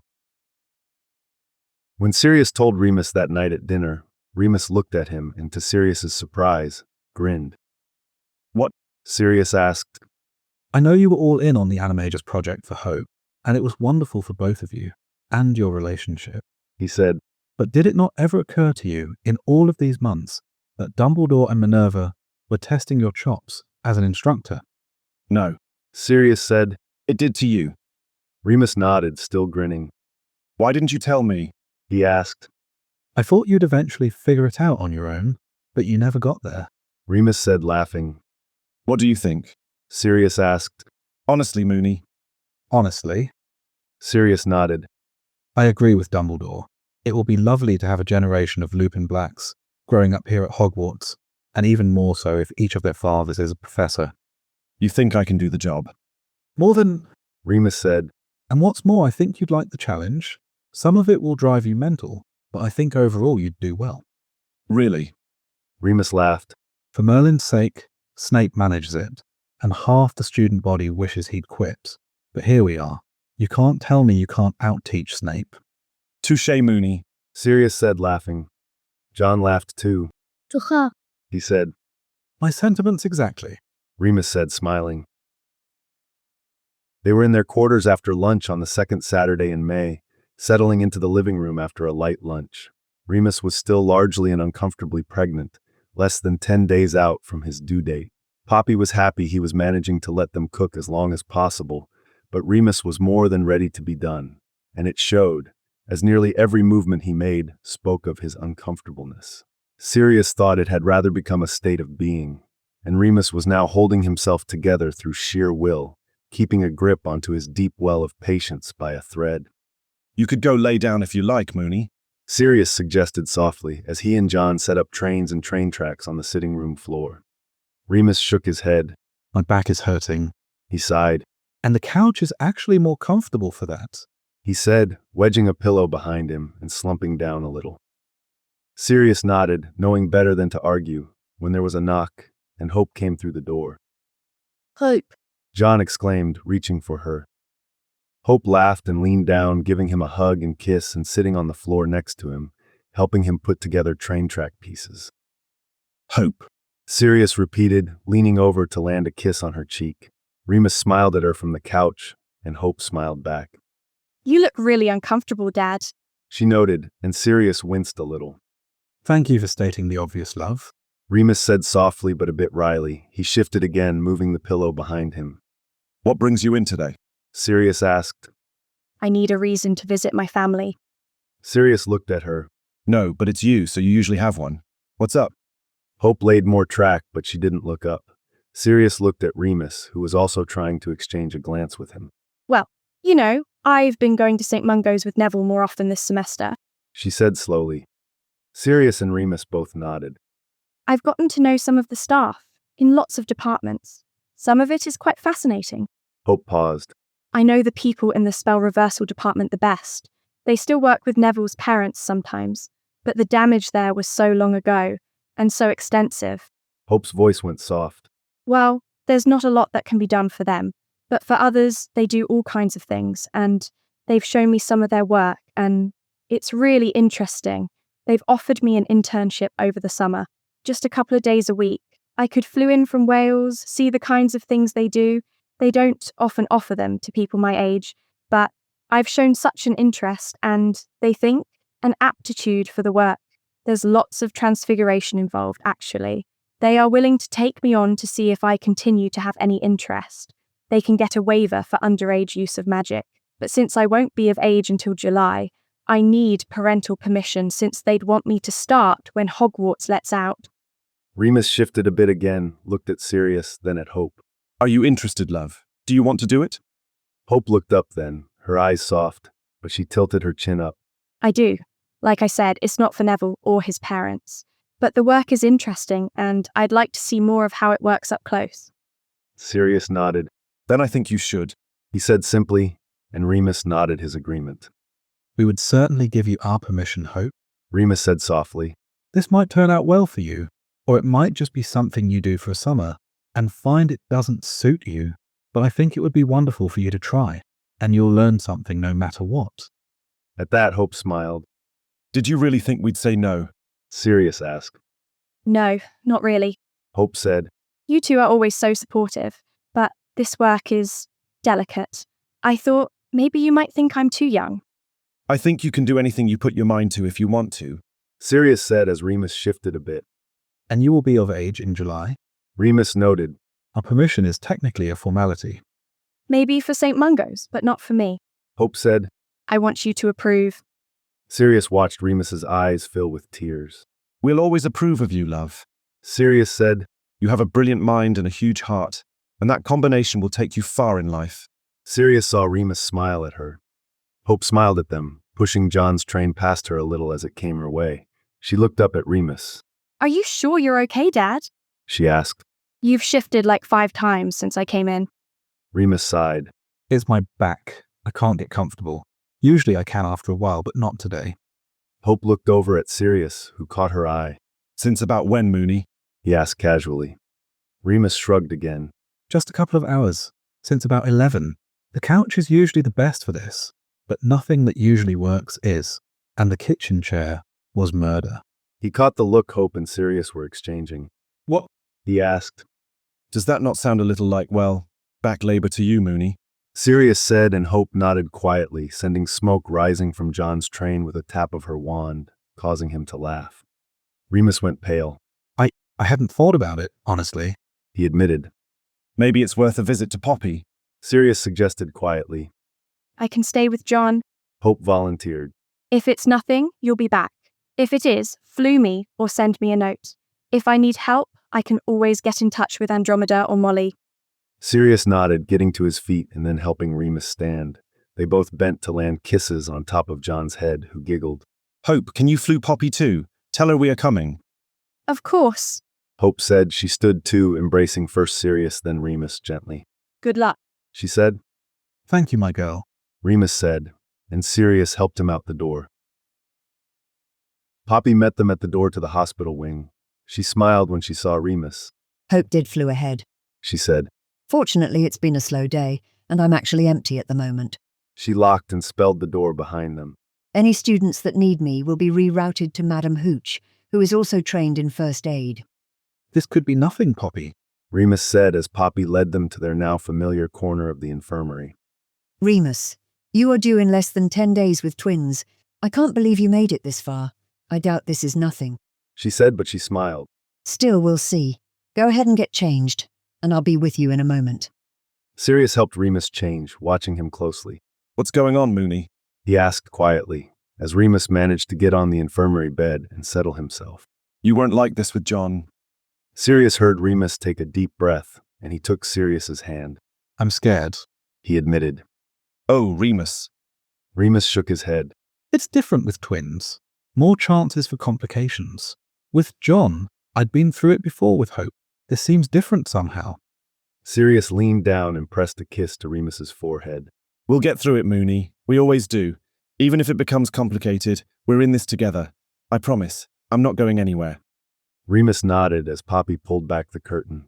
She'd brought in the same medical table setup she'd had when John was delivered, and she put on gloves. Remus, I'd like to go ahead and perform an exam, and of course diagnostics.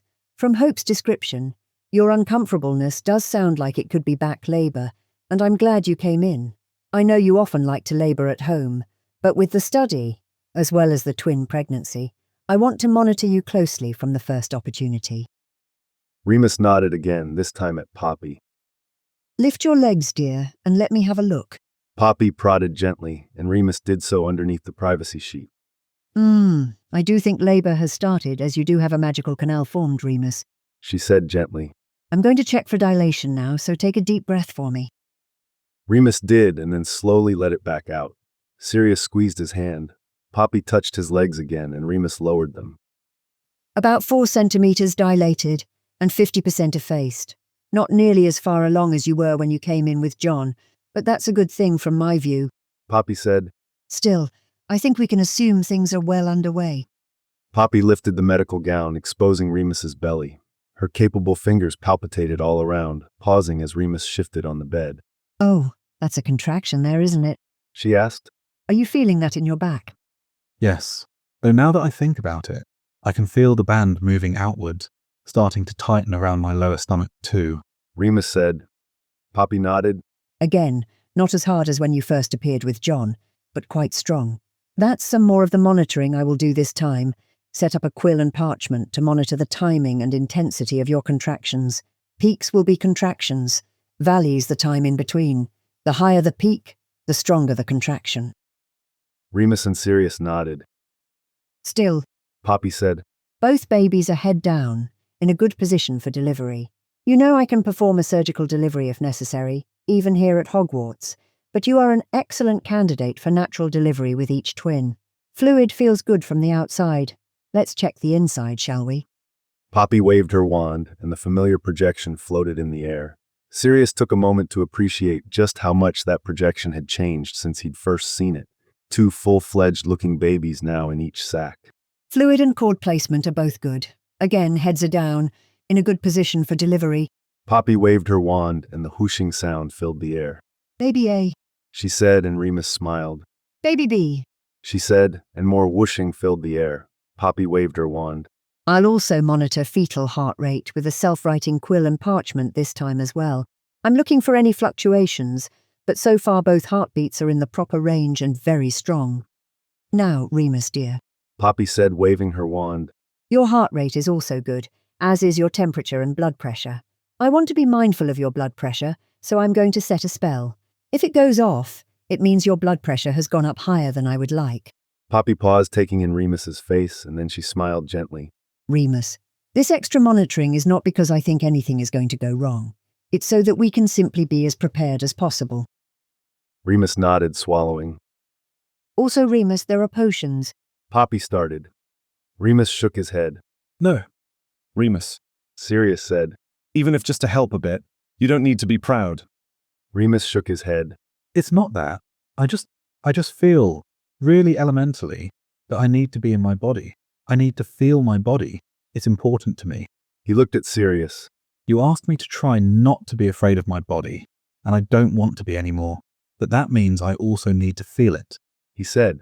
Sirius nodded, leaning forward to place a quick kiss on Remus's lips. As you wish, dear. Poppy said. I'm going to leave you a basin with cool water that you can continue to refill, and a few flannels. I'm also going to leave you an empty basin. Well, just in case. Would you like to walk a bit? To Sirius's surprise, Remus shook his head. No, that sounds awful, actually. He said. But maybe sit up. Swing my legs off the bed. Sirius nodded. I'll sit in a chair, support you, he said, and Poppy nodded. Back in a moment, she said. I'll also flew Hope. Keep her updated. Remus moved slowly, coming to sit on the edge of the side of the bed. Sirius found a chair and scooted forward, holding his legs open so Remus could put his legs between them. offering Remus his hands as Remus leaned forward, putting some of the weight off his back, his belly between them.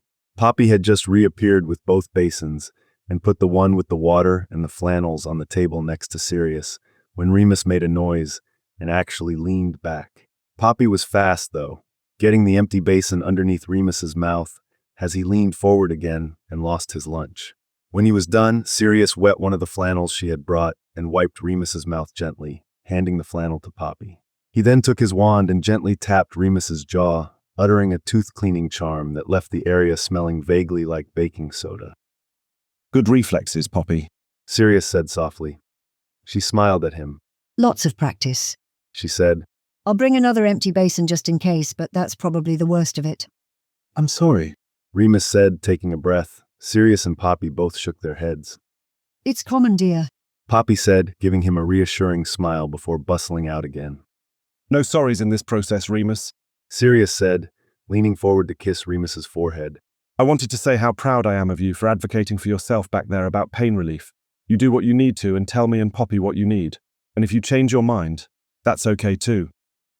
Remus nodded, clasping Sirius's hands again. Sirius held on tight. They stayed in that position for a long time, Sirius quietly watching the quill and ink that was behind Remus, but that he could see clearly, as it monitored the length and intensity of Remus's contractions. They matched the behavior he saw in Remus, who would shift his weight as a contraction started, eventually breathing slowly in counts of 10 as he waited for a contraction to abate, squeezing Sirius's hands. In between contractions, Sirius would wet a flannel and place it on Remus's forehead, or cheek, or the back of his neck, hoping it was providing some relief, which it seemed to be, if Remus's size were any indication. The peaks were about medium-sized to Sirius's eye, and the length between contractions in about the 8 to 10 minute range, if he had to guess. Still, he watched as Remus slowly became both more focused and in pain, gripping Sirius's hands even tighter. Sirius heard Remus take a long breath in, and the quill started to go up, further than it had before. Sirius watched its ascent with one eye, and Remus with the other, who had leaned forward until he was resting his head on Sirius's shoulder. Sirius scooted forward just enough in the chair that Remus could do that, and on a hunch, he actually let go of Remus's hands, first running both hands across Remus's swollen, tightening belly, and then running his palms along Remus's hips to his back, where he pressed his palms gently into Remus's lower back. Remus sighed briefly with a bit of relief, and Sirius pressed a little more firmly, feeling the hard muscles of Remus's back clenching underneath his palms. That's good. Padfoot, thank you. Good. Sirius said, moving his head a bit so he could press a kiss to whatever part of Remus's head he could reach in this position, catching the hair on the side of his head. Sirius watched the quill drop, but Remus made no sign of moving, and Sirius didn't either, holding him gently. Padfoot, Remus asked. All right, Mooney. Remus nodded against Sirius's shoulder. Tell me a story. Sirius smiled a bit. It was the same thing John often asked of Remus when they played at home, and he knew that Remus's mother had told him elaborate stories at bedtime when he was small, and that Remus had done the same with Hope. A real one or a pretend one? Sirius repeated the often-heard question. A real one, about us. Remus asked, and Sirius thought. I have one. He said. We were here at Hogwarts. 4th year Bin's history class. I hated that class, Merlin. So boring. James was usually up for a prank in that class, or exchanging notes, and this day we did that at first. It was a random day in December, and there was just enough sun still left. I could track the dust motes in the air as Binns talked, while I waited for James's answers. I had just turned 15, so of course I thought I knew everything already. Sirius said, and he heard Remus laugh a little. But James got bored too, and distracted, probably by Lily.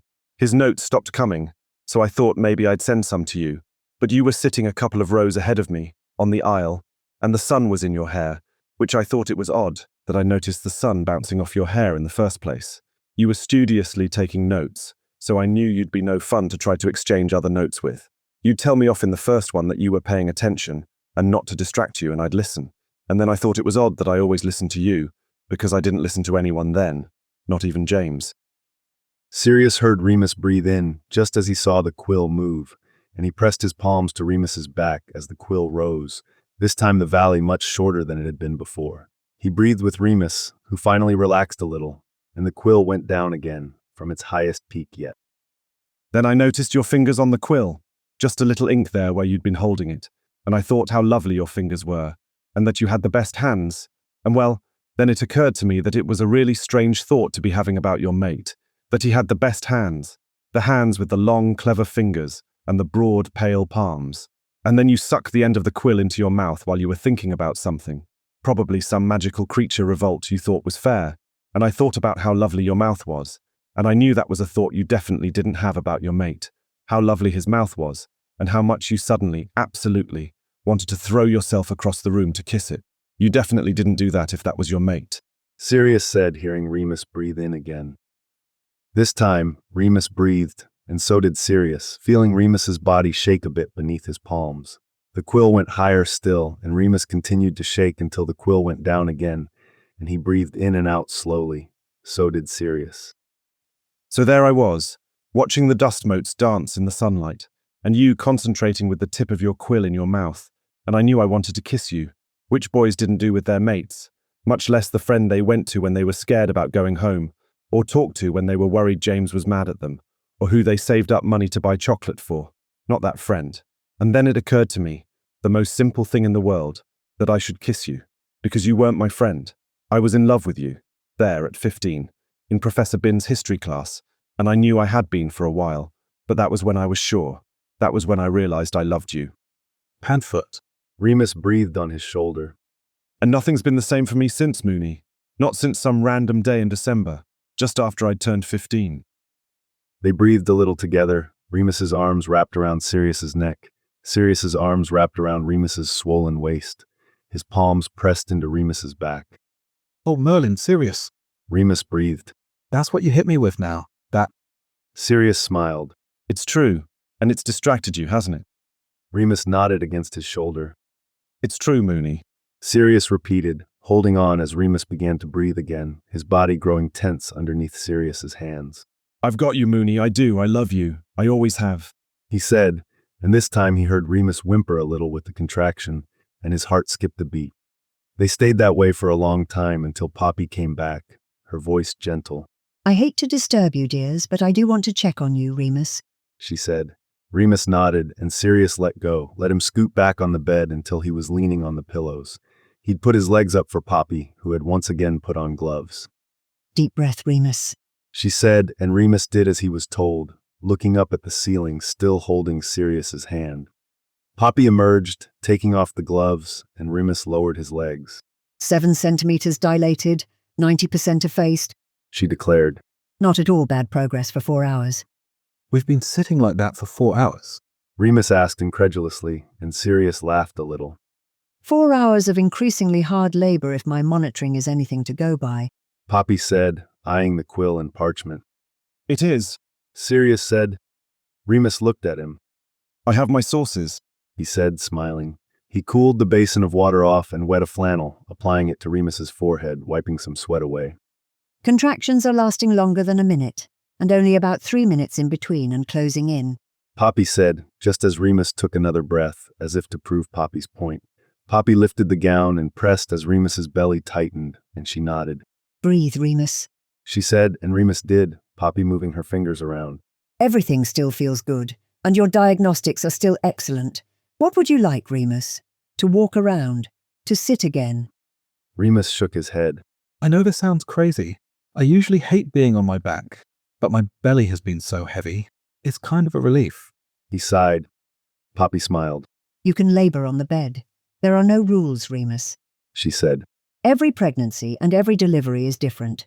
You do what is best for you, all right? Remus nodded. Poppy looked at Sirius. Can I get you anything? I'm going to get this one some ice chips to help monitor hydration. Oh, maybe a glass of water, Sirius asked. Other than that, I'm fine, Poppy. Poppy nodded, disappearing again. Sirius looked down at Remus again, squeezing his hand and swiping some of his sweaty fringe out of his face. All right, Mooney. Remus nodded. Laboring unmedicated with twins, but other than that, just wonderful, he said, and Sirius laughed a little, leaning down to kiss his temple.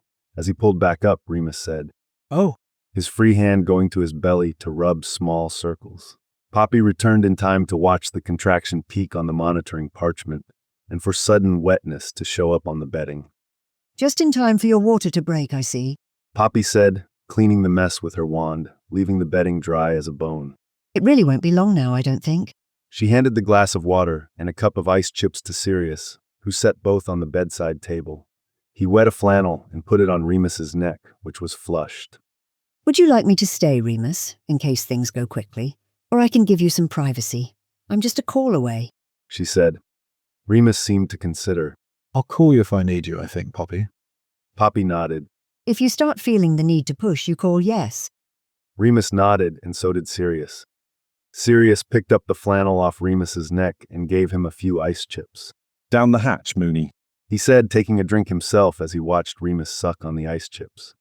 Remus breathed again, and Sirius squeezed his hand, using his other hand to rub circles on Remus's belly.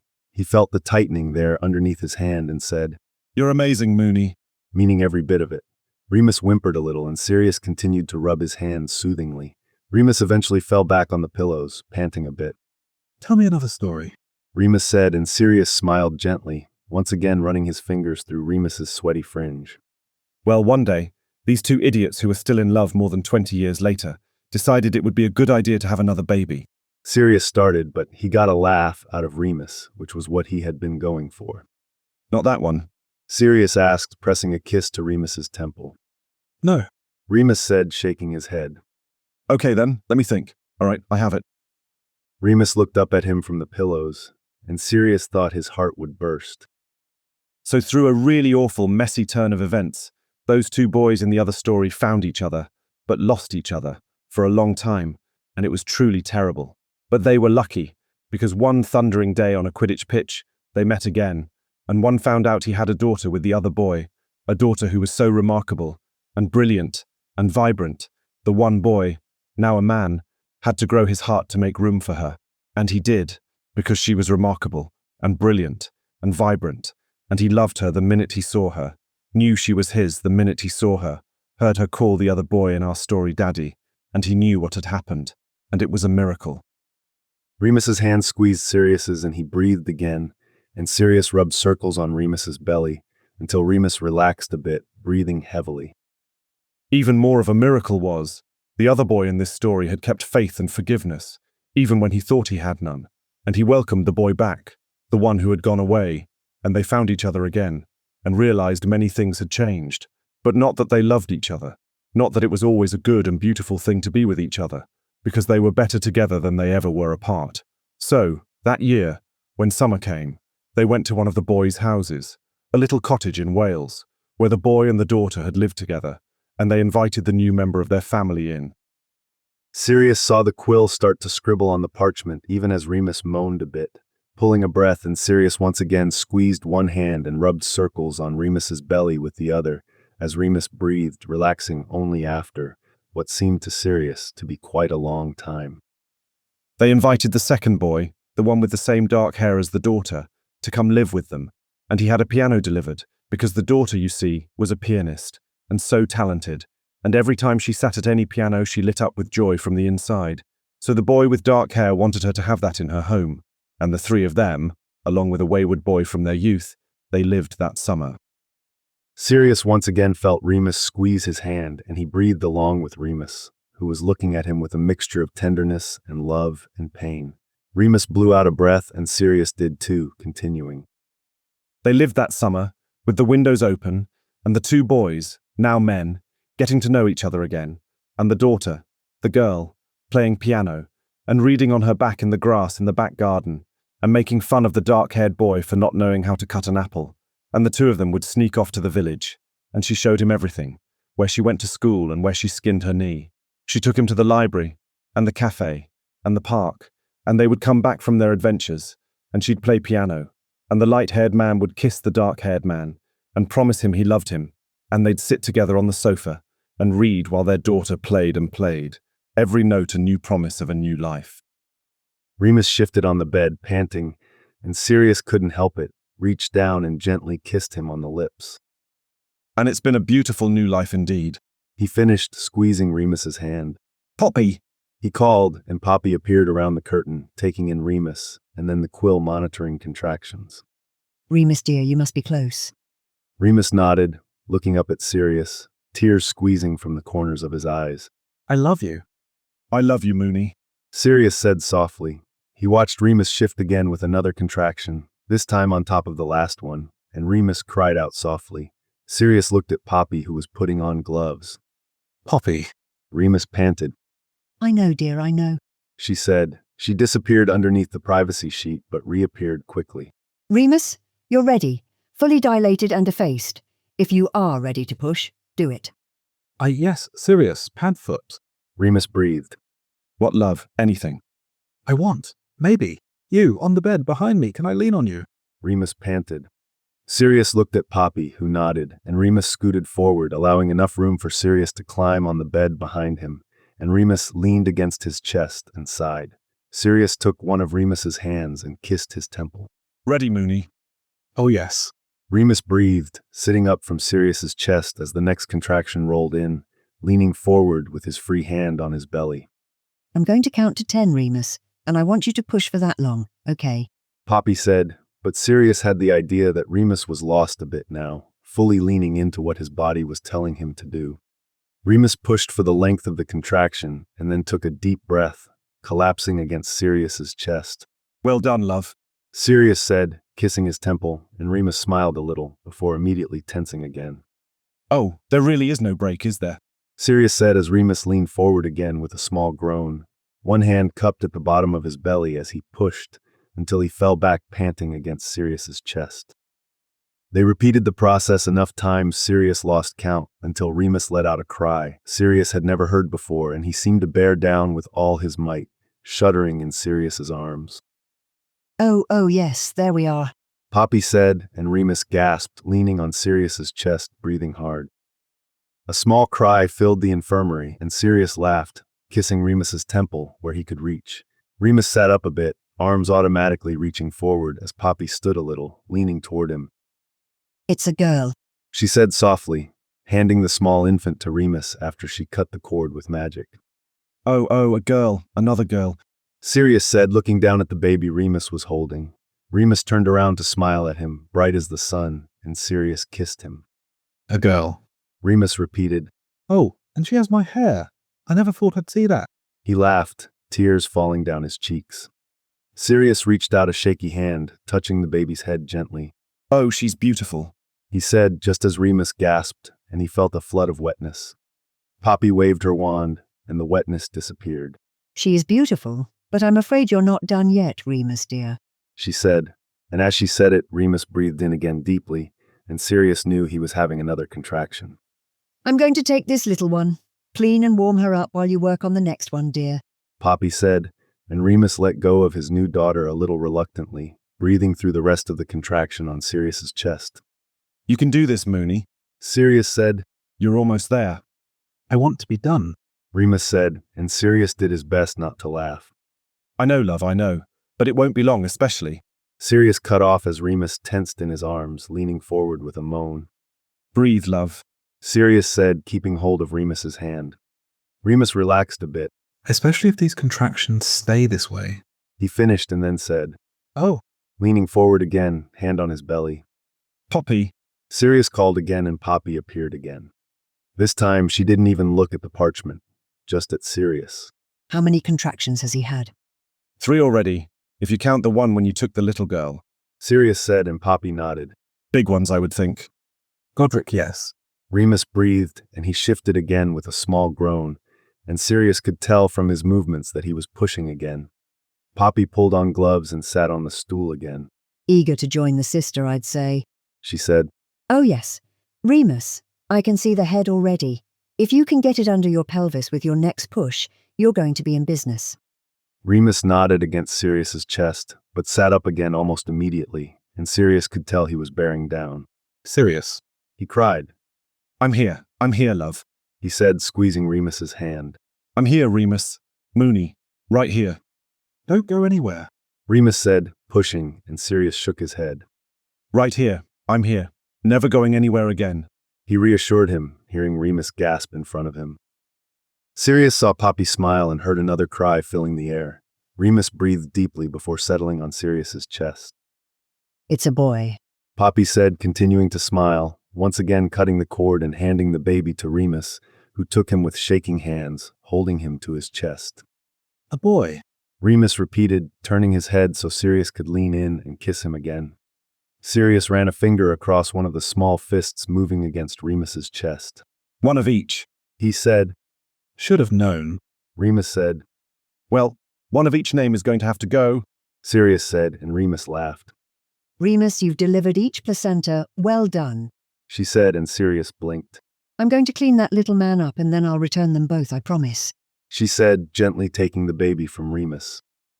Remus relaxed against Sirius's chest, breathing deeply. Sirius held him, leaned his head against Remus's where it had settled on him. Thank you, Mooney. Thank you, he said softly, but Remus shook his head. Thank you. Remus said, It is a beautiful new life, he said softly and turned his face once again so Sirius could kiss him. They settled in the way Remus had delivered, with Sirius on the bed behind him, and Remus leaning on his chest. Sirius had held each infant, and they had been fed, now curled up against Remus, listening to his heartbeat, as they had for months. Poppy peeked around the curtain, smiling. I'm not sure if I'm happy or dismayed that history is repeating itself, she said. Sirius laughed. Hope and Harry, he said, and Poppy nodded. Let them in, Poppy, Remus said, and Poppy disappeared, only to be replaced by Hope and Harry a moment later. Hope peered at the bundles in Remus's arms and smiled. So, she said. A boy, Remus said. And a girl, Sirius finished, and Harry grinned. I told you one of each, he said, laughing at Hope's face. So who won the pool? Sirius asked. At that, Harry did grimace. Hermione, again. I'm beginning to think she has a talent in divination she has yet to discover, he said, and Remus laughed. John, Sirius asked. At Andromeda's. Hope replied. We went there when we got Poppy's message. He's had dinner, and you'll be happy to know he's conning Andy as we speak about his real bedtime. Well, it'll be on her head tomorrow, Sirius said. Poppy wants to monitor your dad and the babies for a couple of days, so we'll be here, though I'll probably pop in and out. John will need to meet his new sister and brother too, he said, and Remus nodded. Names? Hope asked, looking at the bundles. Boy is Evan Regulus, Remus said. You all keep saying no star names. Hope laughed. Family name, Sirius said softly, and Remus smiled at him gently. Evan. Harry asked. Oh, Evans. For my mum? He said, and Remus nodded. We thought you'd want Lily for yourself, and James too, but we took Evan, Remus said. Sirius saw Harry tear up a bit. That's lovely. She would have loved that. Harry said. I think so too, Sirius said. Plus, we heard Oi, Evans, about 1 billion times in our youth. It kind of stuck in our brains, he added, and Harry laughed. Girl. Hope asked. Effie Potter, Sirius said. Euphemia was James's mother's name, but everyone called her Effie.